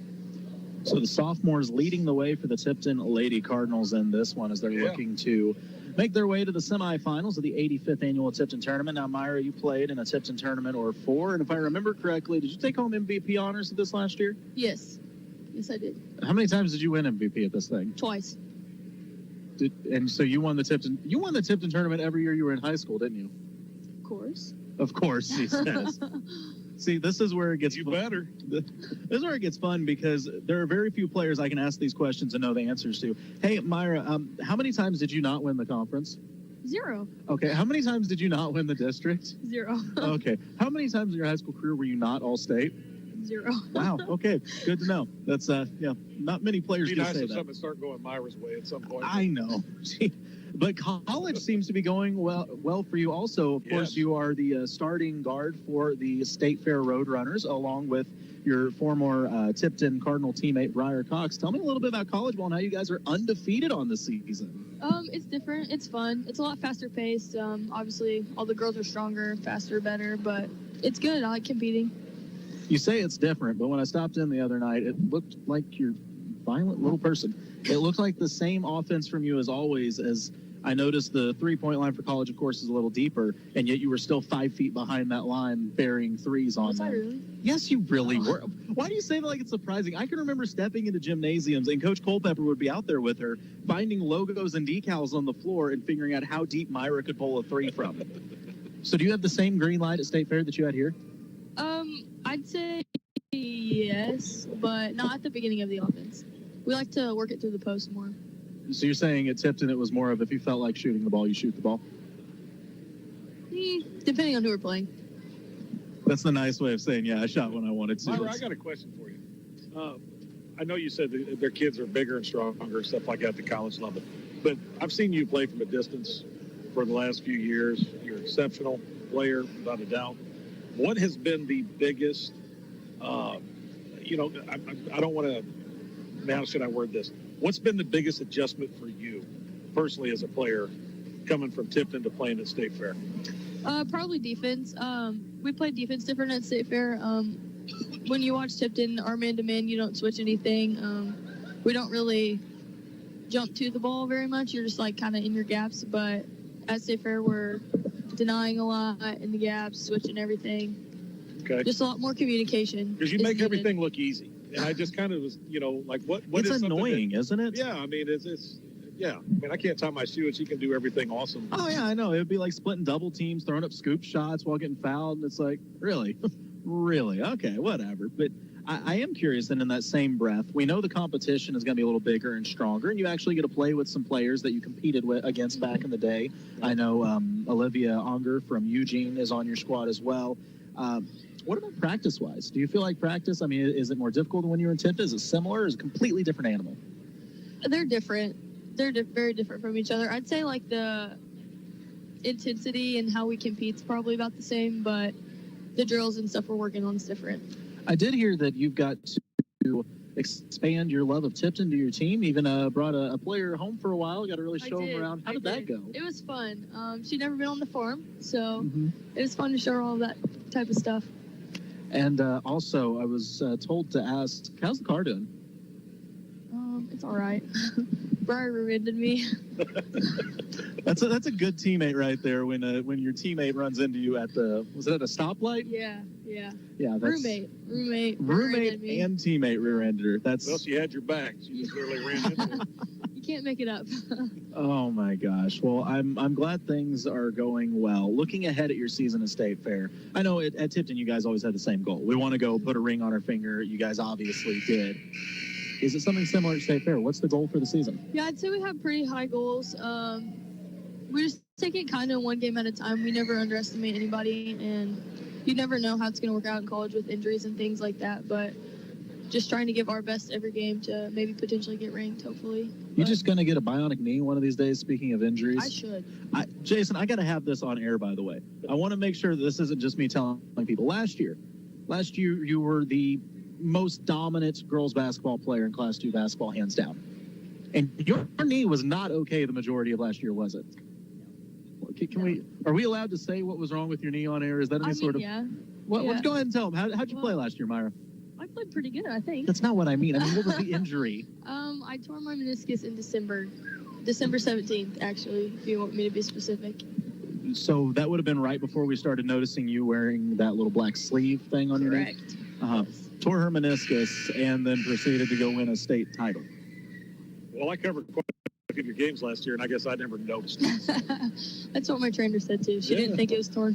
That's, well, you definitely... You get over 40, girl, you'll definitely notice all that stuff. Trust well, I notice it now, so...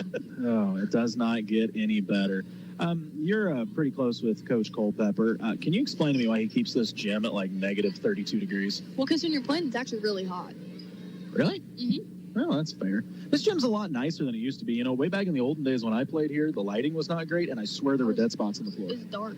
Yeah, it was so weird. Bleachers also suck. You know why it was dark, right? Because I shot the lights out in this place. Yeah, okay. All right, as we get ready, I had to set the table for that one. Come on now. It's pretty good. That was a nice setup. Thank you. Nice Thank setup. you. So we get ready for the second half. Smith Cotton, what's being said inside the huddle right now from a coach's perspective? I'd say they just need to have better ball security on offense probably, and then trying to limit the drives in the 1-2-2 because it's led into open threes. Now, Jason, same question for you, but I'm flipping it to Tipton. What is Culpepper telling his girls in the locker room? Because they spent a lot of time in the locker room. If I learned anything watching Myra and them play, the longer they're in the locker room, the more unhappy Coach Culpepper is. Well, if I'm Tipton, I'm going to clean up some of the turnovers. I'm going to let Bellamy get hers, and I'm shutting everybody else down. From what I've seen, this actually reminds me, and I can't, was it Paris that you guys played that had the 6'7" girl? Yes. This reminds me a little bit of the Paris style offense, where Paris, all they wanted to do was feed the 6'7" girl on the block against Tipton. And you guys basically decided, we're going to drop 4 girls down, and we're going to make the guards beat us.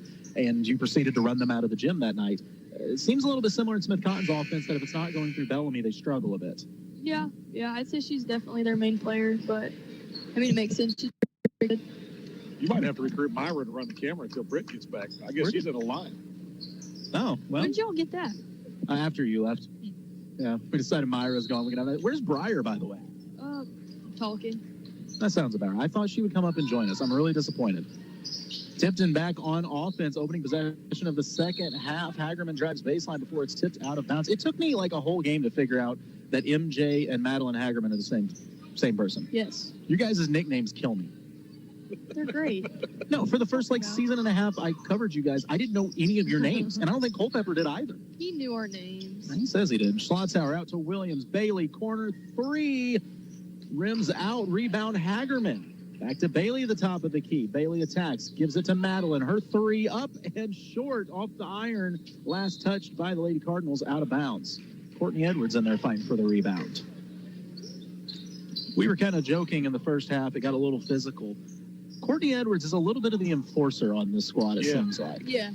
She's definitely taking control, which is good, being a leader. But it doesn't seem like, and I noticed it with Bailey too when she got thrown to the floor, you can't really rough these girls up and rattle them. And Williams dives on the floor after the loose ball, and a timeout going to be called by the Tipton bench. We'll take a quick break while we get things sorted out up here. You're listening to KS95 Sports. A full-service graphics company, Wright Printing and Promotional Advertising does it all, from screen printing, offset printing, and promotional advertising to custom-built trophies and awards. It's where they do it the right way. Check out their Facebook page for their monthly special, and don't forget they offer online stores for all your group and activities needs. Wright Printing and Promotional Advertising, across from the Family Center on Highway 52 East in Versailles. Call 573-378-5775. And we're back here in the third quarter trying to figure out how popcorn became a hot dog. 34-15 is the Tipton lead. No, I'm good, man. Eating a hot dog while calling a game is about impossible, Yeah, I was going to say, Britt is awesome. Oh, this has been a fun one. Myra, I got to ask, do you miss it at all? Yeah, Somewhat. You're just saying that because back then you got to play teams that didn't all have 6-3 posts and stuff like that. No, I liked our hard games. Those were the best. Okay, then. Well, The ranked teams were the most fun. honestly, you and Briar And always the played. class, and the class 5 and 6 schools, those were always fun too. We were joking about that before. We're like, normally when you play a Class 5 school, we were worried, like, oh, no, it's an uphill battle. You guys running clocked a couple Class 5 schools. Yeah. I forget who it was at Blair Oaks. Bailey, she's going to try a 3 off the front iron. Rebound fought for. Schlotzauer, another offensive board. A lot of contact, no whistle. I thought it was going to be fun. I think we all did. They're letting them go at it here. By the way, were you here for the Versailles game earlier tonight? I wasn't, but I saw Ryder's dunk on Snapchat. Yeah, it was a lob. He swears up and down. He told Reese to put it off the glass. Williams gets it on the inbound. It's Edwards down low through the contact shot. Won't go. Gets her own miss. Puts it up. Won't go again. Bellamy with the board. Bailey knocks it loose, but it goes out of bounds. So Tipton, some point-blank looks, just not falling. Yeah, Ryder scored 41 against Eugene and then followed it up tonight with 42. Sounds about right. Only averaging 41.5 on the season. Smith Cotton trying to get their offense going. Only 15 points in this game. Bellamy pushed all the way out to 3. Schlotzauer's done a good job on her tonight. A little flex offense here from Smith Cotton, and it results in a nice jumper from Eliza Davinoff. First points of the second half, 34-17. Trying to feed Schlotzauer, they do so, but her point-blank look will not fall. She goes back up through the contact. All right, she's got a double-double by now because she's got enough boards down there. There's no way. She'll go to the line for 2. But who was that she played at Blair Oaks? Troy Buchanan. Troy Buchanan. That's right. They were class 5, right? Or 6? 5, 6. I think they're 6. They're class 6. Yeah, class 6. And I just remember his first free throw up and good that they decided to take you away in the first half. And Briar put 20-something on them. Yeah. And so they decided to take Briar away in the second half. So you put 20-something on them, and we had running clock the entire fourth quarter. Second free throw up and good as well. Boy, she has been locked in from the free throw line, that being Schlotzauer tonight. I think they're 100%, aren't they? Yeah, Jason, how she is? Well, she's 1, 2, 3, 4, 5, 6, 7, 8, and 9 free throws. That is fantastic. 9 of 9 is not easy. And, yeah, Smith, this is the flex offense, isn't it? I think so. I'm pretty certain, and a pass too hot to handle for Smith Cotton, out of bounds, ball back to the Lady Cardinals. The defense has been good from Tipton. I just do feel like there's been a higher amount of turnovers than expected. Williams to Edwards, corner, Schlotzauer tries a 3, rattles out, rebound kept alive, but finally controlled by Bellamy. Gives it up to Hieronymus. I think I'm saying that name right. She's got Bailey on her. High post, yeah, this is definitely the play. The down screen will bring Bellamy up to the high post. Schlotzauer steps out on her.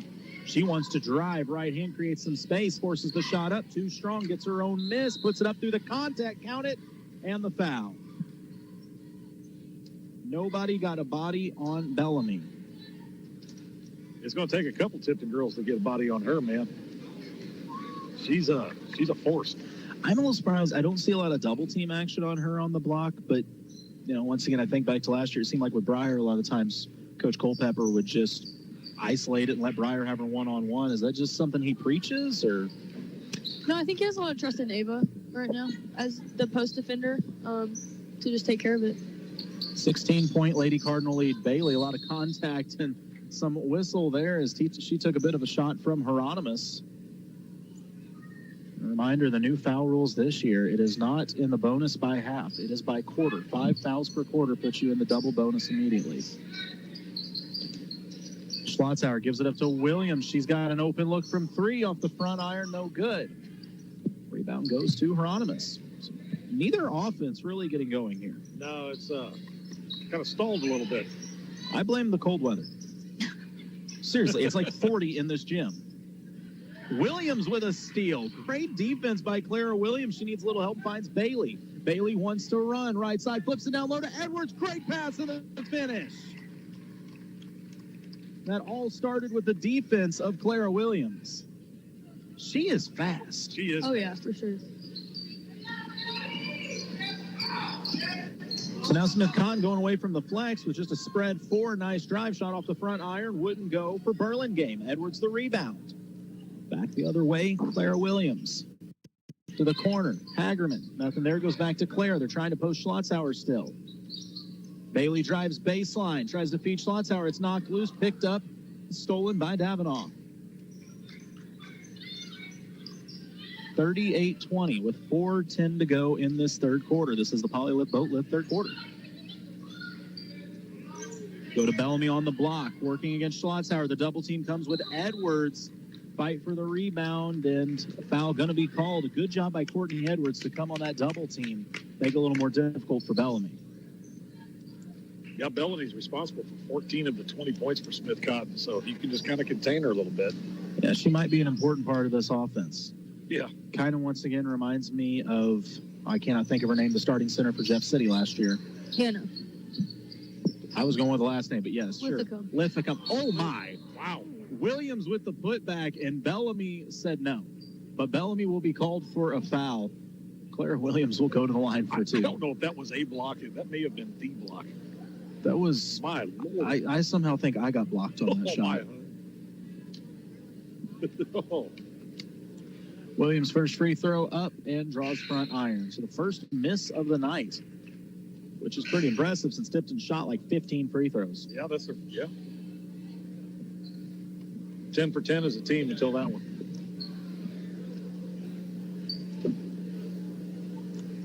Second free throw coming up for Claire Williams. Sets her feet, lines it up, knocks it down. 39-20. Thought it was cool, Myra. I saw the Tipton girls, actually just a lot of Tipton people went up and were able to watch you guys play the other night. It was nice. Shouldn't that be over and back? Definitely. That was an over and back. Okay. Doesn't matter because Claire Williams retakes it on a steal, and what's the whistle? Oh, they're going to say a timeout first from Smith Cotton. Yikes. Coach Culpepper telling the officials, you know she dribbled across half court, right? Like, that's not legal. And it wasn't even like it was close. I mean, it was... Oh, so timeout called by Smith Cotton. But, yeah, you got to see the whole squad up there, and that's got to be kind of fun to see these younger kids that you know, helped practice with so many years get to come and watch you play at the collegiate level. Yeah, it was really fun talking to them after and just having them come watch us. Do you feel old yet? No. Really not even coming back and seeing some of these kids like... In the knees, I feel old. Yeah, but you've had old man knees for like 30 years. Yeah. Yeah. But we talked before the season, Coach Culpepper and I, and we had Clara and Courtney there, and I did think it was kind of neat. They talked about part of the reason that they are where they are now is because of Generation 4, just like I think even you would say that part of the reason you got to the level you got to was likely because of players like Abby Backus pushing you in practice. Sure. There's definitely a culture. Well, and then, I mean, Claire, I always heard that last year Claire Williams was one of them that had to guard you a lot. Mm-hmm. And now you look at the speed she has defensively. Well, a lot of that comes from battling with you, and I'm sure that Ava spent time battling with Breyer down low. And, I don't know, Courtney battled with everybody at times. Just competition helps. Coming to practice every day to get better. Well, and the standards that are set in practice, we were up here, the shooting machine, I think he said that if you guys didn't shoot 55% or better on wide open threes. 60. Ours was 60 last year. Well, then you should feel special because it was 55 this year. Or you'd have to run. Yeah. That's just crazy to me. And a steal, near steal, no pick back up by Smith Cotton on the attack. Nice pass, ball on the floor. Good hustle by Clara Williams to tie it up as she was fighting down low with Jackson. Jump ball called. Possession arrow will favor the Tigers.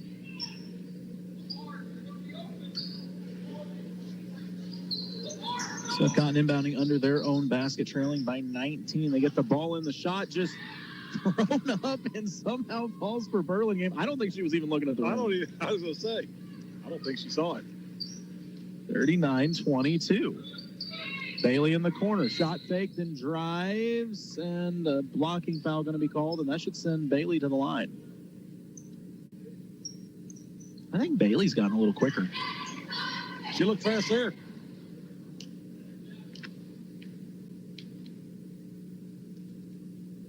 First free throw up and good. I feel like Bailey's had to transition a little bit. While you were here last year, Myra, Bailey played like a traditional two guard. You would do the ball handling duties a lot, and you could set her up for threes as the second free throw up and good. This year, she's having to do a little bit more of the driving. I know you transitioned as well. Freshman year, you were kind of a spot-up shooter. Yeah. Sophomore, you did the ball handling. Is that a tough transition to make? I don't think so because freshman year is actually the first time I'd ever not been the point guard.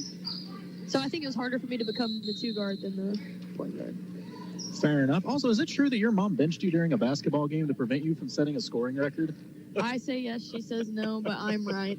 This is what I've heard. I have heard that Mama Class actually benched Myra late in the game just so she would not hit a scoring record against the team because the correct people were not in attendance that night. True.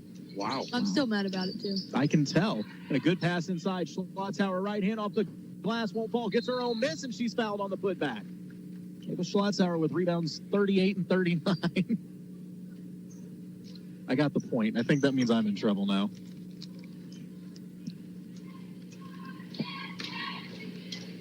Seriously, Schlotzauer may have a 2020 game here. I wouldn't be surprised. She's hustling for sure. It's kind of cool having a 5 that can run the floor, that can lead the fast break with the basketball. It's helpful. Second free throw up and good as well. So Schlotzauer stays hot from the free throw line. 43-22, the Lady Cardinal lead, and foul going to be called back the other way. Bailey a little overzealous with her defense. I believe that'll be her 3rd foul. 2nd foul. That's what I meant.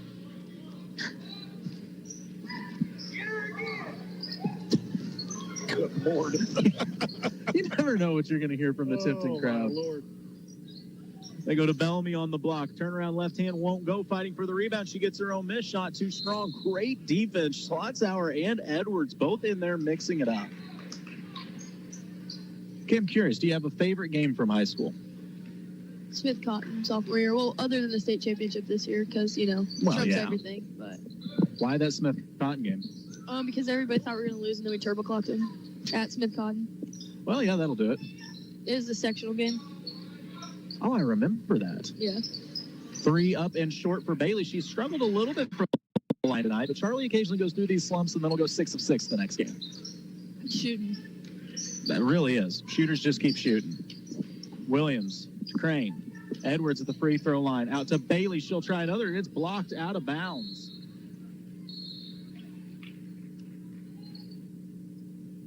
Bailey had a lane to the basket there, but chose the 3. And Myra, why do we take the 3 over the layup? Because 3's worth more than 2. Thank you, Myra. Inbounds. Crane. 3 knocks it down. 46-22. Once again, Tipton has blown this thing open, but you still just don't feel like they've played their best basketball. No. Bailey is applying all the pressure right now. Smith Cotton goes to the block. Shot won't go. Rebound goes to Bailey. Ahead to Williams on the left side. Drives to the middle of the floor. A little space in the midst of a double team. It's poked loose. She's thrown off the ball. Ball's still loose for being corralled by Bailey. Over to Edwards in the short corner. She attacks baseline and stepped out of bounds. She was looking for Crane in the corner. I thought doing 4 games in a night wouldn't be that bad, but I am absolutely exhausted. You did all of them? You're doing all of them? Yeah. Dang. Unless you want to do the last one, we'll just go home. I got to go home. We got 6 a.m. weights. 6 a.m. weights, trying to get swole. No. Good defense there by Crane. Kind of looked like a bit of a stiff arm to the face, but they're going to call her for the foul. You gotten stronger since you got to college? Yes, I think so. Benching like 265 now?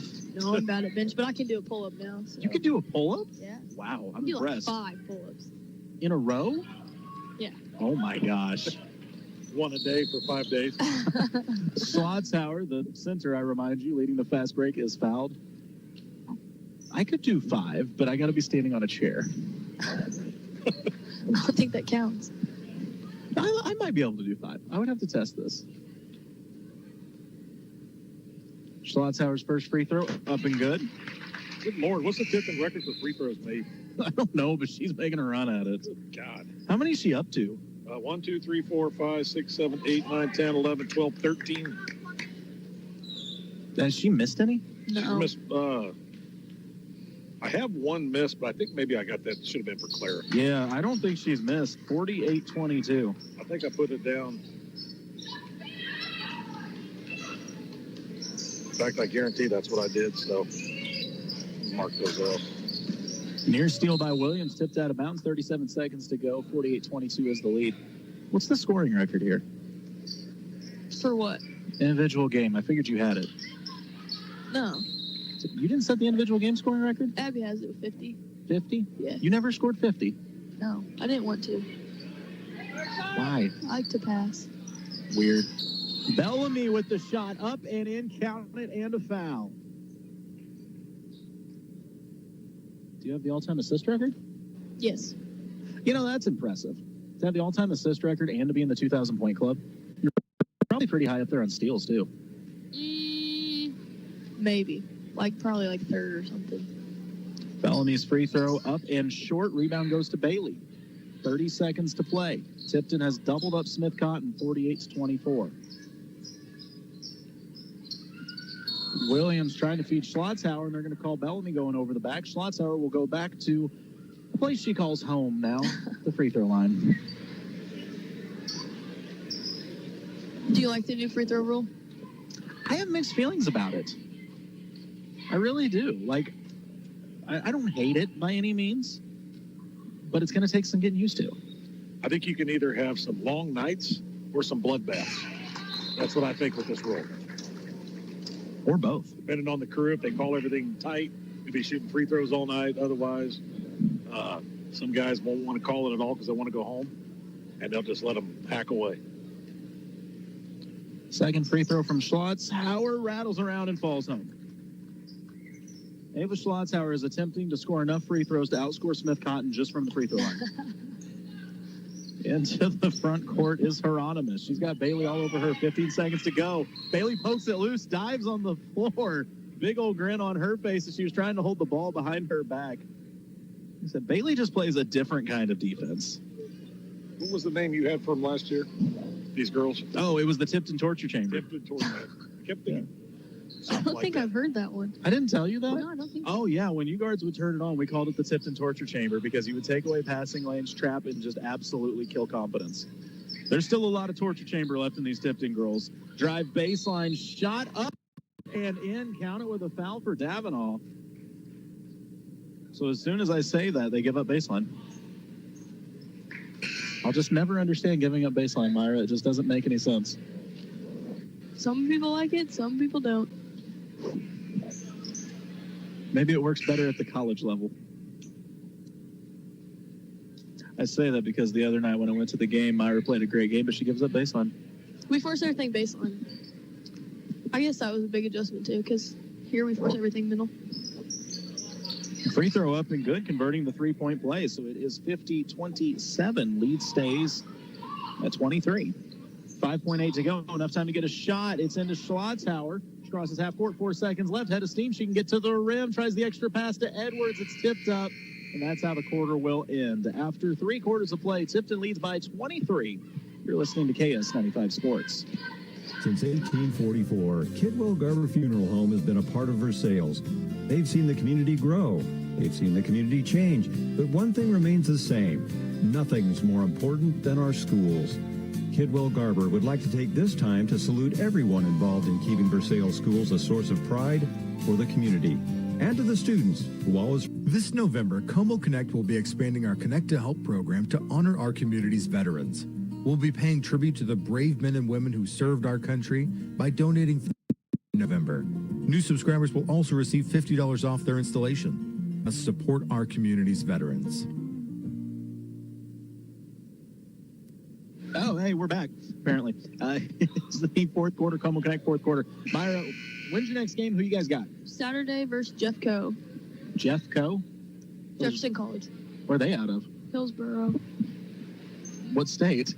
Missouri? By St. Louis. I don't know this. Like the way you said, you just played a team from Oklahoma, so I was not all kind that of guessing. cold.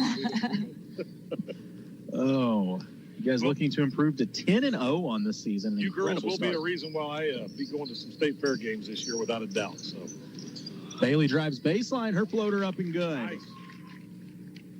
Charles in charge starting the fourth quarter here. I just realized I've been calling you the wrong thing all night. It's not Coach Class, it's Larry.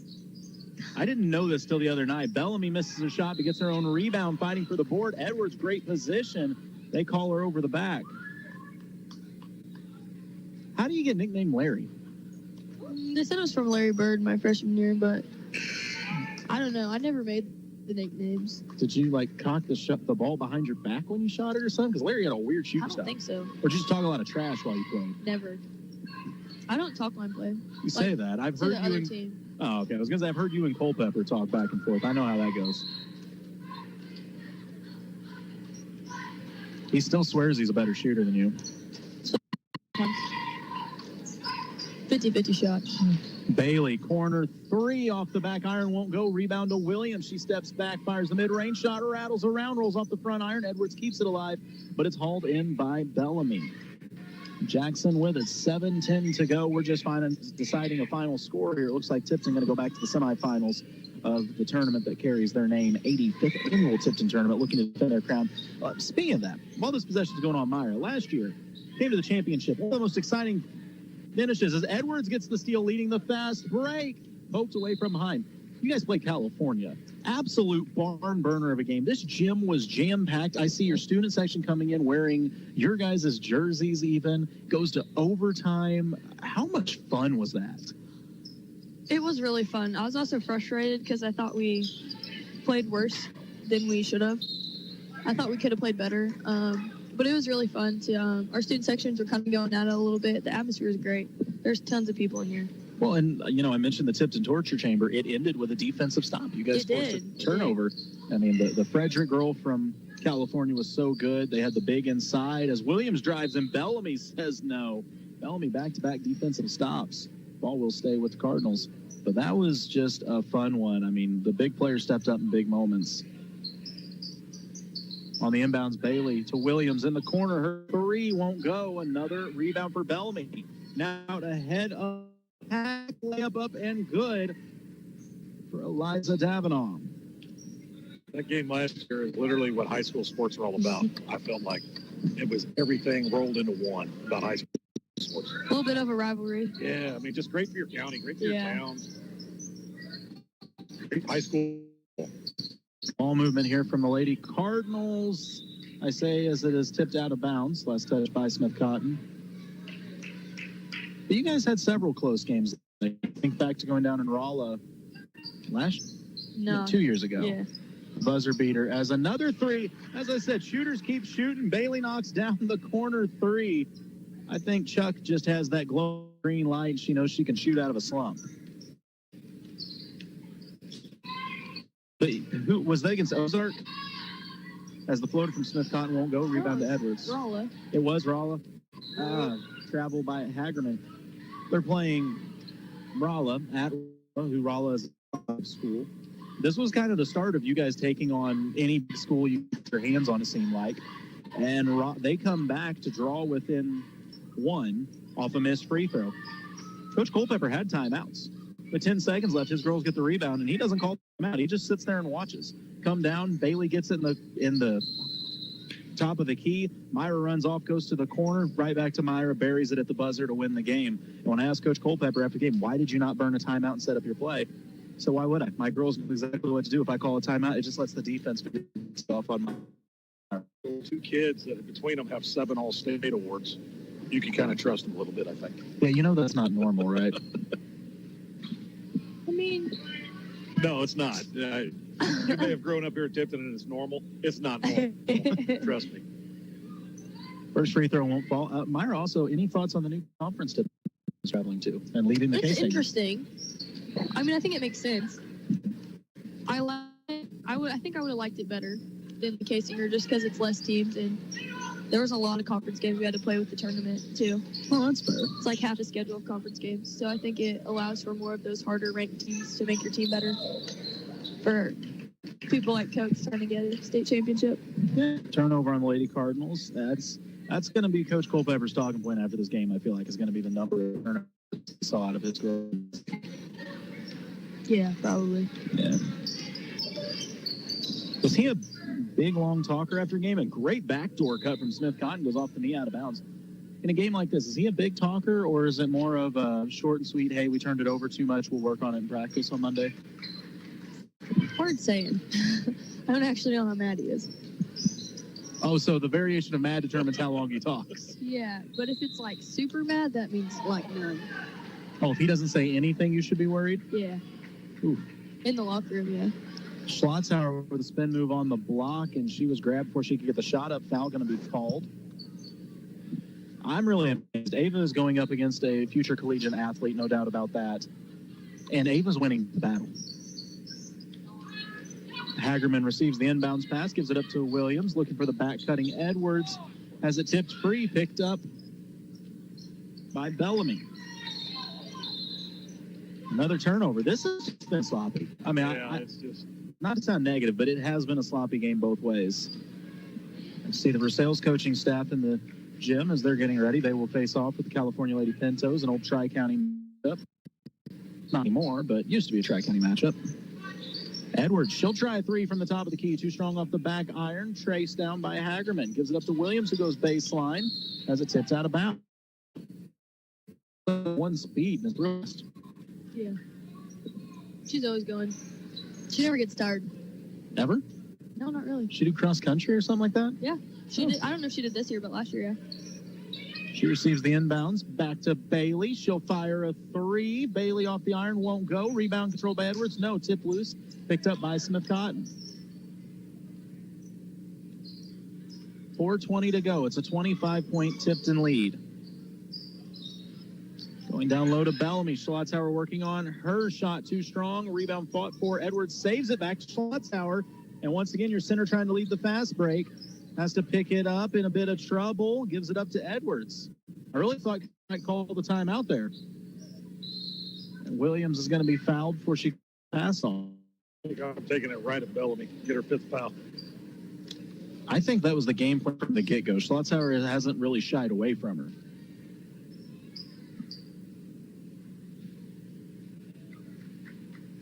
I can't feel my arms now. It's so cold. Seriously. I mean, what's the deal? We might as well be on an outdoor court today.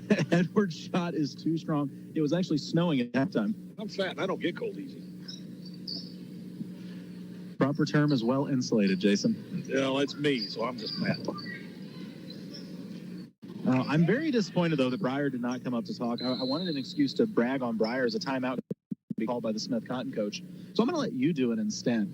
We know how great of a player you were, of course, in the 2,000-point club and all that, but we got to show a little love to your roommate and collegiate teammate. Breyer, the only member of the 1,000 club here at Tipton. I mean, how impressive is that? Boy or girl, I think. Boy or girl, yeah. I'm pretty sure. It's just her. Well, how much easier did it make your job as a scoring guard, knowing that, hey, I've got this 6-foot-tall post down there that can also take over the game at any point in time? It was nice. I had a lot of trust in her. We worked off each other really well. It just kind of depended, like in the Trophy Candy game, how you said. They kind of tried to take away me in the first half, and then Berg easily had like 22 points, I think. So it's just real nice to always have that option. You guys haven't killed each other living together yet, have you? Huh. Only almost since you were indigo. That's the only time I've ever been out of it. See, in Breyer's defense, I heard it was your fault, actually. So, I mean, that's not real. That's what I heard. Breyer said she started and then brake checked, and it was a whole thing. No, so I did not brake check. That's what I was told. The car rolled up, so I rolled up, and Breyer gassed it. So I'm pretty sure. You can take the girl out of the small town, but hearing Breyer gassed it, and you realize there ain't no big city here. So what was the response when y'all got to the farm, by the way? Oh, there's lots of them. I'm going to assume you guys have animals on said farm. Yes. She wanted to get the eggs from the chickens. Mm-hmm. And then she picked up the egg. She asked if there's poop on it and then threw it at me. So. The entire egg? Yeah. She's like, I don't want it. Schlotzhauer counted and a foul. You said go right at Bellamy. So Schlotzhauer said, sure, I'll post her up. Let's try this. See if they call the foul on her or not. No. I think so. Still, Schlotzhauer going right back to the free throw line. I legitimately am with you. I don't know what the school record is for free throw attempts in a game, but she can't be that far from it. No, it has to be close. Yeah, I'd like to know. And she makes another. This is incredible. This is like one of the greatest free throw shooting streaks I've ever seen. Well, That's a well. Yeah, Bellamy with the turnover. So a 28-point lead from the Lady Cardinals. So you threw eggs at each other. Lovely. No, not at each other. She just threw it at me because she didn't know the egg would have poop on it. Well, I mean, she doesn't have chickens, so. I know. I'm also glad that we made it, almost halfway through your first radio broadcast of the year without, talking about poop on an egg. We're high class here. What can I say? Schlotzauer, a lot of contact, but a clean steal from Smith Cotton. But Bailey back playing center field to recover. Bailey on the attack. Gives it up to Crane. Ball restolen, though. Davenall out front. Crane trying to recover. Davenall forced the shot too strong. Clara Williams there for a rebound. Clara is not very tall, but she plays well inside for her size. Yes, she does. She's strong. I believe that. So do you think she'll ever go back to the farm now? Oh, yeah. She liked it. What other animals exist out there other than the chickens? Sheep and the donkeys. You have donkeys? Of course. Please tell me you only refer to them as donkeys. No. Oh, man. Shrek would be so disappointed in you. Yeah. The donkeys protect the sheep. I do. That's right. So I take it you don't have to have a sheepdog then? No. You're missing out. Sheepdogs are so cool. We have sheep donkeys. How many sheep donkeys do you have? I think like 4. I don't know. Do they have names? Maybe.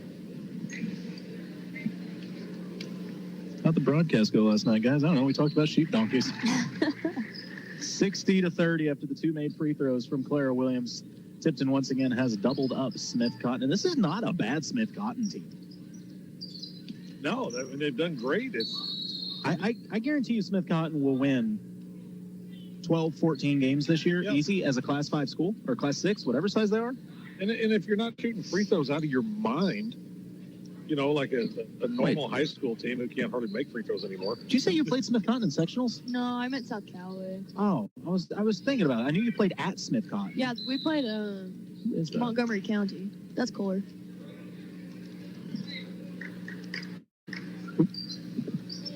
Kohler? 22? Yeah.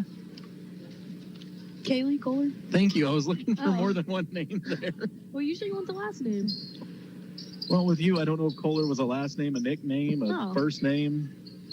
3 on the way from Smith Cotton. Banked in. Bank still open for Kendall Jackson. Reminder, we have one more game coming up tonight. After this, it's going to be the Versailles ladies battling it out with their former Tri-County foe, the California Lady Pintos. The reigning runner-ups, I should say, of this Tipton tournament. Off the steal, Smith Cotton aggressively back the other way. Shot won't fall. Clara Williams another board. Clara's going to be flirting with a double-double. She's got a lot of rebounds. And she goes quickly back the other way, went right at Bellamy. Shot just a smidge too strong. She seems fearless when she plays, too. Yeah, definitely. She doesn't really get scared of anybody, which is good. I think a lot of it is you guys are so used to having Rico in practice blocking your shot. I mean, who are you going to be afraid of? That's true. I actually am scared of him still. Sometimes he can't stop himself. He's so nice, though. He is, but... He's a funny guy. He's very funny. 3 on the way. Bailey's 3 won't fall. Bailey just not quite herself from 3 tonight. And back in quickly, Smith Cotton with a lay-in from Kendall Jackson. She's had a pretty nice night. 9 points in the second half. Schlotzauer drives baseline. Shot up, contact, no whistle. She went right at Bellamy. And then a blocking foul going to be called on Ava. More substitution for the Tipton ladies.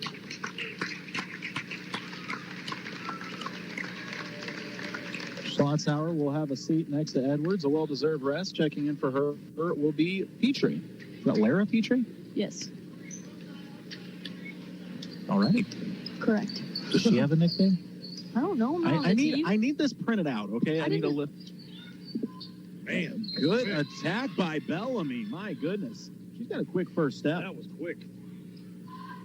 Who knows, maybe she'll be a road runner next year. You never know.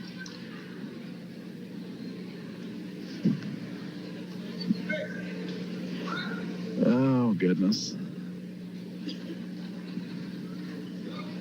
Myra, what made you choose State Fair? Well, I really liked Coach Kohler. Okay, then. I mean, you went on a lot of recruiting visits, saw a lot of campuses, and... I did. Okay, then.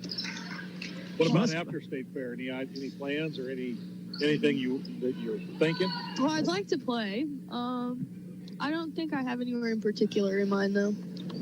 What's your degree going to be in? Business administration. Oh, what do you want to do with your life? Hospitality tourism. I could see that. I could. And I also see a Tipton victory here, 60-37. Tipton advances to the semifinals, the championship side of their bracket, after a nice win over the Smith Cotton ladies. We'll take a break. Come back with your postgame. Probably catch up with Coach Culpepper and you're listening to KS95 Sports. Pickup truck, sports car, motorcycle, minivan, townhouse, two-story, farmhouse, fixer-upper. What you drive and where you live is different for everyone, so it's important to have insurance that fits your needs and is just right for you. At Shelter Insurance, we understand that, which is why our agents help you design a comprehensive auto, home, and life insurance plan. Insurance that fits just right.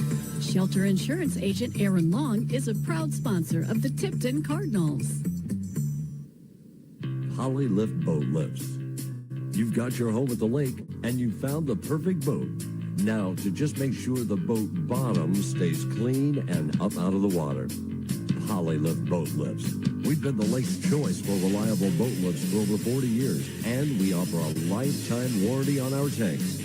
We don't just build boat lifts, we build Holly Lifts. We don't just build boat lifts, we build Holly Lifts. Deposit checks anytime, anywhere. Hi, this is Ryan Pryor from Citizens Bank of Eldon and Versailles. With mobile deposit, you can enjoy the convenience and ease of depositing your check simply by taking a picture of the check while using your mobile phone or tablet. It's fast and secure, and it saves you a trip to the bank. Sign up today and see how we can make your life easier. Member FDIC. A hometown bank, a hometown friend.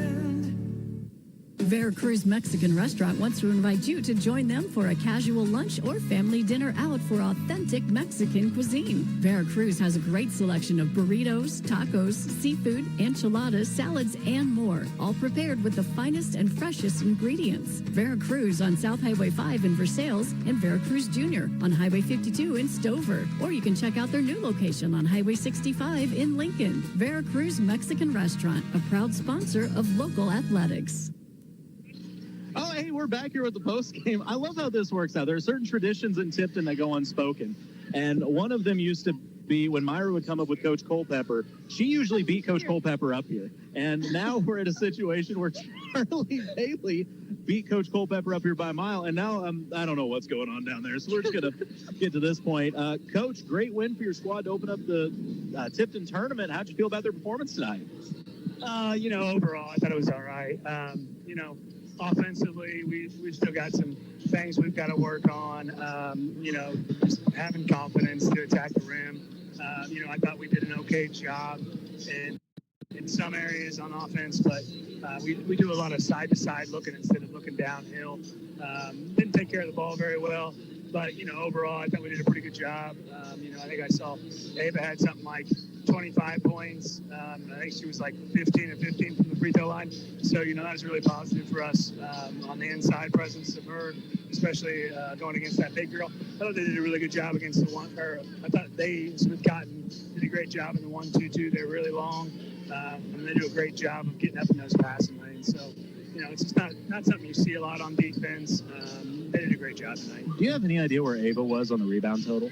I know she was in right at double digits at halftime, so I'd say she probably finished around 18. So kind of like I told you after that game one, 20-some points and 18-ish rebounds. That's where she should be, and that's where she was tonight. So I told you so. I think she was like 15.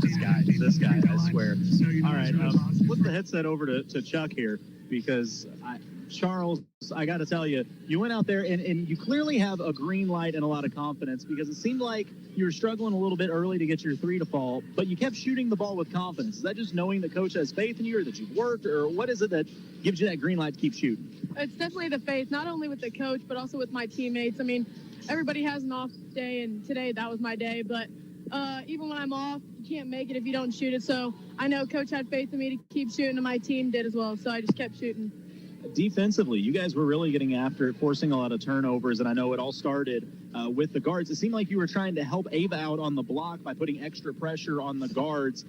What's going through your mind with that? What was the game plan coming in? Yeah, so we've been practicing quite a bit, helping in the post area because, we don't have, Ava's 5'9", not a 6 foot, and we're going against quite a few 6 foot girls, and especially her. She's a pretty big girl, and she's got some moves down in the paint. So we knew to hedge a little bit, and we didn't see too many threes, so we knew that we could keep going in to try to get touches with the ball, just digging in and then coming back out to get a good closeout and make sure that they had a contested three.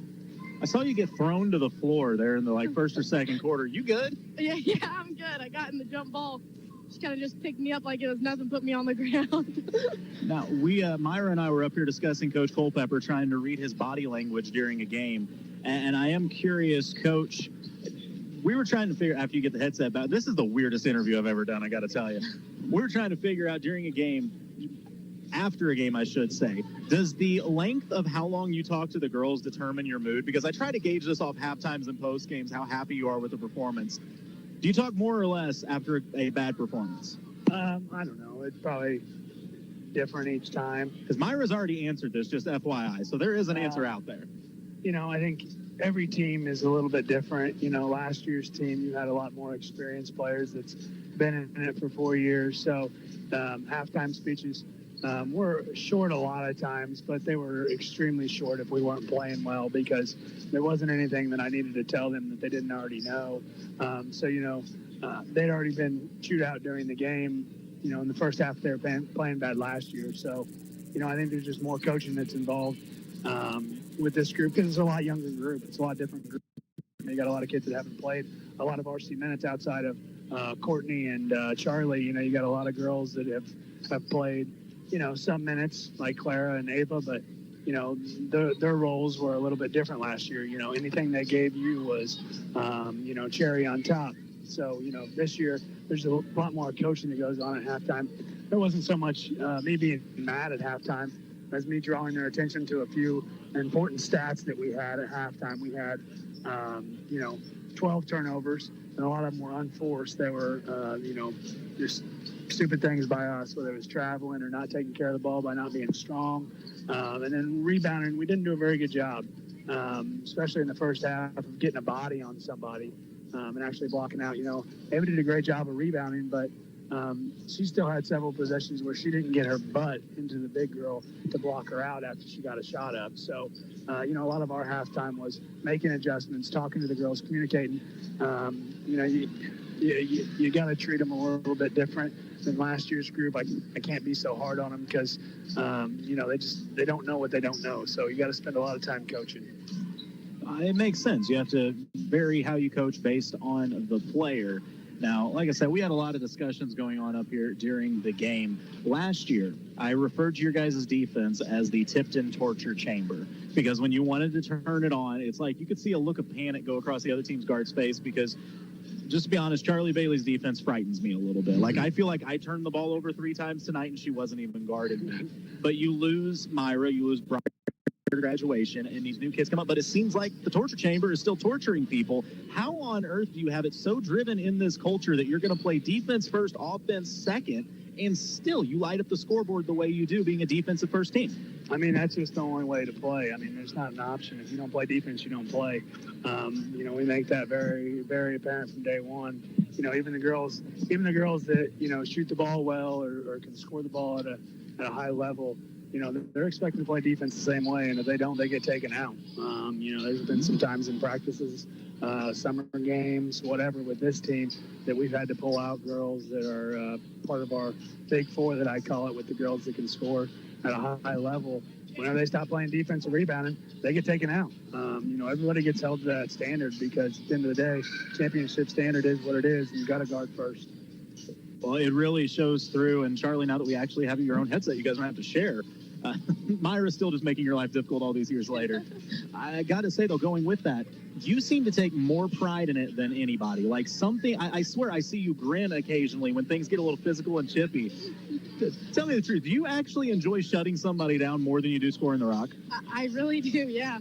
I think it just, when I'm playing defense and, I can tell that the girl's struggling or then causing turnovers, I know that makes it easier for the whole team. And I don't know, even when it gets chippy, sometimes it just gives me a little fire under my butt. So That doesn't have anything to do with some backyard basketball with the family, does it? maybe a little bit. Coach Culpepper, curious, who's the best shooter in the Bailey family? Oh, Charlie. Yeah, Charlie is. I'm proud of you. You didn't hesitate at all. I thought there was going to be some shot fired there. Yeah, no, Charlie's the best shooter. She's more consistent. She was a little bit not the best shooter in the family tonight, but that's to be expected from time to time. She still had a couple big shots from three tonight, and there in the third and fourth quarter, I was telling her to be active, knock down a shot. She knocked down that one there in the corner that was a big three for us. Kind of bumped that lead up to 30, which is what I was wanting to see. And then she's a knockdown shooter, and they're gonna fall. She could easily went 5 for 5 to end the game after shooting 1 for 6 to start the game. Well, before I let you guys go, you're going to turn around on Wednesday. You got a big matchup with a talented Cap City squad. Do you know much about them yet, or you still got a lot of film to watch to get ready? We've watched a little bit of film on them. They're pretty long, pretty lanky. They're a pretty good athletic team. They got a really good big inside. A little bit different big than Smith Cotton. She's 6'2", but she's a lot longer. She can, dribble the ball a little bit. It'll be a good matchup for Ava. I think Ava has the opportunity against her to, really show how good of post she is. She's not going to bang inside like Smith Cotton's post. She's got more moves, but, at the same time, she's going to have an opportunity to show what she's about too. Well, we're looking forward to it. And last question, I promise I'll set you free. Charlie, you're one step closer to regaining the Tipton Tournament Championship. What's it mean to you to go out here and keep the streak alive? Coach told me 5 straight Tipton championships for you guys. What does it mean to make it 6? It means a lot because I've played my freshman year, sophomore year, won it then, and even when I wasn't in high school, my sister won it. So I think just even have my sister win them means even more to me to keep it going. It's a family tradition at this point. It is. All right, thank you guys so much. We'll be back with you Wednesday. Great game, and I appreciate you coming up to see us. Thank you, guys. All right, that's Coach Jason Culpepper and Charlie Bailey of the Tipton Lady Cardinals, and they get a big win tonight as they knock off, as I get my stuff moved around here, as they knock off a very talented Smith Cotton squad. It was a battle all through and through, but Tipton able to come out on top as I get Jason suited back up here. Jason, you got me? I'm home, brother. Boy, it was fun listening to them talk because Charlie Bailey loves defense. I know that's going to absolutely shock you to hear, but Charlie Bailey loves defense. Yeah, when you get a high school kid to buy into defense, man, you've got something special. I mean, there's buying in, and that girl, she openly admitted, we were talking about it, she's like, oh, yeah, she actually, prefers to shut somebody down than to score herself. Well, the future is bright for that young lady because there's not a lot of kids in today's game, boy or girl, that really enjoy defense much. Kind of a lost art. No, I completely agree. Give me the Tipton scoring before we wrap this one up, and we'll start resetting and get ready for the Versailles Lady Tigers, the California Lady Pintos. Oh, shoot. You'd have thought, well, once I took my headset, I stood up, stole it up. Courtney Edwards had 5 points. We have Anna Crane with a 3. Charlie Bailey had 3, 4, 5, 6, 7, 8, 9, 10, 11, 13 points on the night with 3 threes in there. Let's see. Then we got to go down to Clara Williams, 2, 4, 5, 6, 7, 8, 9, 10, 11, 12, 13 points on the evening. And then Ava Schlotzauer, believe it or not, Colton, when I look at this, it's crazy. 2, 4, 6, 8, 10 points. She had 5 field goals, and that was it. But she has 2, 3, 4, 5, 6, 7, 8, 9, 10, 11, 12, 13, 14, 15, 16, 17, 18, 19, 20, 21, 22, 23, 24, 25, 26 points on the night. 16 free throws. 16 of 16 from the free throw line. 16 from the free throw line. I don't know when the last time I've ever heard of that. Maybe never. And who would have guessed if that happens, you'd think, oh, it had to have been your shooting guard did that. Your center did that. On top of that, let's see, they were 22 of 23 on the night as a team. This is a Tipton squad. The first year we saw them go to state, free throws really hurt them badly. They are doing their best to make sure that doesn't happen again. 23. That's just different. That's Jason, stupid, man. That's amazing. Well, big win for Tipton. They are, one step closer to going to the championship game, but a Cap City team going to be waiting for them on Wednesday. We're going to flip gears. We got one more game left tonight. Coming up next, Versailles ladies taking on the California Pintos. Going to be a great game, an old school Tri-County matchup. Call 573-392-8383 to set up an appointment for an interview. That's PENMAC.com or 573-392-8383 to apply. PenMac provides free help finding a job. Apply today and go to work right away. Your one application will find you multiple possibilities. If the exterior of your home needs repair or it's in need of a fresh new look, Elite Roofing and Siding is here to help. Be assured you'll receive excellent service as our customers have once again voted us best roofer at the lake. We appreciate your business and for trusting us with the exterior of your home. Call us today at 302-ROOF. That's 302-ROOF. For all your roofing and siding needs, Elite Roofing and Siding, serving the lake area for more than 20 years. Take your softball and baseball skills to the next level. The Shed is Eldon's own indoor hitting facility that features 2 full cages with screens, tees, and pitching lanes. You'll love their top-of-the-line pitching machine that throws a variety of speeds with precise locations to perfect your swing. The Shed also has a workout facility. You can add it to your cage rental or just purchase as a regular membership. Open Monday through Friday, 3:30 to 8, and Saturday and Sunday from noon to 8. Look for the big white building across from Gerb's in Eldon. Book times now on Facebook at The Shed LLC. See you at The Shed. Divine and the Land Pro team will provide you with excellent service and more than 25 years of combined knowledge of the local real estate market. Looking to buy or sell land or farms in Miller, Morgan, or Camden County? Call Chuck Yo, the Land Pro, at 573-280-4452. Victoria Divine makes finding your next home enjoyable, utilizing the latest technology to bring buyers and sellers together. Buying a home is a big decision. Trust Victoria Divine to handle all the details for you. Divine and Associates, powered by eXp Realty, located across from Wood Supermarket in Eldon. All right, last game of the night. We got bored and decided, we'll do 4 games. What could possibly go wrong? And, we're about ready for tip-off. Versailles Lady Tigers taking on the California Lady Pintos. Let's get your starting lineups. Jason, did you get the starters marked there? You want me to hit them? Yeah, go ahead. You got it. For the California Lady Pintos, under head coach Kevin Carr. Number 5, Tate Higgins, sophomore, forward. Number 15, Haley Rodman, a junior. Number 20, Ella Bailey, a senior. 21, Isabella Rohrback. She is a senior. And 23, Kirsten Lawson, a junior. For the Versailles Lady Tigers, number 3, Brooke Anderson, a sophomore. Number 4, Ari Jones, the junior. Number 5, Amanda Vera, a freshman. 15, Reagan Wilson, a freshman. And 24, Sarah Bland, a sophomore. On the jump, Ari Jones, as she wins the jump for the Versailles Lady Tigers. They're going to get the first look at this thing. Vera with the ball, driving to the right side. It's taken away. She gives it up to Ari. Ari going to work it over to Brooke Anderson. Brooke impressed me last year. She can shoot the rock. Yes, she can. Near steal from California was looking for Vera in the passing lane, nearly jumped by Tate Higgins. This is the Chuck Yo Land Pro first quarter. Streaming this game on MoSportsZone.com. It's a strip and steal by California. Pintos want to run. Good passing, good ball movement. Layup too strong, though. Offensive board winds up in the hands of the Lady Pintos. Quick move, kick out, 3 on the way. Shot won't go. Offensive board pulled in by Sarah Bland.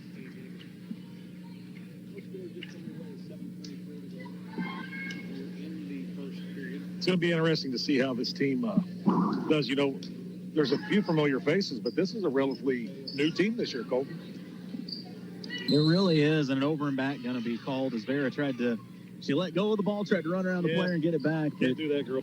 But Coach Temporary Gunter's squad last year, this may not sound like much, but they were 500. Yeah.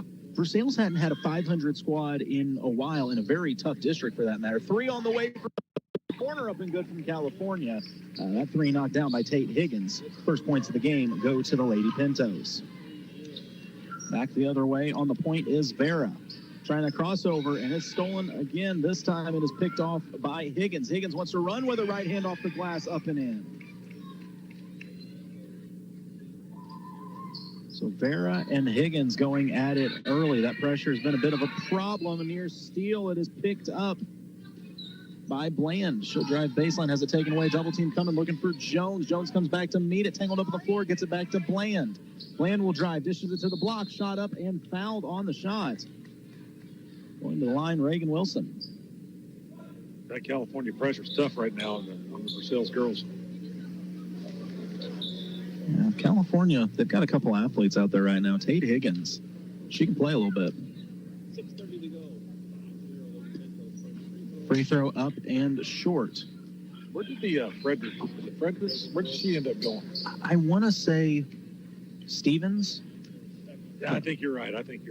Second free throw up and rattles out, so neither one will fall. Versailles still looking for their first points of the quarter with 6:20 to go here in the first. Quick ball movement.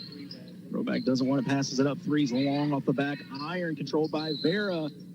Travel going to be called, though, so I think the speed is just a little too much for the Lady Tigers right now. Yeah, I mean, we have some players that's not very experienced, and it's kind of showing right now just a little bit. California on the inbounds.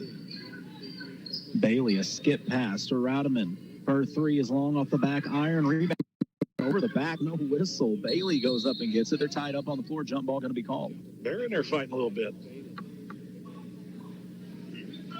Definitely a different weight class. She's a little bitty thing. Vera, just a freshman. This is a really young squad. Yeah, there's some youth out there. Reagan and Vera, just freshmen, and the lay-in up and good. So a 7-0 lead for the Pintos to start this one. Tigers trying to find their offense. Vera working against the defense of Higgins, who strips it. Running the other way, Raudeman. She feeds low to the post, back to Higgins. Kicks it out. Corner three up and good. That's knocked down by Isabella Roback. It's a 10-0 lead. Versailles wants the timeout. We'll take it as well. You're listening to KS95 Sports. From the snap of the ball to the last play of the game, Danner Roofing and Construction specializes in commercial and residential roofing. Danner Roofing and Construction works hard all 4 quarters and completes every job from start to finish with no money down. No time is wasted on the clock, and the seasoned pros bring home the win every time. When your home or business is ready for a roof or repair, depend on Danner Roofing and Construction. 4 generations of roofing experience and the team to get the job done before the whistle blows. Look them up online and Facebook. All right, off the timeout, it will be Versailles basketball. They find themselves in an early 10-0 hole. Just got to get that first bucket. The pressure has been a bit of a problem early, Jason. Yeah, when you got some young players like Versailles does, you get the jitters. You just need to get a basket, get something down, and calm down a little bit. Vera gets across half court, and she is fouled. This is a very aggressive Lady Pinto defense. Yeah, that's the double whammy. Is you got a team that has a ton of experience and tradition, and a program that's just trying to get its feet under it right now. Vera dealing with the pressure of Higgins, and Higgins overplays a little bit. They're going to get her for the foul. Now, this is going to be interesting. We'll see this California squad later on this year, because this California squad finds themselves in a district with the Stover Lady Bulldogs as well. Yeah. Jones gets the ball into Vera. Vera goes to the crossover, has to pick it up, needs help. She finds Brooke Anderson. Gives it up to Bland. Bland needs a little help, lobs it up to Vera at the top of the key, tries to drive with the right hand, nothing there. Picks it up, goes for Brooke, falls on the floor. Anderson just took it away from her. Aggressive play by Brooke Anderson. Back to Vera. All kinds of pressure on her. Gives it up to Ari. Sales is trying to find some sort of opening to get a shot off. Nothing there for Anderson. Man, there's no trying to feed to the all. block. They get it to Bland. Her shot partially blocked. She takes it away, puts it back up, has it blocked again. Excuse me, that is Bland with the ball now. That was Wilson before. Bland with the hustle, and she is fouled. California is just giving them no daylight at all to get a shot off. Oh, this is an aggressive defense, but that you see that in the Tri-County. It seems like all the girls teams in the Tri-County can play ball. Yeah. Anderson on the drive to the corner. Vera doesn't want the shot. She'll bring it back out, looking for the post up. Waiting for it. Jones comes to meet it. Back to Vera. Out to Brooke Anderson. Anderson, she's going to try to turn the corner. Goes to the rim. Shot up and in. What a take by Brooke Anderson. That was nice. Brooke Anderson at all of 5'4" on her tiptoes, somehow able to tower that one in. She's a tough little thing for her size. Well, I believe it. And like I said, she can shoot.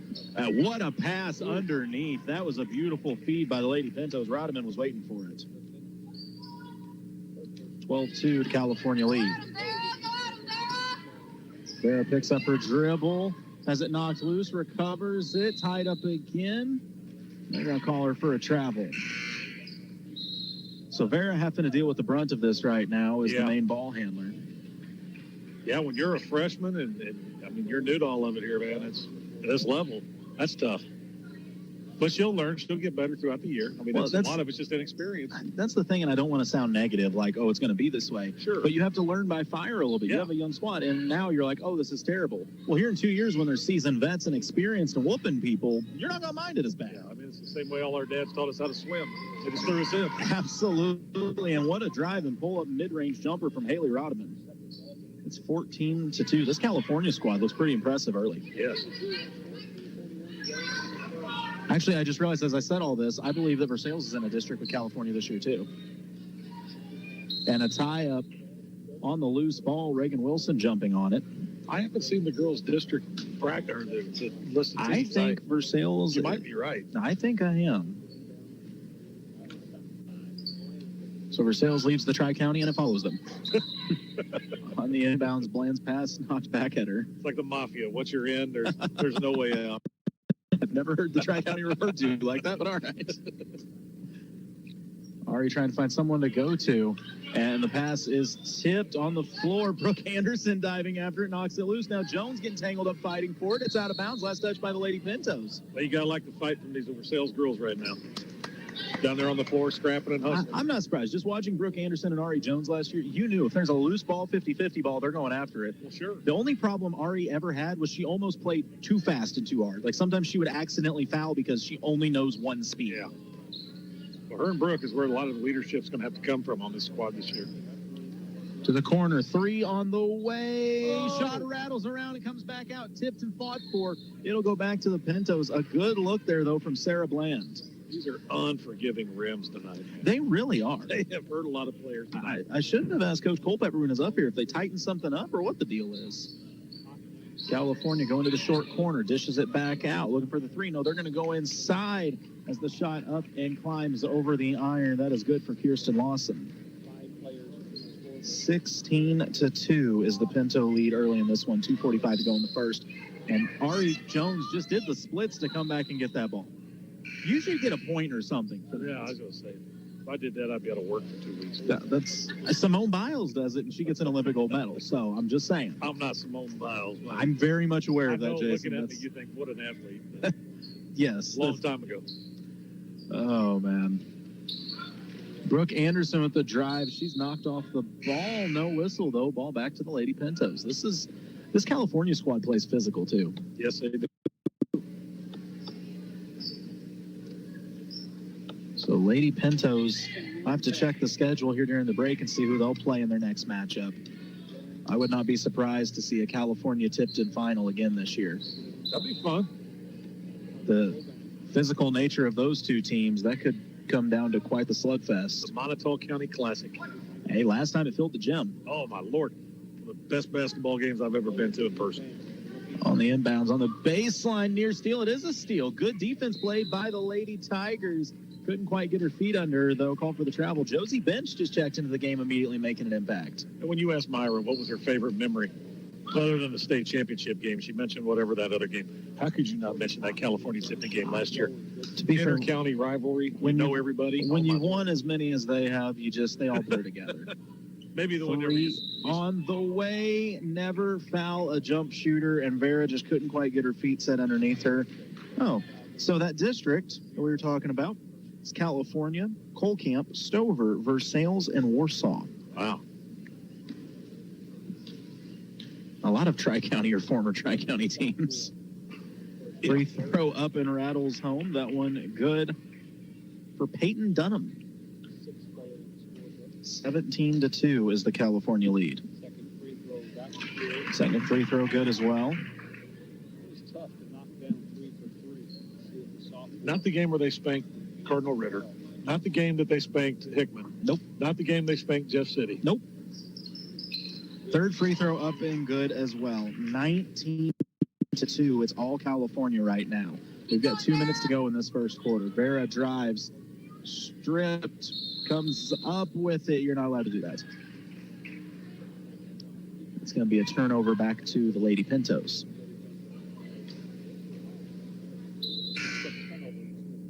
Mizzou up to number 9 in the AP poll. Yeah, boy, that was a good one the other day, wasn't it? Boy, not if you're a Razorback fan. Yeah, I'm not a Razorback fan, so I enjoyed it. My only disappointment was that Coach pulled the starters too early, and because of that, Arkansas rallied to get just enough defense or enough offense to have 17 more total yards than Cody Schrader had just rushing yards. Yeah, I'd like to see. I wish he could have tore off a couple big ones in that second half while he was still in there. I mean, he had 200 at the half. I mean he's impressive. I don't know if there's a cooler story in college football. I love, and on the inbound, California underneath, up and in. That one laid in by Isabella Roback. It's 21-2 and a steal on the inbounds as well. Jones tips the pass, though. Good defense from Ari. California on the attack. An open 3 on the way. Shot too strong. Rebound fought for. Another jump ball going to be called. Who else but Ari Jones on the floor tied up with it? I sure wish it was next year, though, with that new playoff system. Oh, I know it. I know it. But I loved afterwards Coach Drink when he was asked about Cody Schrader and they said something about the story, and he goes, stop talking about the story and the feel-good story. Start talking about this man being up for the Heisman. How about that? And I'm like, I like that. Corner 3 for the Pintos on the way, won't go. Rebound fought for, controlled by Vera. Ahead to Ari Jones. Ari wants to run. Trying to get the right side. Good defense by the Lady Pintos getting back. Vera's got to look from 3. Fires it. Bank won't go. Rebound Bench. Bench ties up. Jump ball going to be called. I agree with Drinkwitz about it, but I just feel like that those awards, you have to be in a year and year out to get considered, unfortunately, and that's the only thing that hurts Schrader, because he's unbelievable. On the inbounds, Vera. On to the right, looking for a little help. Passes tipped. It's stolen. California wants to run. Up ahead of everyone. Allie Heather with the right hand. Up and in. It is 23-2. Head to Ari. Looking for a cutter. She finds her teammate Bland on the run. Ooh, just kind of dragged the foot there. Nice. I almost said route ran by. This isn't football, but a good job right down the middle. Open space there. Back in the game is Brooke Anderson. She'll come in for Bench. Josie Bench gave him some good minutes.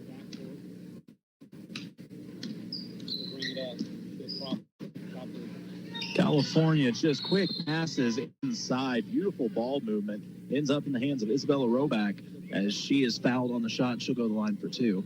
No, I agree. And the Heisman's a quarterback award. Let's just call it what it is. Sure. But I do love the fact that this brings back memories of the last time Mizzou had a situation like this. Was Chase Daniel and wasn't that fun back in those days? Darren McFadden from Arkansas competing for it. Free throw from Roback up and good. Makes it a 21-point game with 49 seconds to go. If I remember correctly, we got to the Cotton Bowl and absolutely spanked Arkansas. Yes, we did. Second free throw good as well. 25-2 and a steal on the inbounds from California. 45 seconds to play. Corner 3 on the way. Draws nothing but at the bottom of the net. Ari Jones stiff arms her own teammates. Come up with that rebound. That's called just wanting it more. Ari brings it up, looking for Bland on the post. It's knocked away, but Brooke Anderson comes up with it. On the drive, floater up and good for Anderson. Brooke Anderson has got that nice little mid-range floater game. She's got a little touch, don't she? 18 seconds to go. California with the ball in a 21-point lead. Working the ball around, looking for the shot. Probably going to settle for just one. Sets her feet, fires a 3, goes off the iron, tipped around, controlled by the Tigers, taken away by California. Dish down, 4 seconds to go. California get a shot off in time. They do, but it won't fall as the putback count. No, the officials are going to wave it off. So after 1 quarter of play, California leads Versailles 25-4. You're listening to KS95 Sports. Kids ask their parents a lot of questions. Why can't people fly? Gravity. Is the moon really made of cheese? Yep, cream cheese. When can I move into a big kid's car seat? For some questions, parents may not have the answer, but that's okay. They can't know everything, but knowing the right seat for their age and size will help protect them in a car crash. Find out more at nhtsa.gov/the-right-seat. Contact one of Miller County Health Center's certified car seat techs for assistance at 573-369-2400. We're back here, second quarter of play, getting ready to get underway. Mind you, that will be the Gladstone Cove trailer. Second quarter. And Versailles struggling to get the offense going. California can't say the same as they lead 25-4. Jason, California looks pretty crisp early. Yeah, California looked like an experienced team. And Versailles, we got a lot of it. But I look out there, we had 2 freshmen, 2 sophomores, and a junior to end that quarter. A lot of our kids, their only experience in basketball has been middle school basketball. Yeah. And some middle school wrestling. So, it's a new team, and unfortunately, you're just going to have to learn through trial by fire, man. And that's the only way. That's the only thing there is to it. One of my favorite hobbies at Versailles games is to point out Ryan Pryor in random places, and I don't see him here. No, he's getting a lot older. Well, but his daughter's on the bench, so I thought, Yeah, he's got to be here. No, they have middle school basketball over at Eldon. The Clovis Klein Classics going on this week. That is a mouthful. Nice guy, though. Oh, one of the nicest guys you could ever meet. All right, first possession of the second half. Versailles with a steal. Anderson, she's out running right side, right hand off the glass, counted it. Well, I thought they were going to call a foul. Sorry, I got ahead of myself there. But still, great steal and run out by Brooke Anderson. I believe she's got all 6 points. She does. California corner 3. It's long, loose. Last touch by nobody knows. So we're going to give it to the Pintos. I feel like there's a conversation going on I don't know about. I feel awkward. California on the inbound. Versailles, good tip there. Near steal, but it is recovered by Lady Pintos. Good defense from the Tigers start the second quarter. That was Reagan Wilson with the tip. Mid-range jumper on the way off the back iron. Bounces, tipped around, finally controlled by California. Put back up and good. Ella Bailey, she's tough inside. She is indeed. 27-6 is the lead. Vera's going to bring it up. And, yeah, we're going to get her for a travel. She had to drop to one knee to pick the ball up, but. Hey, you got it, Vera. What's up, kid? We have the loudest camera person in all of mid-Missouri. No doubt about that. I could hear her at the Eugene game through the headset. You know how impressive that is? She's not screaming about twisted taters. Those sound kind of good right now. Yeah, they do, don't they? If you deliver with your twisted taters, please come see us here in Tipton. 3 knocked down by the Pintos. That one going to be hit by Riley Rolick. It's 30-6.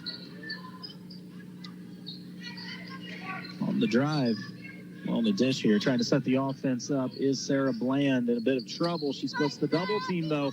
Left hand all the way to the basket, takes some contact, trying to give it up to Brooke Anderson. It's tipped out of bounds. A good recovery by California, specifically Haley Rodman. Haley can play. Yeah, she's a good player. Dang it, Jason. Now you got me thinking about twisted taters and fried fish. Nah, I'm hungry now because I heard about this hospitality room. We're never going to get to sit. Oh, I know. It's a deep 3 from Brooke. Draws front, iron tipped around. Fought for, loose ball picked up by the Pintos. Steal by Anderson. Tipped out to Ari. 6:18 to go in the second quarter. Ari trying to feed the post, but the post is only 5'6". She was looking for a 7-footer.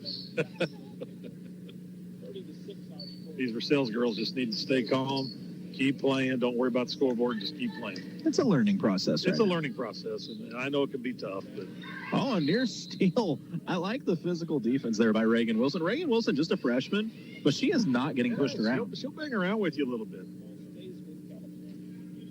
California to inbound. Wilson on the denial there right in front of the Versailles bench. Get the ball in, and nobody found the post, but she was too wide open as the shot is long. And I swear, Ari Jones, the 6th jump ball she has tied up tonight. Yeah. Like if there was a state record for that, she would be contending. Possession arrow favors Lady Tigers. And we will be back tomorrow night. 3 games. First one will be Camdenton. I'll have that one on Mixed Night 2.7. Steal by the Lady Pintos. Left hand off the glass, up and in. That one was put in by Kirsten Lawson. I think I'm just going to stop this. Brooke Anderson with the ball. Get it up to Ari. A little bit of ball movement here over to Vera. Ball's on the floor. Vera has it, a jump ball, and somehow Ari Jones is not a part of it. Yeah, exactly. And you see her slap her hands afterwards. She's disappointed. She wanted to be a part of that jump ball. I say this all in good fun. I love the way Ari Jones plays. She has a motor. Defensively, diving for loose balls, those are the things that you can't teach kids. They either want it or they don't. I think you can make her into a free safety. Have her come Guarantee downhill. that. 3 on the way from the Pintos. It's long, out of bounds. We'll go back to the Lady Tigers. I had 3 girls play football for me back years ago. 2 of them started. Wow. I can make her a free safety, man. I believe that. She's got a little bit of the attitude to go with it, too. I believe. I don't know. I don't want to get hit by Brooke Anderson either, though. No, I like Brooke. She's a lot of fun. There with the offense trying to turn the corner, finds Brooke. Corner 3 on the way. Rattles out. I like that Brooke Anderson is shooting it with confidence. Yep. California running the floor. Scoop shot up and good. That one will fall again for Kirsten Lawson, the junior guard. It's 34-6. I know talking to Brooke earlier in the year, I was like, well, girl, it looks like might have some new faces to get on the basketball team. And she told me, she goes, I just want to play basketball. I don't care about any of it. I just want to play basketball. I want kids to come out. I just want to play basketball. And that's the mindset to have. She does. Yeah, I mean, and that's how she's playing even tonight. She doesn't care about the scoreboard. She's just out here playing. Dakota Moore checks into the game for the Lady Tigers, making her debut here tonight, or at least first time in this game that we've seen her, I should say. She's just a sophomore. Another good kid, too. Just a really nice kid. Higgins wanted the shot, didn't have it. Brooke Anderson steals it. She wants to run, but it's restolen now by the Pintos. That's Peyton Dunham with the steal. Full court heave, driving, lay-in on the left side, up and good. Haley Rodiman with the bucket.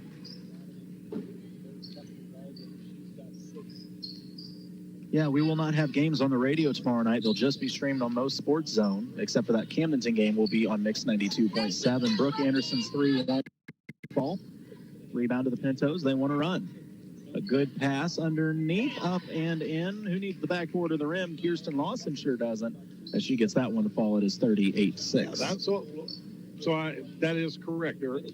We're not here tomorrow, right? Like we're here, but we're just not on the radio. We'll talk about it during the break. I'll explain. Because Mizzou's on the radio. Brooke Anderson, floater. I'm saying that mid-range game is good as gold. Brooke Anderson. She got some touch, man. It's 38-8. 3 ball on the way from California. Won't go. Rebound controlled by Bland. By the way, I went to a Mizzou basketball game, me and Coach Walters the other day. How'd that go? Their intro is the coolest, man, with that new projection, what do they call it, projection mapping system? Oh, yeah. Oh, my Lord. That's cool. I'm so behind the times, though. It's probably like that last year, and I just stopped going on. Vera attacking on the right side, goes baseline. California takes it away, but Vera able to find Bland on the block. Yep. And they're going to get her for a double dribble.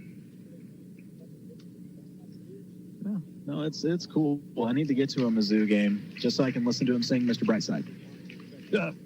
Yeah, no Mr. Brightside the other day. What? No, not I one they did time. that at every game. That's just weird. I thought it was cool that they have alumni, like older people that played in the band back in the old days, come sit in and play in the band. Oh, that's cool. Yeah, they wear a different shirt than the actual school band. They call them Mini Mizzou.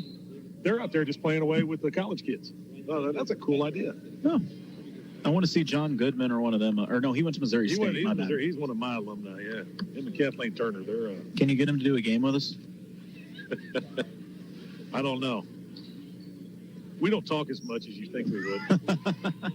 3 ball on the way for the Pintos. It's short. Ari Jones with the rebound. 38-8. 2:36 to go here in this second quarter. Vera gets in the corner. Good defense by this California squad. Jones comes back to meet it in the corner. She's trapped, but she's dribbling out of it. Up to Vera. They're trying to post. Skip pass to Brooke Anderson. The little Baumgartner girl is posting up hard inside. Yeah. Brooks had the hot hand early. She picks up the dribble, needs a little help. It's stolen from behind. Ari knocks it back loose. It's restolen by Vera. Near steal. Vera gets it to Ari. Going down to the block. One dribble, and she is fouled. Yeah, that's Anika Baumgartner, just another freshman. Yeah, she was posting up hard down there, banging around. The fact that if you're a sophomore on this team, you're old. Yeah.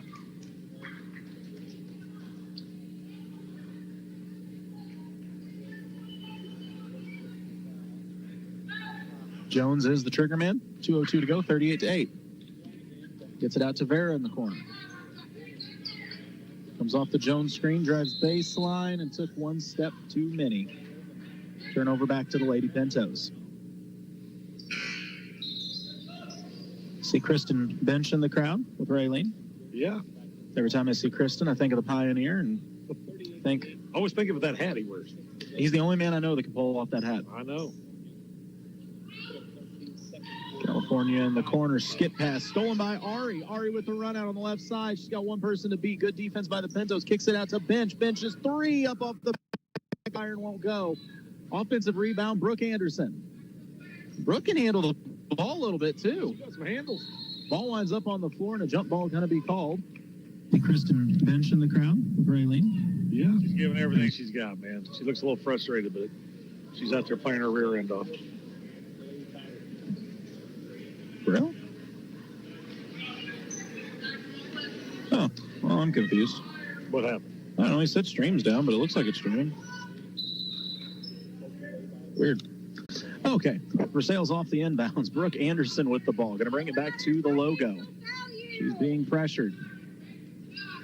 Got Penelope Cotton on her. Gives it up to Ari Jones. Jones versus Allie Heather. Inside the bench.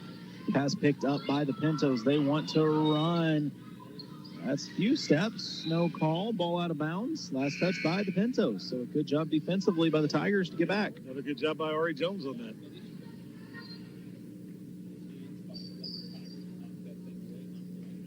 .105 to go. 38-8 is the score. Okay.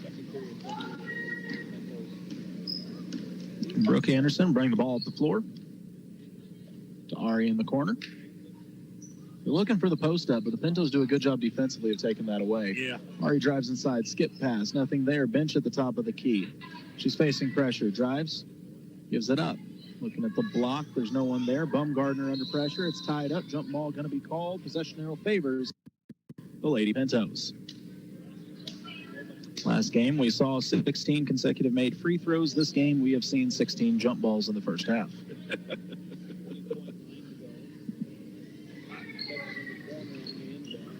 California on offense. Working the ball around. Hot pass to handle, but pulled in the short corner. 30 seconds to go. Near steal by Bench, but it's recovered by Roback. 3 on the way. Goes off the back iron. Ari Jones pulls it in. So Versailles should get the last look at this one. 15 seconds to go. It's ahead to Anderson. She is pushed off the ball. Foul going to be called as Anderson winds up on the floor. 11.9 left here in second quarter.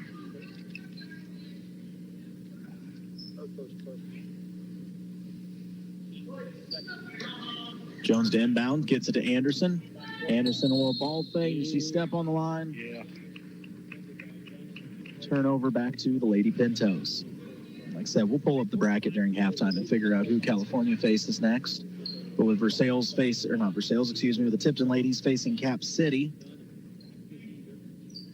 I don't know who California will play. 5 seconds to go. California gets the ball in the block and a little bit of trouble through the double team. It's tipped around. I don't think they're going to get a shot off, and they don't. So that's how the first half comes to an end. California leads Versailles 38-8. You're listening to KS95 Sports. Insurance Associates America, your leading agri-insurance agency in Tipton, insuring poultry and swine buildings since 1975. Let them be your trusted choice for your homeowners, auto, farm, life, and health, property, casualty, workers' comp, bonds, IRAs, and annuities. Insurance Associates America, friendly professional service. Call Bob Rolls and Sheila Moon, your trusted choice independent insurance agents in Tipton at 660-433-2141. Insurance Associates America, 660-433-2141.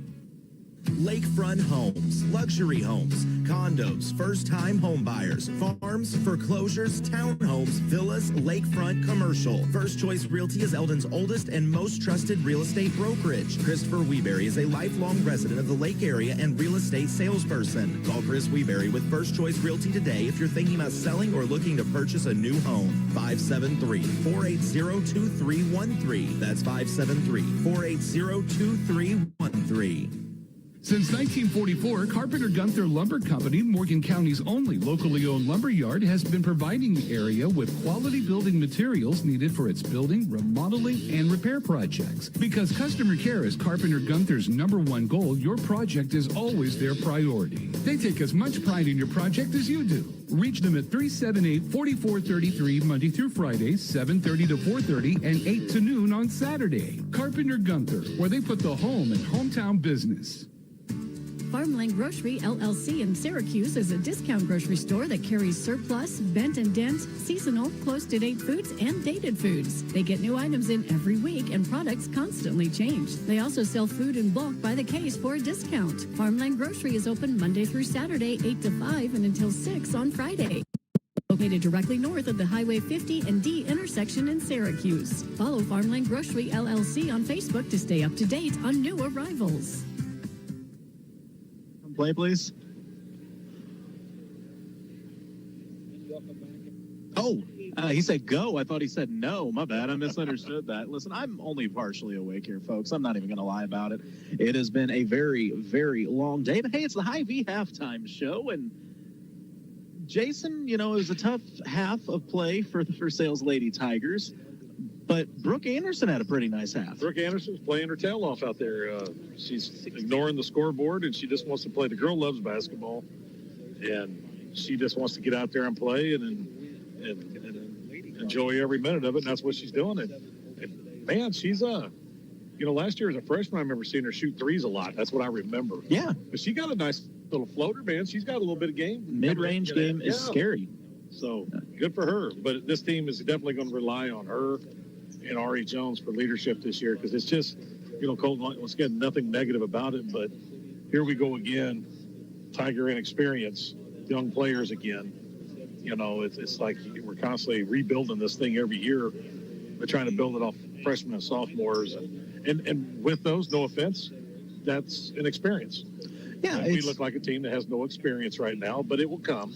Well, and you can tell the difference. Like I see down in front of us right now, Clara Williams is down there talking. You talk about a girl who she's in her sophomore year, but it's a program. So it's one of those that she wasn't thrown directly into the fire. Hey, we need you to carry the load as a freshman. We need you to come off the bench as a freshman, and you need to play with these people in practice. So that's the other thing. I think a lot of them is just, oh, well, you know, why can't this young squad just get better in practice? Because they're practicing against other young players. They're not being pushed every day by seasoned veterans and things like that. Honestly, I saw a lot of positives out there from this young squad, and they are going to get better playing this competition. And I know it's tough to say, because you look at, well, they're down 30 at the half. How's that helping them? They're playing against better players. There's a lot of ways to judge success. And if the scoreboard is not always the best judge of success for all teams. No. And Versailles is one of those teams. And you know, like you said, you know, Clara had Myra to push her. Mm-hmm. Myra was another coach. Absolutely. Abby was a coach for Myra. Yeah. You know, these Versailles girls, it's when you're always freshmen and sophomores each year, you don't really get those seasoned veteran players pushing you every, and you don't, you know, you learn a lot just by practicing with those kind of kids, you know, on how to play this game. I guarantee Myra will tell you there's a million things she learned from Abby that she didn't even know she was being taught. Yeah, it's and that's kind of one thing is, you know, our sophomores are now like seniors. Yeah. They didn't have those older kids, and that's one thing that's kind of frustrating, and you just don't get that experience. You don't get, you know, practice. You know, the hardcore practices, because I guarantee these Tipton practices are way harder than Tipton games. Oh, for sure. For sure. And you don't get that when you're an experience like this Versailles squad. But all you can do is take one step forward each day, and one brick at a time is how you build a wall, and that's all you can do. So, and I definitely believe they will get there. It's just going to take numbers coming out, time and patience. And for Versailles, a prime example would be, look at the football team. You know, a couple years ago, they were like a no-win squad, basically, and we weren't sure they were going to have a team coming up. Yeah. And now you get to a point where this year, they were right there in the mix of it. They won a district game, and some of it was these kids you talked about that are having to act as seniors and sophomores. Yeah, that's not great for them. You feel bad for them in a way because a lot of them aren't going to always get to see the fruits of their labor until after they're gone. But you see it translating slowly but surely. And I look at the basketball court as some of these kids have evolved this year for Versailles boys even. You look at a guy like Ryder Williams. Ryder Williams, his freshman year, was a kid who he was going to shoot from 35 feet because it's the only way he could get a shot off. He didn't care about defense, and late in the game, he might take some bad shots. Threes pretty much. I mean, he was a three-point shooter. I watched him against Eugene when things got tough. He put his head down, went to the rim, and was kind of leading by example of this is what we're going to do. He posted up like a center today. He did. So it's once again having some form of leadership and experience, and I got a lot of respect for Brooke Anderson and Ari Jones and Sarah Bland out here that they were a part of a 500 squad last year, and now they're trying to teach these younger kids, hey, this is what we're doing. We're learning with you still, obviously. They're still young pups, too. I mean, you got sophomores out here figuring this stuff out. But you can either cry about it and think somebody's going to show you pity, or you can just get to work, go play, and that's really all you can do. So we'll see if I'm sure Coach Gunter in the locker room has some things to work on for these girls and some positives to look forward to in the second half. I think a reasonable goal would be try to win a quarter. See if you can go out there and play them tight in the third quarter, the fourth quarter. It's not about, hey, can we make a 30-point comeback or it's a failure? No, it's about did we improve in the second half versus the first half, and did we make adjustments? Exactly. Well, we'll talk a little more basketball when we come back in just a moment. You're listening to KS95 Sports. H&R Block of Versailles is a family-owned and operated block advisor's office celebrating 10 years of business serving Versailles and the surrounding areas. Pamela Johnson, an enrolled agent, and her certified team are here to prepare your taxes, handle your bookkeeping and payroll, plus audits, tax notices with the IRS and the state, and problem solving and issue resolution. For more information, call the H&R Block office on Monroe Street in Versailles at 573-378-5843, 573-378-5843. Ozark Regional Insurance, an independent insurance agency, combines friendly customer service with quality insurance products, including home, auto, life, health, business, farm, and recreational vehicle insurance. Owned by Phil Hilty, Ozark Regional Insurance services the Lake and Central Missouri. For a quote, visit them in Tipton at 309 U.S. Highway 50 West or call 660-433-0108. And Megan Randall, manager in Versailles at 609 West Newton or call 378-6081. At Lake Regional, we're proud to offer a nationally accredited cancer center with deep expertise, state-of-the-art technology, and personalized treatment plans. Our team is here for one reason: you. We promise to be at your side from diagnosis to treatment and beyond, leaving no stone unturned. Lake Regional Cancer Center. Our commitment runs deep. Cliff Harris has been making happy customers at Warrensburg Ford and Chrysler and Marshall Chrysler for years with dedicated employees in sales and service. Now he's bringing those same qualities to California. The new California Chrysler, Dodge, Jeep, and Ram. Find out for yourself why their customers leave happy. Hi, I'm Cliff Harris, and I want you to be another happy customer. Just about ready to resume the second half of play. We've now got a second game going on. The phone that I'm using to call this game is at 10%. We'll see if we make it or not. If we randomly drop out, I promise I'll call you back on Skype on my phone. With that being said, yes, Jason didn't know. We were talking about Mark Sidebottom back in the studio. He's been helping Justin. I'm sure. Oh, yeah, I completely missed the top of the hour. You're listening to tonight's broadcast on KTKS Versailles, Eldon, Lake of the Ozarks, at KS95.1 FM, also online at lakeradio.com. I'm Colton Taylor. I got the coach Jason Vansel with me. Britt back there yelling at people behind the camera. Appreciate her being here. Back at the studio, we got double trouble as it's Justin and Mark hanging out tonight, I do believe. But yeah, Jason, Mark is a blacksmith. I think it's cool. I had a few students that were doing some blacksmith projects last year in my class. And every time I think of an anvil, I always think of the coyote and the roadrunner on Bugs Bunny. Those are the actual anvils that Mark's been building. Yeah, he sells them to Acme. It's a whole company, thing. Yep. You got the rocket that you can tie yourself to? Oh, goodness. I'm going to be running around going, meet all night. All right, now that we've done that, third quarter action underway. Versailles with the first possession. Anderson on the point. Jones comes out to set a screen. Bland with it in the corner, looking for Vera. She's able to recover the loose ball. Skip pass to Brooke Anderson. Her three tries to climb the iron, won't go. Ari Jones in there fighting for a rebound, keeps it alive for the Lady Tigers. Yeah, good job, Ari. I thought Brooke had that three. It looked good. It was online, just needed a little more power. Screens on the inbounds. They get it into Vera in the short corner. She attacks the paint. Out to Anderson. She'll try another three the other side. It's off the front rim again. Brooke just not enough lift. They're straight. They're just not, yeah. Quickly the other way. 1, 2, 3 passing from the Lady Pintos. Quick ball movement. And it results in a lay-in for, oh, that's 20. I thought it said 28. Ella Bailey. Anderson back the other way with the ball. Comes off a screen, attacks, floater up, won't climb the iron. Ari Jones somehow got that rebound. There it is, a jump ball with Ari Jones. Ari is just in every scruff there is inside, man. She's gonna be sore tomorrow. Good pick and roll game there. Reagan Wilson and Brooke Anderson. Not as sore as my back on these bleachers. Dude, I'm with you. After the arthritis sets in, this cold window. We got a full week of this. Well, I got a full week of this. You get a couple breaks. A pillow tomorrow. Skip pass. California on offense. They dial up a corner three off the back iron. Rebound fought for. Put back up. Won't go. Tipped around. Second attempt up and good. Put back Ella Bailey. 42-8. 6:44 to go.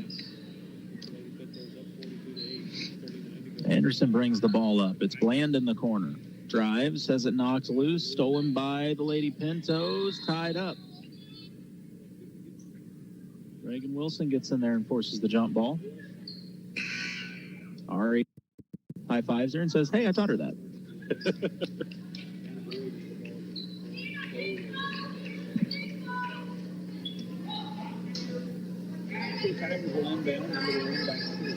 Ari on the inbounds, going to lob it up.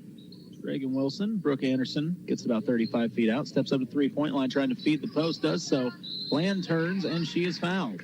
Good take. Nice post up by Sarah Bland. Jason, I was just thinking, we don't have the late game tomorrow. We have the first three, so that means we may be able to find the hospitality room by the end of the night. Ooh, baby. Just wait till Eldon tournament time. Favorite words. I promise you, Eldon tournament time, awesome. It will, oh my gosh.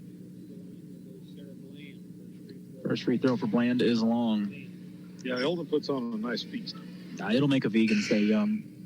I know this is something you know nothing about, but I remember one year, years ago, when I was coaching varsity football, talking to Cloyce Klein at the Eldon hospitality room, and he made a comment about a pullover I was wearing. I know this story sounds long already, but he said Eldon would never go to wearing black, ever. Well, guess what they did tonight? Yeah, and that was the first thing I know. There's not a person out there probably knows that other than the football coaches. But I remember Cloyce said, we will always wear maroon and gold. We will never use, like a lot of teams do, black. And when I saw Eldon come out in black, it made me want to call Cloyce Klein. I have no idea why I just told that story, but it's been on my mind all day. I can't wait to tell Cloyce, hey, have you seen what color uniforms Eldon's got on? They look good, though. Yeah, it was. Bland, by the way, made the second free throw. It's 42-9. There's your pointless story. I feel good knowing it, though. I really do. I'm going to sleep better tonight. I'm actually thinking, why did I tell JT I'd get to work early tomorrow? Make a lot of poor life decisions. You could see the numbers on them a lot better than you could the white football. Oh, they stood out great. Oh, those white football jerseys were a nightmare to call, especially in rainy games. Eldon going to the low post, working against this Tiger defense. Versailles in the 2-3 zone. Good quick passing from the Pintos. Trying to get it isolated on the block. They do so. No shot there. On the drive, it's stripped loose near steal. That's going to be out of bounds on the Pintos. Good defense by the Lady Tigers. I said that Versailles shows flashes there. They had good movement on defense, that defensive stance. Yeah, you see little glimpses of it here and there. Bland will try a three off the front iron. Maybe some tired legs starting to set in here for both squads. Allie Heather with the rebound for California wants to run. She's got a player on the block, and wow. Anna Boyd went to put it in, and Sarah Bland was coming with a head of steam and thought she was going to pin it off the backboard. Instead, she'll get called for a shooting foul. That's her third. Boyd to the line, left-handed shooter, up and good.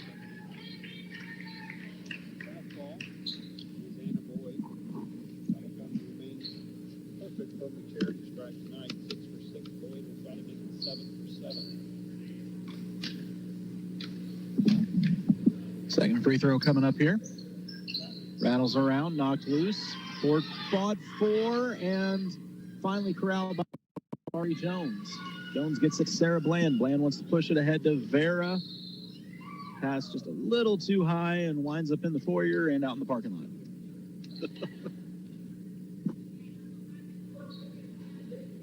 We should have told Sarah if she was going that way to see if the hospitality room was still open. Check down there, see if Sloppy Joe's still down there.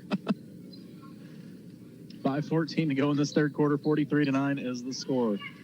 California going to the low block, kicks it out, looking for the three. Nothing there, though. Good ball movement into the corner, driving baseline. Jones with the block. Ari Jones with a nice defensive play. Brooke Anderson's going to bring up the floor.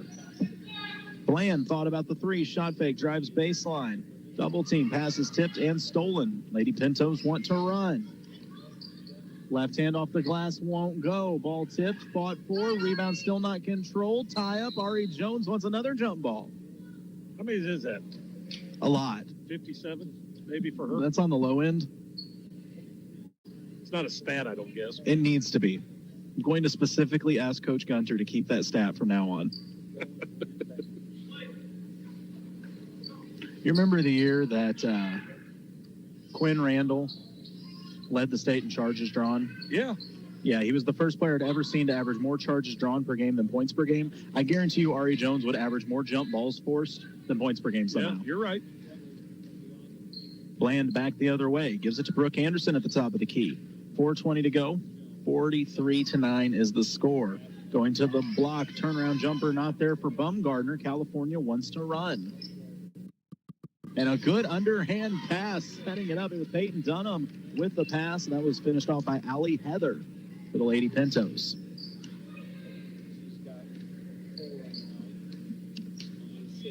Two-three zone for California. Vera's jumper a little long. Ari Jones brings it in. Tries to throw it to Brooke Anderson. It goes into the backcourt. California races to get it, though. That's a live ball that wound up in the hands of Anderson, and then she is tackled. It's a clean open field tackle.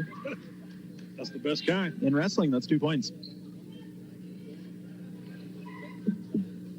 My favorite is the Pinto player that did it just lost the ball and accidentally fell into Anderson. And it's one of those where she came up laughing because what else can you do? Like, yeah, really. What are you doing? Yeah, we gotta get a new camera girl. Is ours broken? She just doesn't have 4-game attention span. She's got 3-game attention span. I think that's generous, but okay. Give her one interview while you were gone, and that all went to her head. I'm going to have to look that up and listen to that. I'd like to. terrible. Bland tries a three and knocks it down. There we go. Sarah Bland from downtown. California on offense near steal. Instead, they'll put it off the glass, count it, and the foul. Anna Boyd with the three-point opportunity.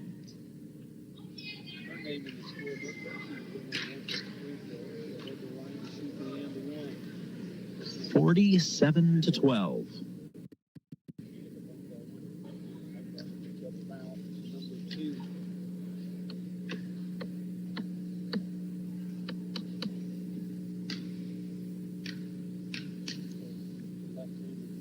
Bench back in the game. She came in for Vera. The free throw for Boyd up and good. Three-point play is completed. 48-12. 3:20 to go here in the third quarter. Anderson picks up the dribble, finds Bland. I think that was a screen. Okay. Let's skip to bench. She drives baseline. It's taken away near steal. It is a steal. Taken away by Heather and stolen on the other end. Bland just couldn't quite hold on to it, but she gave all the effort. You got to like that. Well, these kids get after it. I mean, it would be easy to just fold up, but they're not. They're still on the floor. They're out here fighting for everything. And the shot put up and in for California. Right off the inbounds, getting position on the low block and scoring. That was Anna Boyd. 50-12. Brooke Anderson gives it up to Bland. She'll try another three. It's a little long. Bench saves it back to Ari Jones. Great play by Bench. Anderson the fake, the drive, puts the floater up. It's too strong, kept alive. And on the putback, she is fouled going to the line. Reagan Wilson. Yeah, nice job. She couldn't get it to go. Now she'll head to the line to shoot the fair. Personal foul.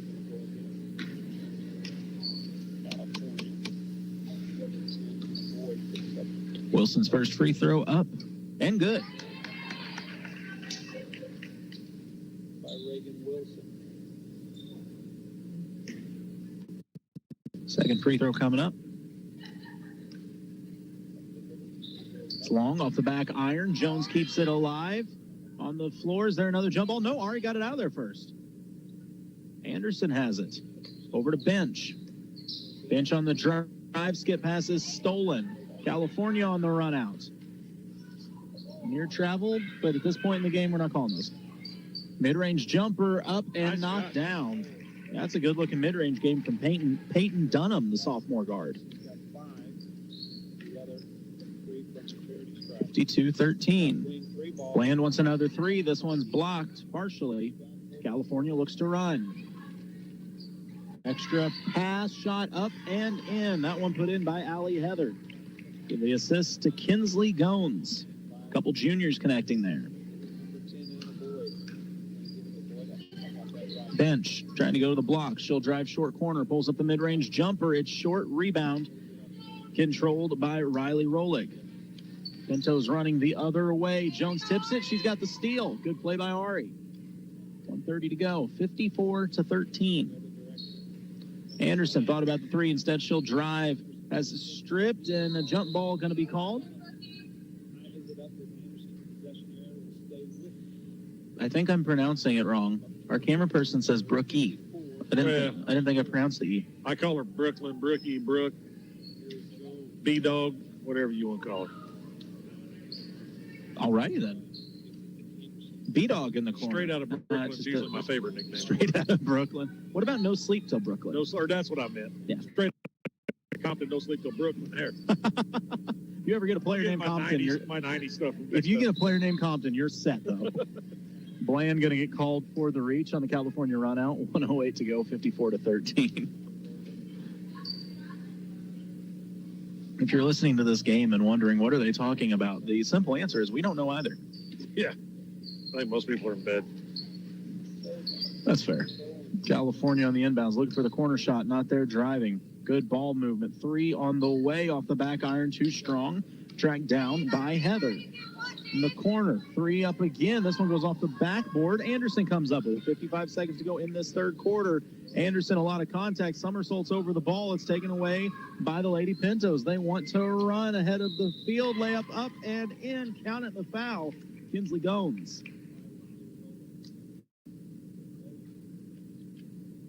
So Gones with the chance for a three-point play.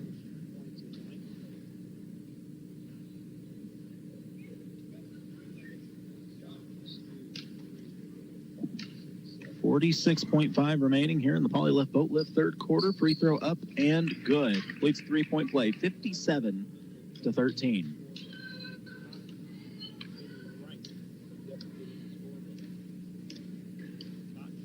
Anderson comes off the Jones screen, gives it to Bench. She steps into a three. Goes off the iron, wouldn't fall. Pinto's racing back the other way. We're under 30 seconds to go in this third quarter. Pass to the corner, nothing there. Back up top. They go to the block. Gones open at three, wants the shot. No, instead she passes it up. Corner three on the way. Goes off the back iron, won't fall. Jones fighting for it. Tipped out of bounds. Last touch by Ari Jones.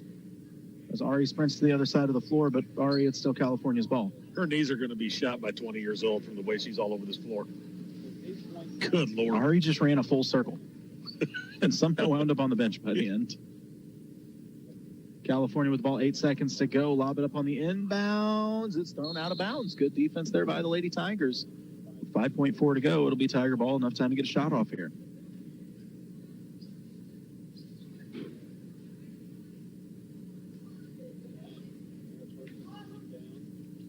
Anderson takes it, steps up. She's going to fire a three from the top of the key. Rims off. Rebound fought for. Bench comes away with it as the buzzer goes off. We've played 3 quarters. It's all California, 57-13. You're listening to KS95 Sports. When you're looking for a new furnace or air conditioner, price is important, but warranty, reliability, and efficiency are big factors too. At DeGraff and Reed Heating and Cooling, you'll receive very competitive pricing on the industry-leading Air Ease products. Every Air Ease product is built on 80 years of experience, testing, and research. Servicing the Lake and Jefferson City areas for nearly 15 years, DeGraff and Reed Heating and Cooling for reliable products offered by reliable people. Call DeGraff and Reed Heating and Cooling. And it's time for the fourth quarter. I'm sorry, my producer over there is like yelling things from afar. It's weird having a producer, especially since I'm not sure she's been awake for this entire game, but yeah. We seriously need a new camera person. That's true. Ours is broken. Not the camera, the person. I think we can get one of those on the country sale tomorrow. With a toaster. What'd you get on the country sale? I got a camera person. Toaster camera combo. Yeah, a camera person, a toaster, and a set of partially used tires. All right, now that we've talked about that, it's Como Connect fourth quarter. I was a betting man. I'd say it's going to take about 8 minutes. It's going to go quick. California on offense start this quarter. Going to the block. Good trap there by the Lady Tigers. Near steal by Vera, but a good pass inside and fouled on the way to the basket. Is Tate Higgins. I'm a little surprised to see Tate in this game right now. Yeah, for real. I'm a little surprised to see all the starters in this game right now. That is confusing. I would think that I can't imagine seeing them for very long, but.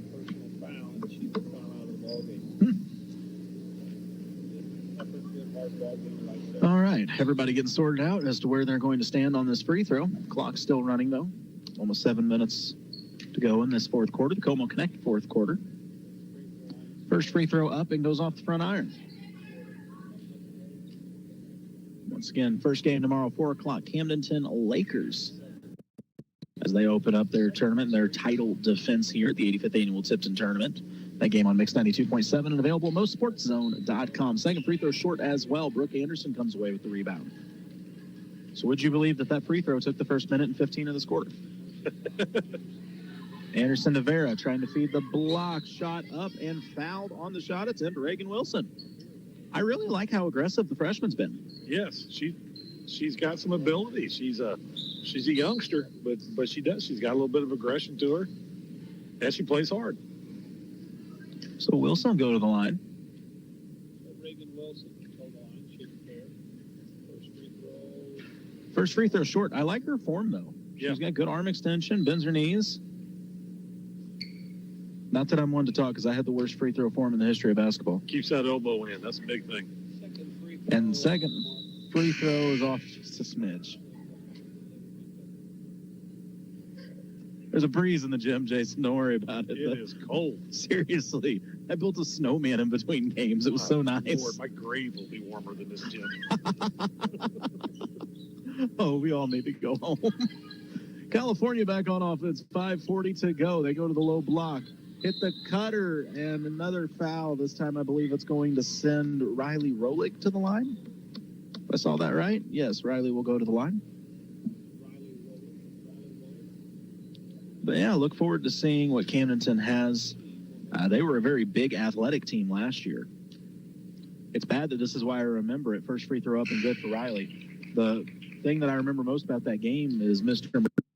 Murdoch pinning someone off the backboard and hitting his head on the bottom of the backboard. I kind of felt like that was his coming out party last year. And then after the game telling me he can't dunk a basketball. He said, you just hit your head on the backboard. It is literally 6 inches from where you hit your head to the rim. and you have 4-foot-long arms. He overthinks things a little too much. Second free throw good as well. I have the opposite problem. I just don't know how to think. Yeah, no, I don't have any athletic ability, so I have to try to. I couldn't hit my head on the backboard if it was laying on the ground. Reese is out. He can accidentally make great plays. He does a great job right now. Today, it's 60, 70%. Oh, yeah. And he's out here just roasting people. Good showing by the Tiger boys as they came out, got a big win. Brooke Anderson going to try a three. It looked good. Brooke has a good-looking shot. She's got a good-looking shot. I do like the aggressiveness we've seen out of her tonight. She's one of those that I think her junior, senior year could be a problem for people. Three is long. Rebound goes to the Pintos. 4:20 to go in this fourth quarter. The Como Connect fourth quarter. Good ball movement leads to another three by California off the front iron. Rebound once again bounces to the Lady Pintos. Gones came down with that one. Working the ball around again. Trying to post. Looking for the back cutter. Instead, turning the corner is Gones. She'll give it up to Rolick. Working the ball around the outside. Quick trigger three goes off the iron. Offensive board controlled by the Lady Pintos. Why not try another three? And this one goes in. That one knocked down by Riley Rolick. 62-13. Vera tries a bank shot three. Won't go. Offensive board put up and going to the line. Anika Bumgardner. She showed some pretty good flashes tonight, too, on posting up and banging around. And Absolutely. Yeah, and that's one where if I'm Brooke Anderson, I'm actually telling Anika, you're welcome. That was actually a pass off the backboard. I was trying to feed you. Yeah. Free throw for Bumgarner up and good. 3:10 to go in this fourth quarter. Checking into the game for the Tigers, Ella Pryor. Fresh off the wrestling mat. Yeah. I've been told she is already better than her father. That's just what I've heard. I don't know if she talks as much trash as him, though. Second free throw off the front iron, won't climb over the rim. No, I say that. Ryan can shoot the ball. I've heard he was a pretty good player back then. He was a good athlete. Ryan was a good athlete. He's now that old man that shows up to old man ball occasionally, and when he does, he talks just enough smack to get under your skin and hit a few shots. Yeah. But then he's out of breath, so it's okay. A foul by the Tigers. California in that half-court set. He's coaching now. It's middle school basketball season for him. So he's got the mentality to be a coach. It suits him well. California trying to get somebody open on the inbounds. They do so. Stepping back to receive the pass. That was Penelope Cotton. They go to the low block. Good defense by Anderson. Tips it away. Skip past to the other side. Versailles defense still getting after it, though. A skip pass to the weak side. Extra pass. Good ball movement. Rolls off the front iron. Winds up in the hands of Anderson. Nice job right there. Brooke Anderson gets a ridiculous amount of rebounds for her size. Pass over to Pryor. Thought about the shot. Doesn't want it. Back to Anderson. Good take. Just got to take the ball with you. Yeah. Ball stripped on the way. California on the run out. Great pass, but let the player underneath the basket. She steps back and scores. That is Allie Heather. Are we sure this is Ryan's daughter? Because she had an open look and she didn't take it. I don't know. I've never heard of him turning down a shot. I'd be afraid to get Ella into a jump ball. She might just take it straight into a single leg. I've heard she was a stellar wrestler. She was a good wrestler, man. For a youngster, for this new girls program we had, it's not very old. She did a great job. So I'm a little surprised to see her doing basketball. 64-14 is the score right now. 1 minute to go here in the fourth quarter. You're welcome, Andy. Anderson on the drive. Crossover through the traffic. Just about finished it, but she'll go to the line for two. I like that. You know she didn't make it, man. She's still battling.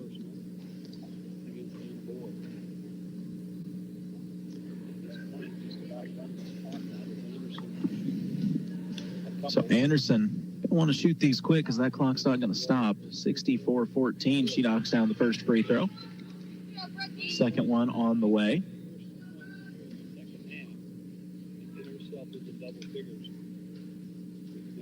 Free throw up. Too long. Rebound tipped around and controlled by California. So California, no need to take a shot here. Anderson going to pressure, though. as they can just run out the clock. 49-point win for the Lady Pintos. They say that waiting for the buzzer to go off, and it does. That'll wrap up the Como Connect fourth quarter and our fourth game of the night. I would say a rather abbreviated post-game show coming up in just a moment. You're listening to KS95 Sports. At Versailles Total Fitness, they want to make sure that you get the most out of your fitness and training and achieve your desired goals. Tara Grantham is a certified personal trainer and registered occupational therapist who can help you reach your goals and stay injury-free on the way. For prices, call Tara at 573-789-6800 at their new staffed hours, Monday through Wednesday from 9 to 5:30. That's Versailles Total Fitness at 131 North Monroe Street. Versailles Total Fitness, helping you reach a healthier lifestyle. We know you have lawns to mow, work sites to build, fields to manage, and jobs to finish. With over 100 years of experience, Seidenstriger-Nobe will be with you every step of the way. Our customers are the center of everything we do. Find affordable pricing, low monthly payments, and easy financing options on all our John Deere equipment. With 27 locations to serve you, Seidenstriger-Nobe Partners is your source for everything John Deere. snpartners.com. All right, we're back here with this post-game show. Going to wrap things up. Jason, a tough one. Versailles girls had to really take that one on the chin, but we talked about, the rebuilding and growing, and that's a Pinto squad that has been a program for quite a while now. Yeah, this is an experienced Pinto's team with, like I said, a lot of tradition. And Versailles, we're kind of starting over again. We've got three players to build on with Ari Jones and Sarah Bland and Brooke Anderson, and they did the best they could. They led. They got some young teammates that have to learn the game a little bit, and they will. They will. But, Colton, this would have been an easy game. When you look at the scoreboard, you'd say, well, they must have quit or they must have just, laid down. No, they didn't. They were playing hard the whole way, still diving on the floor, getting after it. I'm always proud of Versailles no matter what. But these girls have nothing to hang their head about. This was a learning experience, and there's going to be a lot of them.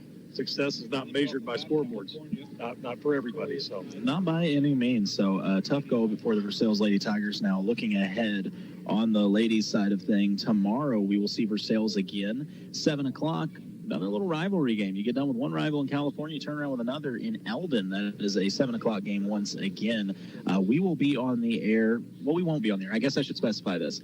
We will start off our day tomorrow at 4 o'clock with Camdenton, as Camdenton will face off, as I had to look at this again, with Otterville, 4 p.m. tip-off for that. Then at 5:30 to South Callaway and Tipton. So the Camdenton-Otterville game will be on our sister station, Mix 92.7. But also, all these games are going to stream at MoSportsZone.com. When we get done with that game, we're going to jump back over to MoSportsZone. Don't be on the radio because we will have Mizzou as they play Pittsburgh. 6 o'clock start to that one. But on MoSportsZone, starting at probably about 5:10, 5:15, whatever time. We'll have Tipton and South Callaway, and then we will wrap up the evening, of course, with that girls matchup between Eldon and Versailles. Jason, we've seen a lot of basketball tonight. Do you have any final thoughts? No, it's just a good night, good opening night for the tournament, and it's just going to be a fun week. So I completely agree. A lot of good basketball ahead of us. All right. Well, I don't know about you, but I'm about plumb worn out, and I think I'm about ready to say goodnight. Yeah, I agree. All right. Well, special thanks to Justin and Mark back at the studio. And, of course, our girl Britt on the camera and also acting as our, I don't even know what we want to call her, producer, program director, boss us around person, whatever she is. Concession stand coordinator. No, she got fired from that. When she thought popcorn and a hot dog was the same thing, we decided we needed to go other ways. But, whatever. We at least teamed up for maybe the worst interview in radio history. Oh, I can't wait to cut that out tomorrow, save it, and send it out to everyone. Well, the first minute of it you can't hear because we didn't know the thing was turned off. Mark had to tell us. So. Great. So we saved everybody the pain. So what you're saying is I'm not allowed to leave anymore. It's fantastic. Hey, you left us in control. It's on me. It's on me. On you, man. I left the kids home alone. I get it. All right, for Jason, I'm Colton, and this has been another presentation of KS95 Sports. Good night. You've been listening to coverage of the 85th Annual Tipton Boys and Girls Basketball Tournament on KS95. This broadcast is brought to you by